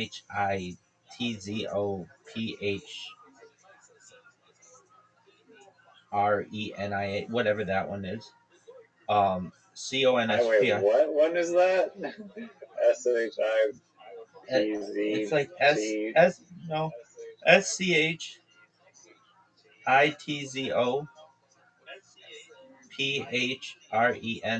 something like that. Oh, really? That gets you flagged? I don't want it to show up in my word cloud. I don't want people to be like, when they go through and they see what the different discussions are in every YouTube stream. I'll have Zoot in here for 6 hours a day using that word. And I don't want that because that's not what I like to discuss. That's not something that's of interest to me. In fact, I'm not an expert in that. And I don't want to be. I don't want people to think that that's something that I like to talk about just because Zoot comes in here and talks about it all the time. He by the way, he comes in here and he's like, he's done this. This is on the last week, just the conversation that he has. He'll be like, I should be put in a MENTAL space INSTITUTION. And I'm like, dude, why are you saying that in my Discord? You know I'm live streaming. Why would you just say that? That's not healthy thinking. You need help. You need to go see a doctor. And he's like, doctors don't do anything. It's the same bullshit that we always go through. And I'm like, well, guess what? I'm warning you right now. I've told you in the past, if you come in here and just say, I'm gonna, and then it's KILL space YOU or KILL space MYSELF, something like that. If you say that, I'm gonna boot you or I'm gonna ask you to leave because it's not healthy thinking. I don't want the people who are watching my streams now or in the future to hear those words. That's not positive. And just because you have an issue doesn't mean that you have to contaminate everybody else's positivity. So he came in last night and he's like, uh, he keeps coming and leaving, coming and leaving, coming and leaving. And I said to him, Zoot, I'm warning you right now. If you leave without saying goodbye, you may not have the opportunity to rejoin within 24 hours. Because you just leave. This is what he was doing. It wasn't just one time. He'd be like, Rabbi, let's play a game. I'm like, okay, Zoot, just give me like 5 minutes. I need 5 minutes, okay? And he'll be like, okay. Or I'll be like, just one moment. And because I'm doing something, he just comes in and it's like, I'm supposed to be waiting for him. It's like, no, I'm doing my own shit, dude. And so I have to stop like programming and I have to stop with podcasts and things. And then this happened twice in a row, right when I was ready to play. Like literally I had hit the button. He leaves. And then he comes back in 5 minutes and he's like, let's play. I'm like, dude, I was just stopping my life for you. And then I went back to doing what I was doing. Now I have to stop my life again. He did it twice. So I said to him, Zoot, I'm telling you right now, if you just leave without saying goodbye, you're basically not being a good communicator. And the first time it happens, the next time, and I don't think it's justified, you're going to get a 1 day, it's called I don't want to use the term ban because it's just too harsh, but it's like a 1 day ban, I guess is what we call it. Penalty, yeah, exactly. And then from there it'll be 3 days and then whatever. But like it pisses me off and it pisses off other people who are in here who are trying to communicate with you and trying to, talk with you about stuff and then you just leave. And I said, look, I understand I kind of said this to myself. I understand that he's got uh, issues with his internet sometimes. So I'm not going to do it like the first time he does it. I'm going to be very understanding. But if he comes in and he just starts pulling this shit, like leave and come back, leave and come back, leave and come back, then he's going to just have to learn that doesn't fly. And it's not like like other people in here, Brandon comes and leaves and all the time. Miss Aquarius comes and leaves all the time. Jayski comes and leaves all the time. That's fine. You're not getting my attention, telling me to stop what I'm doing to babysit you, and then leaving. That's where it becomes an issue. So I explained it to him that this is how it's going to be. And he was just saying things like, he said something like, I am the most, he said about himself, I am the most, like, Mentally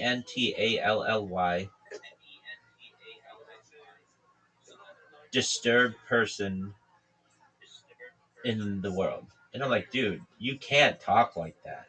You need help. And I was like aggressive with him. I'm like, when do you have an appointment to go see a doctor? You saw a doctor, they gave you a medication. I don't believe you're taking it.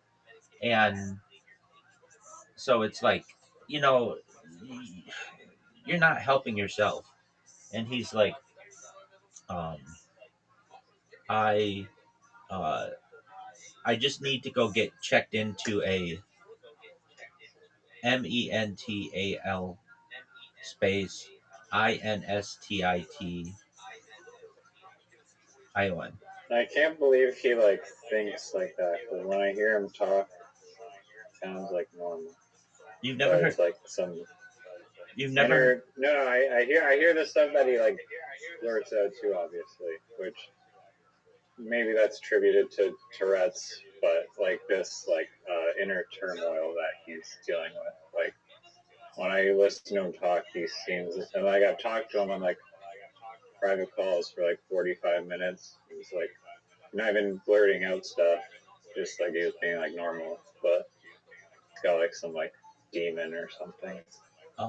I noticed that when there are more people, he does it more. Like if I ever get more than a few people in here, he interrupts everybody and then doesn't know what to say.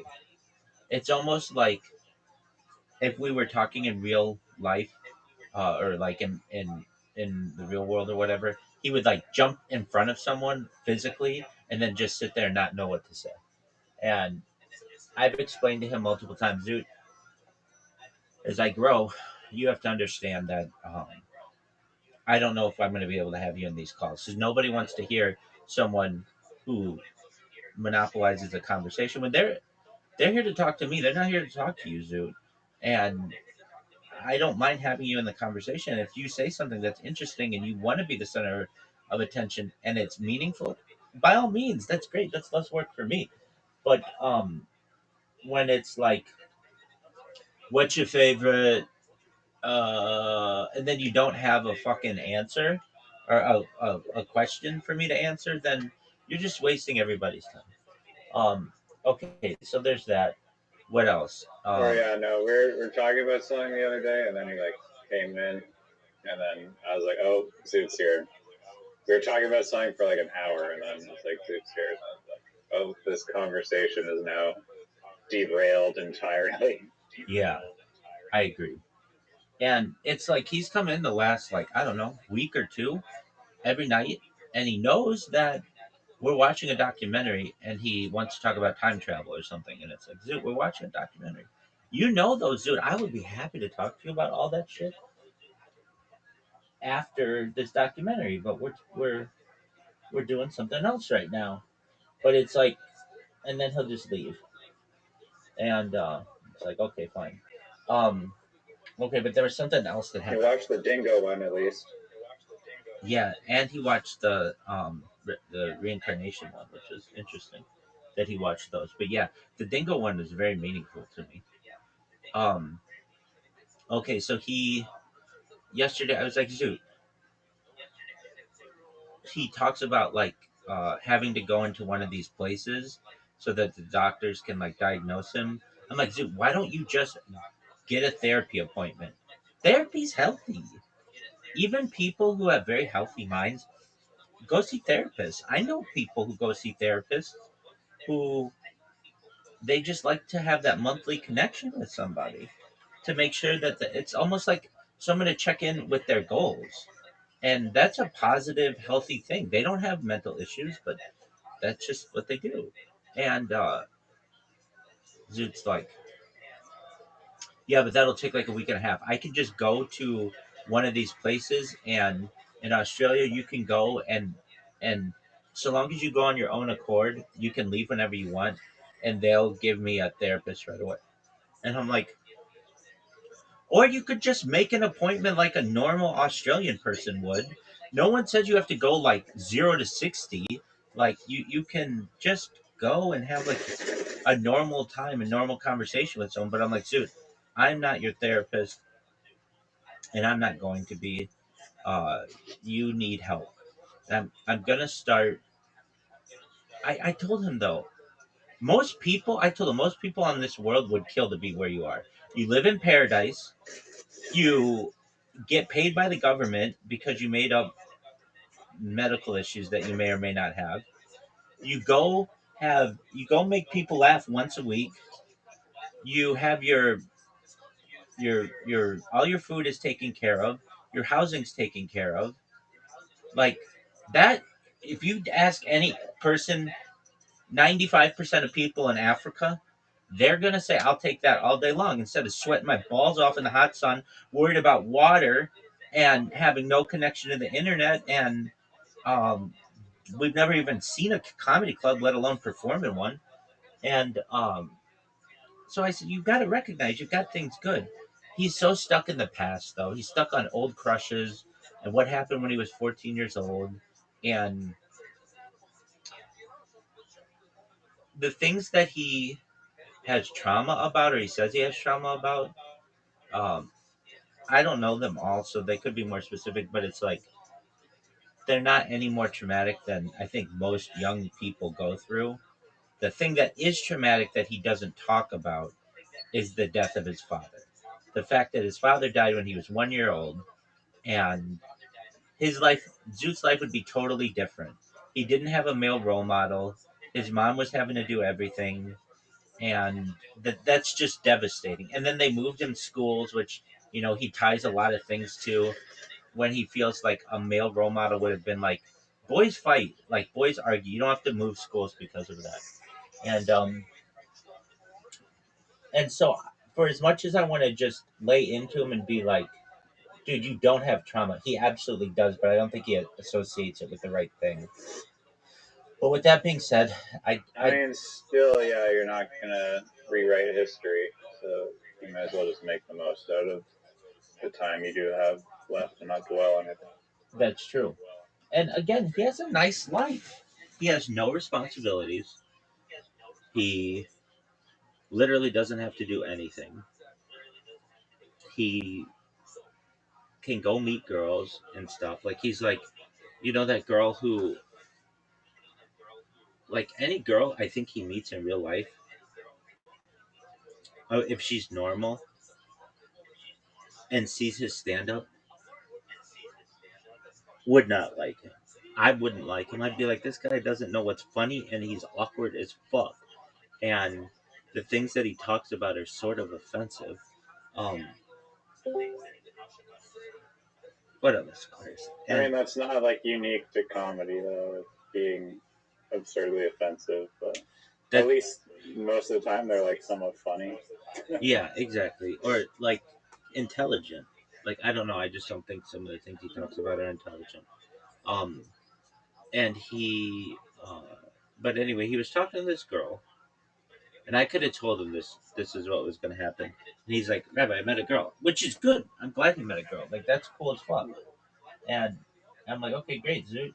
And he's like, I'm like, did you get her number? And he's like, no. And I'm like, okay, why not? And he's like, I got her Instagram. I'm like, oh, okay, cool. But he's like, she didn't accept my friend request or whatever. Follow it. She has like a private Instagram, and she didn't accept it. Well, that's not a good sign. Any chick who likes you is gonna let you into that world right away. Um, and so I was like, okay. So I could already tell this wasn't gonna be good. And then he's like, but she said that she's gonna come see me perform next week. So I'm like, okay, cool. And then the next week comes around, and I'm like, did she watch you perform? Well, she didn't say she was going to watch him perform. She said she would be there next week or something. And so he was all excited for that. And I'm like, all right, did she watch you perform? And he's like, yeah, but she left right afterward.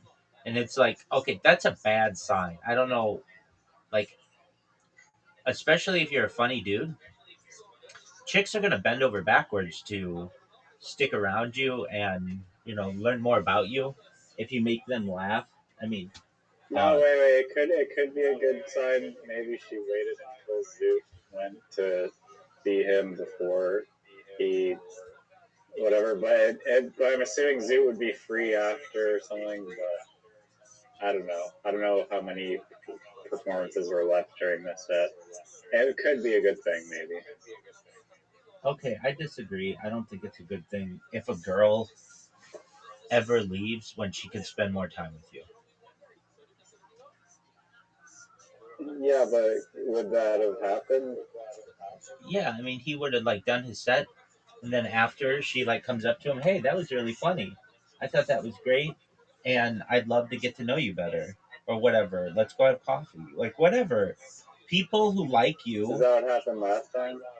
no, she just like he got her Instagram or whatever.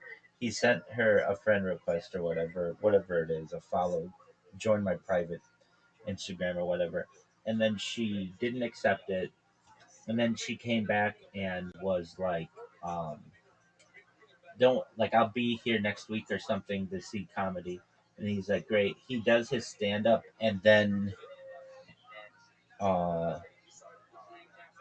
she left right away. And she had complimented him earlier about something, but it wasn't his stand up. It was something else. So I don't even really know what it was. I was like, okay, well, Zoo, here's the big question: how hot is this girl 0 to 10? Like, are you just wasting your fucking time? And he's like, she's a 9. I'm like, okay, that's that's great. At least you're not wasting your time. And then he's just like, she didn't come back or whatever. And I'm like, okay, Zoo, no big deal. But um, I've talked to Zoot about picking up chicks at length. I had a whole plan for him. We talked about it. He was gonna get picked. I told him, Zoot, you need better pictures for your social media profiles. You need to write out your social media profile in a short, concise, attractive way for women. You have to put your interests. He has some interests that would be really interesting to women. He likes to sing. He likes stand-up comedy. He likes animals. Like those are all great things. So instead of putting in there like cryptocurrency and shit coins, like put in there some of the things that have more appeal. And he's like, okay, I'm gonna do it. And then he's like, I looked for a photographer. It's $1,000, and I'm not gonna pay that right now. It's like, dude, you don't need. I mean, I advised it'd be best to get a professional photographer, but I'm like, dude, with today's phones, you can just take a really good picture of yourself, and um, like you need one of you with your dog, one of you out and about, one of you at your desk, one of you doing things with friends, and like something like that, uh, and then just a short description. And girls will swipe right on you, like if you give them the opportunity. So he's like, this was a while ago, but he didn't really do that. Instead, what he does, which is just creepy and weird, he will go on Tinder under Guys for Guys, like the gay version, and say, I'm looking for a guy to pay for me to fuck a hooker in front of him. And if this is of interest to you, like, hit me up on Spotify or on Snapchat or something. He's like, Zoot, that's not what that. That's why he got banned. Yeah, he got a 6-month ban, and it's like, Zoot, that's not what that fucking thing's for. He's like, well, it worked earlier. I'm like, okay, well, how did it work? And he's like, well, I just hit somebody up on Snapchat or something, and then we made arrangements off off the app. And it's like, okay, well, you were being too forward, obviously, and but that's not what Tinder's for. I mean, come on, man. There are straight up girls who will have sex with you in the first time for no money.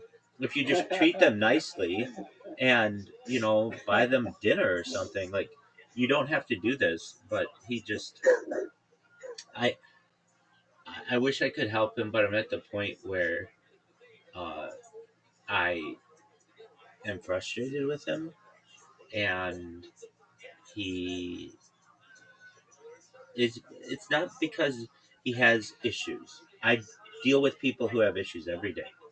It's the fact that he doesn't want to help himself on the issues. That's what's very bothersome to me. And with that being said, that's my question to you is this. Yes, I am ready to win, but just give me a second because I have to reset my streams. I'm 50% done. Um, what happened to you last night? Did you fall asleep?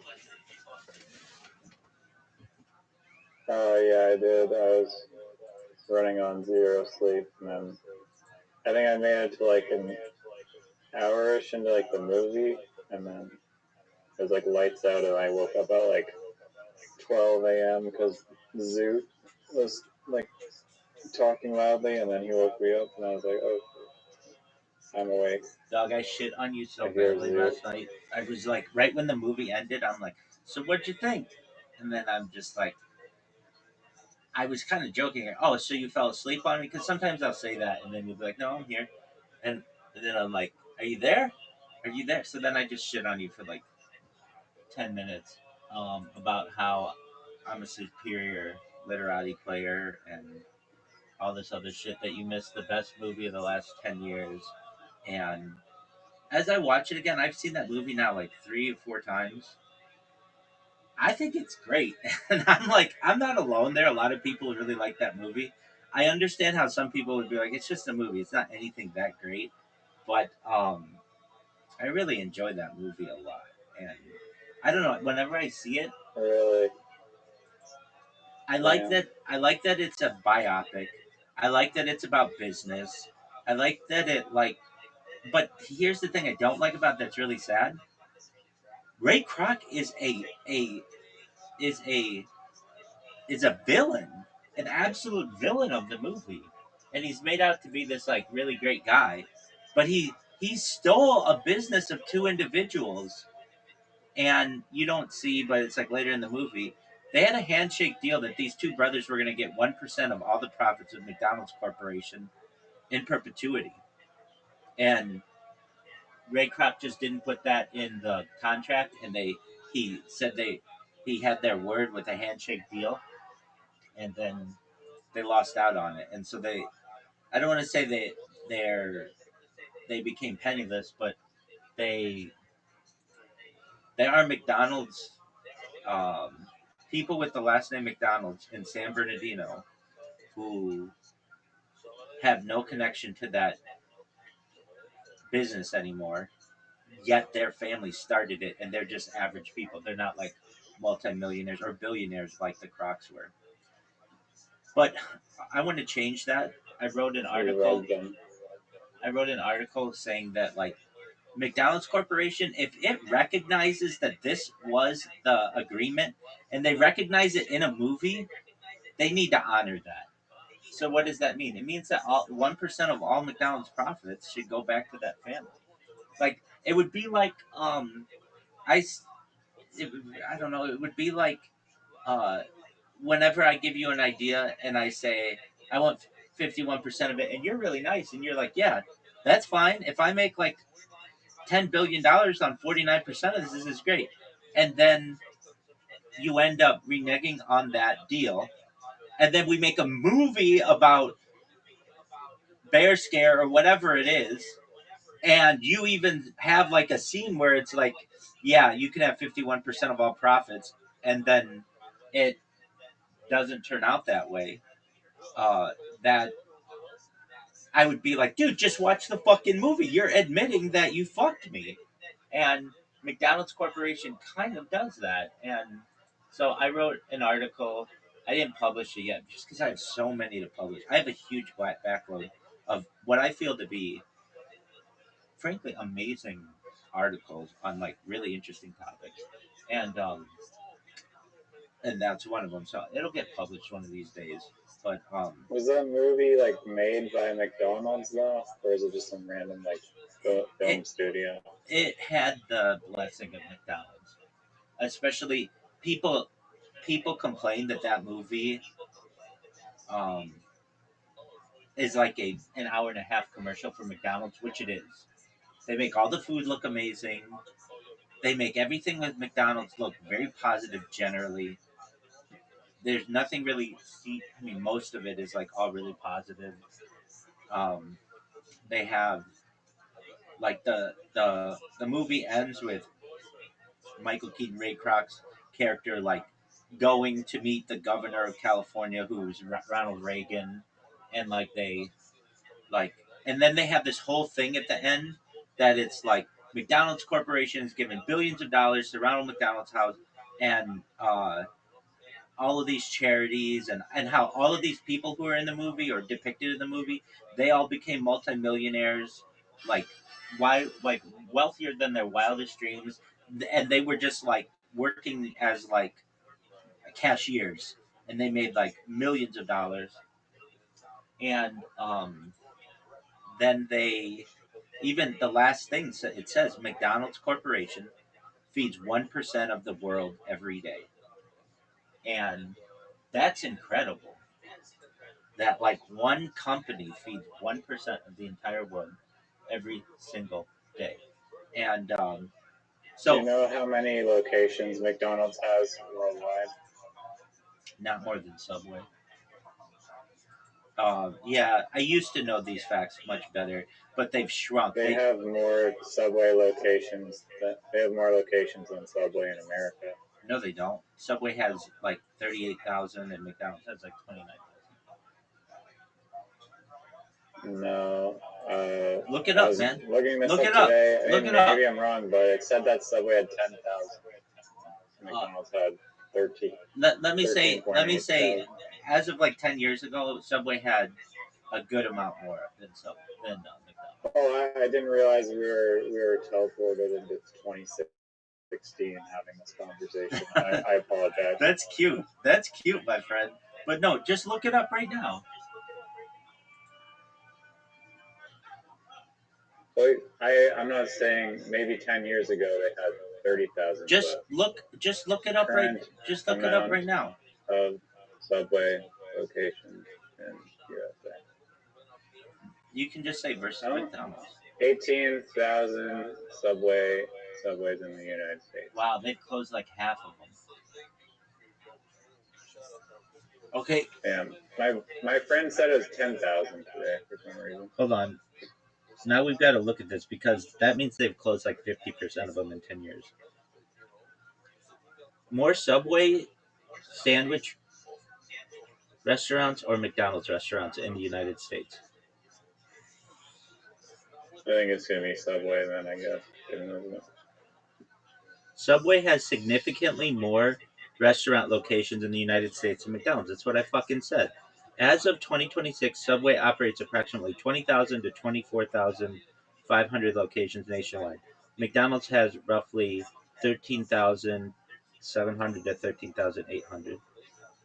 Subway outnumbers McDonald's in 49 out of 50 states, with Delaware being the only exception where McDonald's has more locations.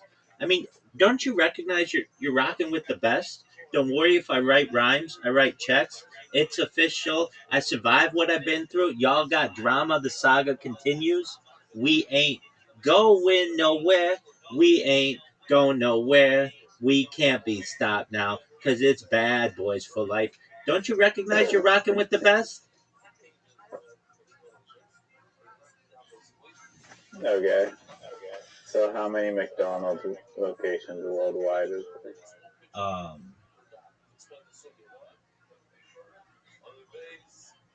How many McDonald's? I mean, just look that one up.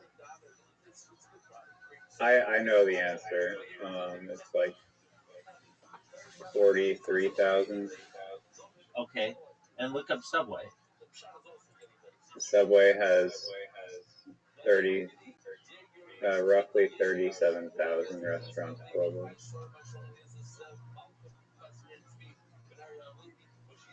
Okay. Subway previously held the title for most global locations, but was surpassed by McDonald's with over 40,000 around 2020.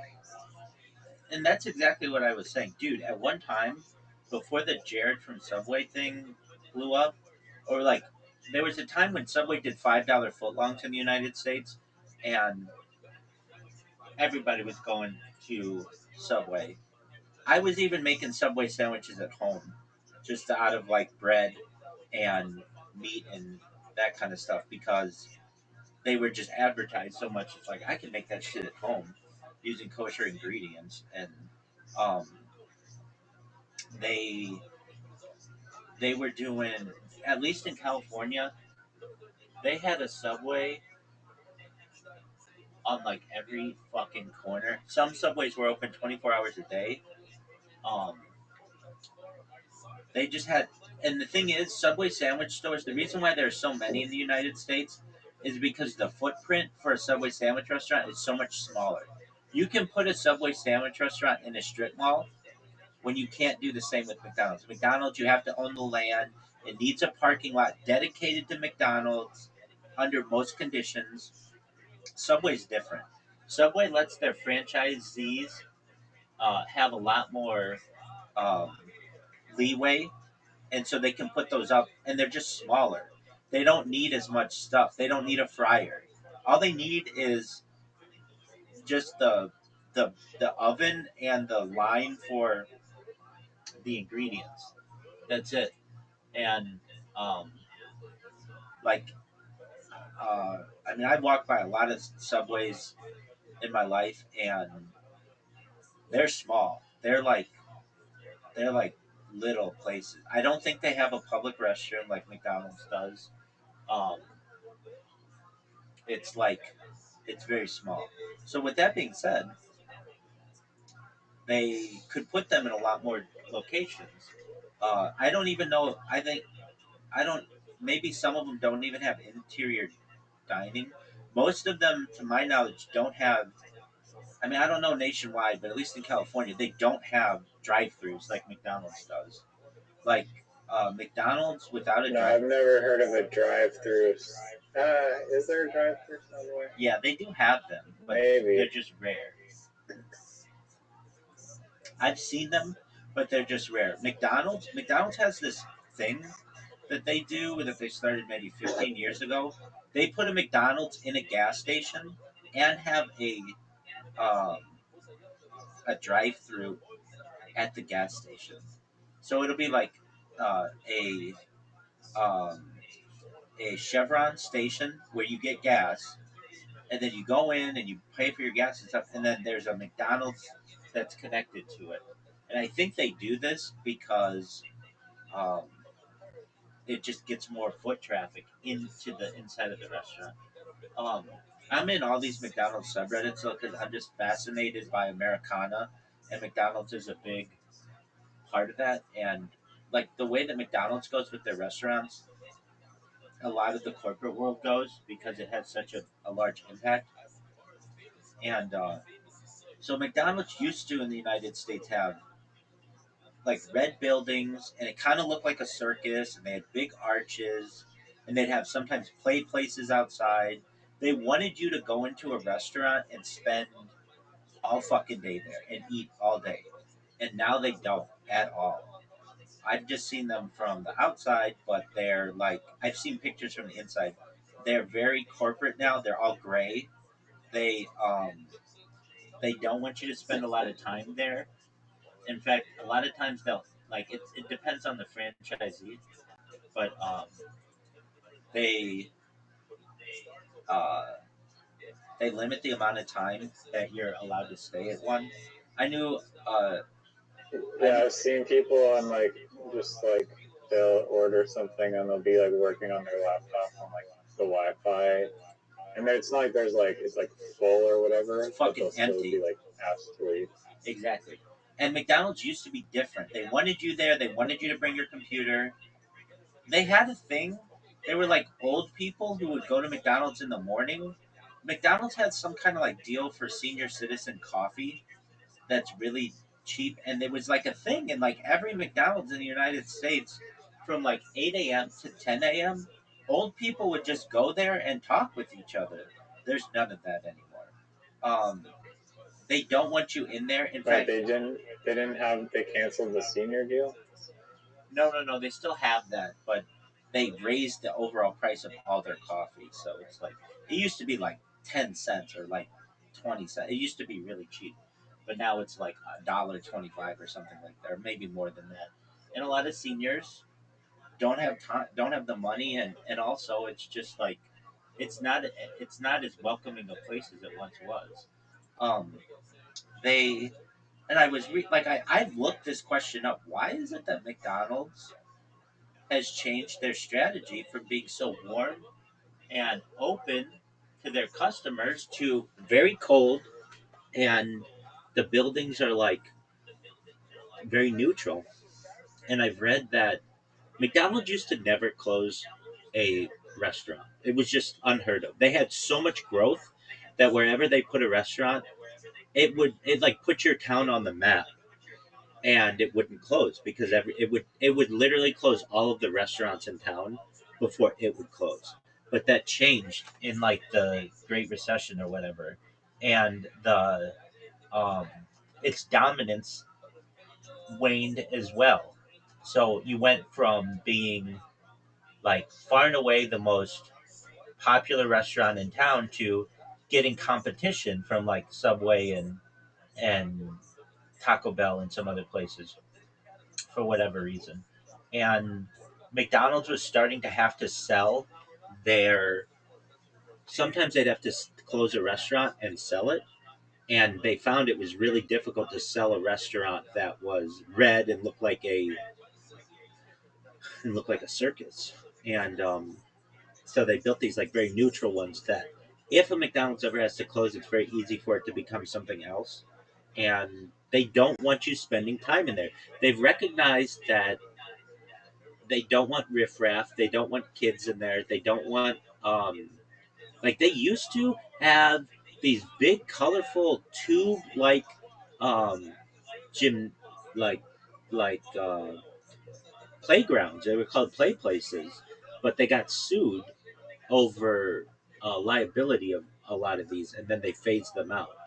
And they recognized that like people would go there and just leave their kids, or like just go there and read the newspaper while their kids played around all afternoon, and they'd sit and eat. And it was like it wasn't a theme park, but it was like They probably don't build them with play places.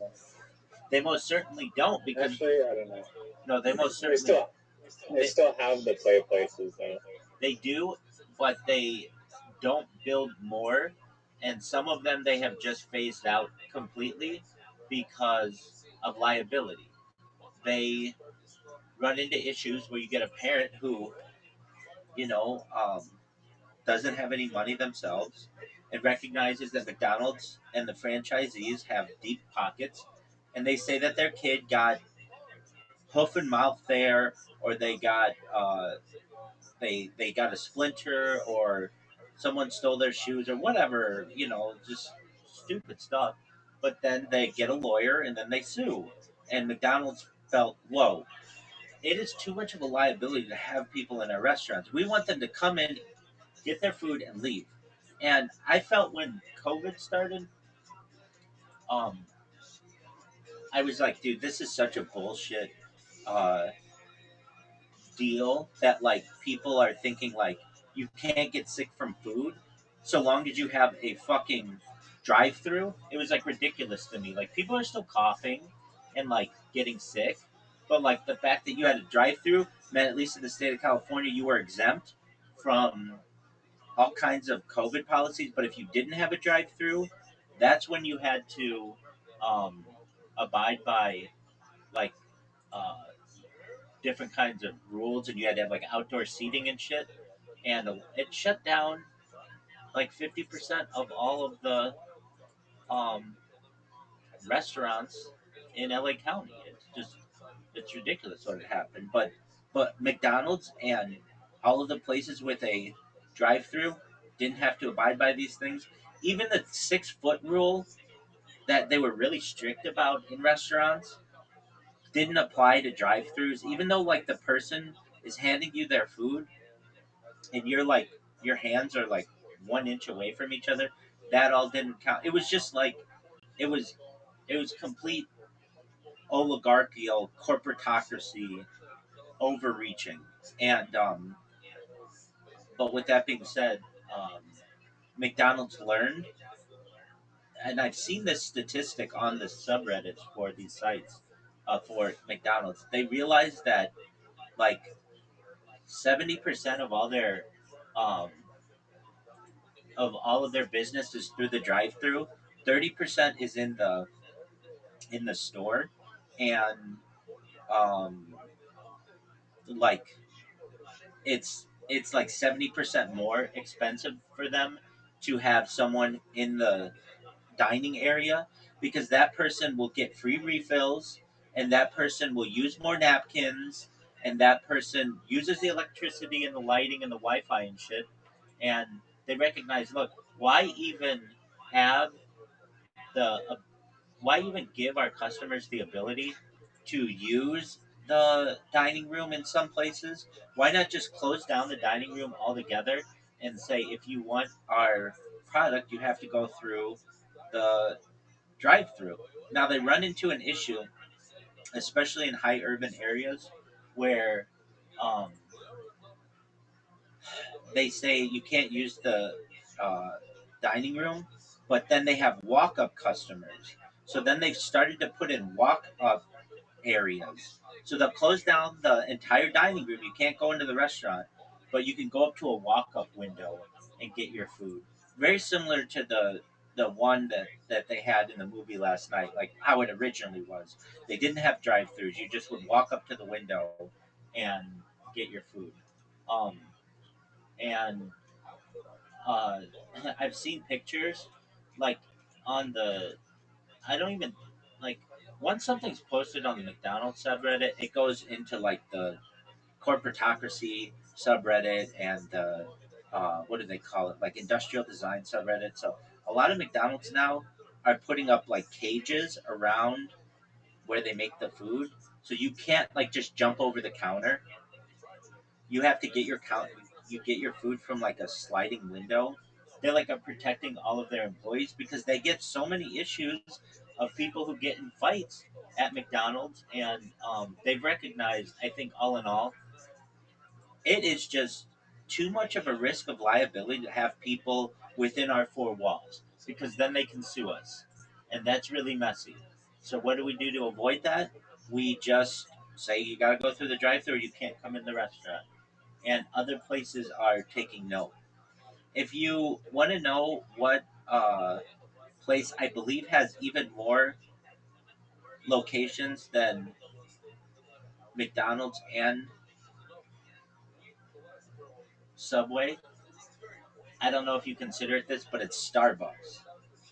And Starbucks has also learned they don't want people to stay. Like, people used to have um, interviews at Starbucks and they sit there all day long and write books at Starbucks. Starbucks has learned we don't want that from people anymore as well.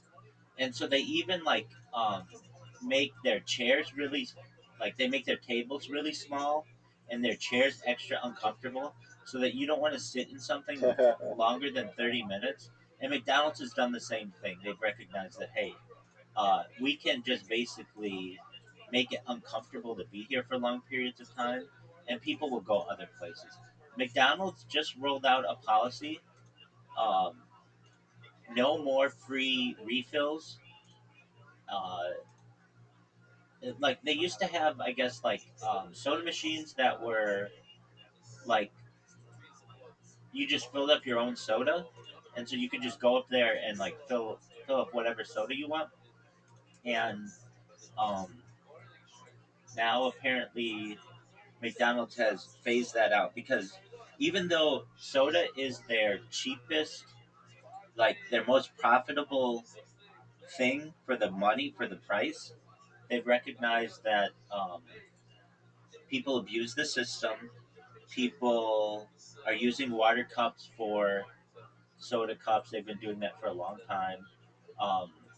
People are bringing in old cups, and they just recognize that if you allow somebody to sit there all day long and have free drinks, they're not going to leave as quickly. So what McDonald's has said is, if you want a refill, you can ask one of the people at the counter, and I think they'll give you a free refill. But even that's been discussed to be phased out. It's just this overall like it's called shrinkflation. I mean, it's not. It's kind of like shrinkflation. Like the shrinkflation subreddit does this. If you don't know what shrinkflation is, it's like when they keep the packaging size the same, but the actual amount inside is less. It's just all kinds of like corporate bullshit that they do. Um, and I don't know. I just find McDonald's to be fascinating. I find that story to be fascinating. And um, so you were remember you didn't see that girl eat that hamburger, did you? No. All right. What's her name? I'll look it up. You can't look it up. It's like not that famous of a thing. But I made a GIF of it just for you. Oh, what's her name? I don't know. She's just some random lady. I've looked her up one time, but I think she's credited as woman eating hamburger or something like that. But I made a GIF of it just for you because I knew you fell asleep. Margot Anya Taylor Joy. No, dude, that's that famous lady. That's that lady who's in like Anya Taylor Joy. She's like a famous lady. She was born in like Miami or some shit. She's like this daughter of bankers. Dude, why can't I send you? Okay, message. Here we go. But don't worry, I made a GIF of it. You don't even have to fucking do anything. That's how good of a friend I am and how baller as fuck I am. Just the way that this woman eats this fucking hamburger. I made a GIF of it myself. But she just looks like she is just. It is this girl. Yeah. Is that her name? I sent you the invite, or I sent you it in. Yeah, I see it. Doesn't that look like a good fucking sandwich? Yeah, I think.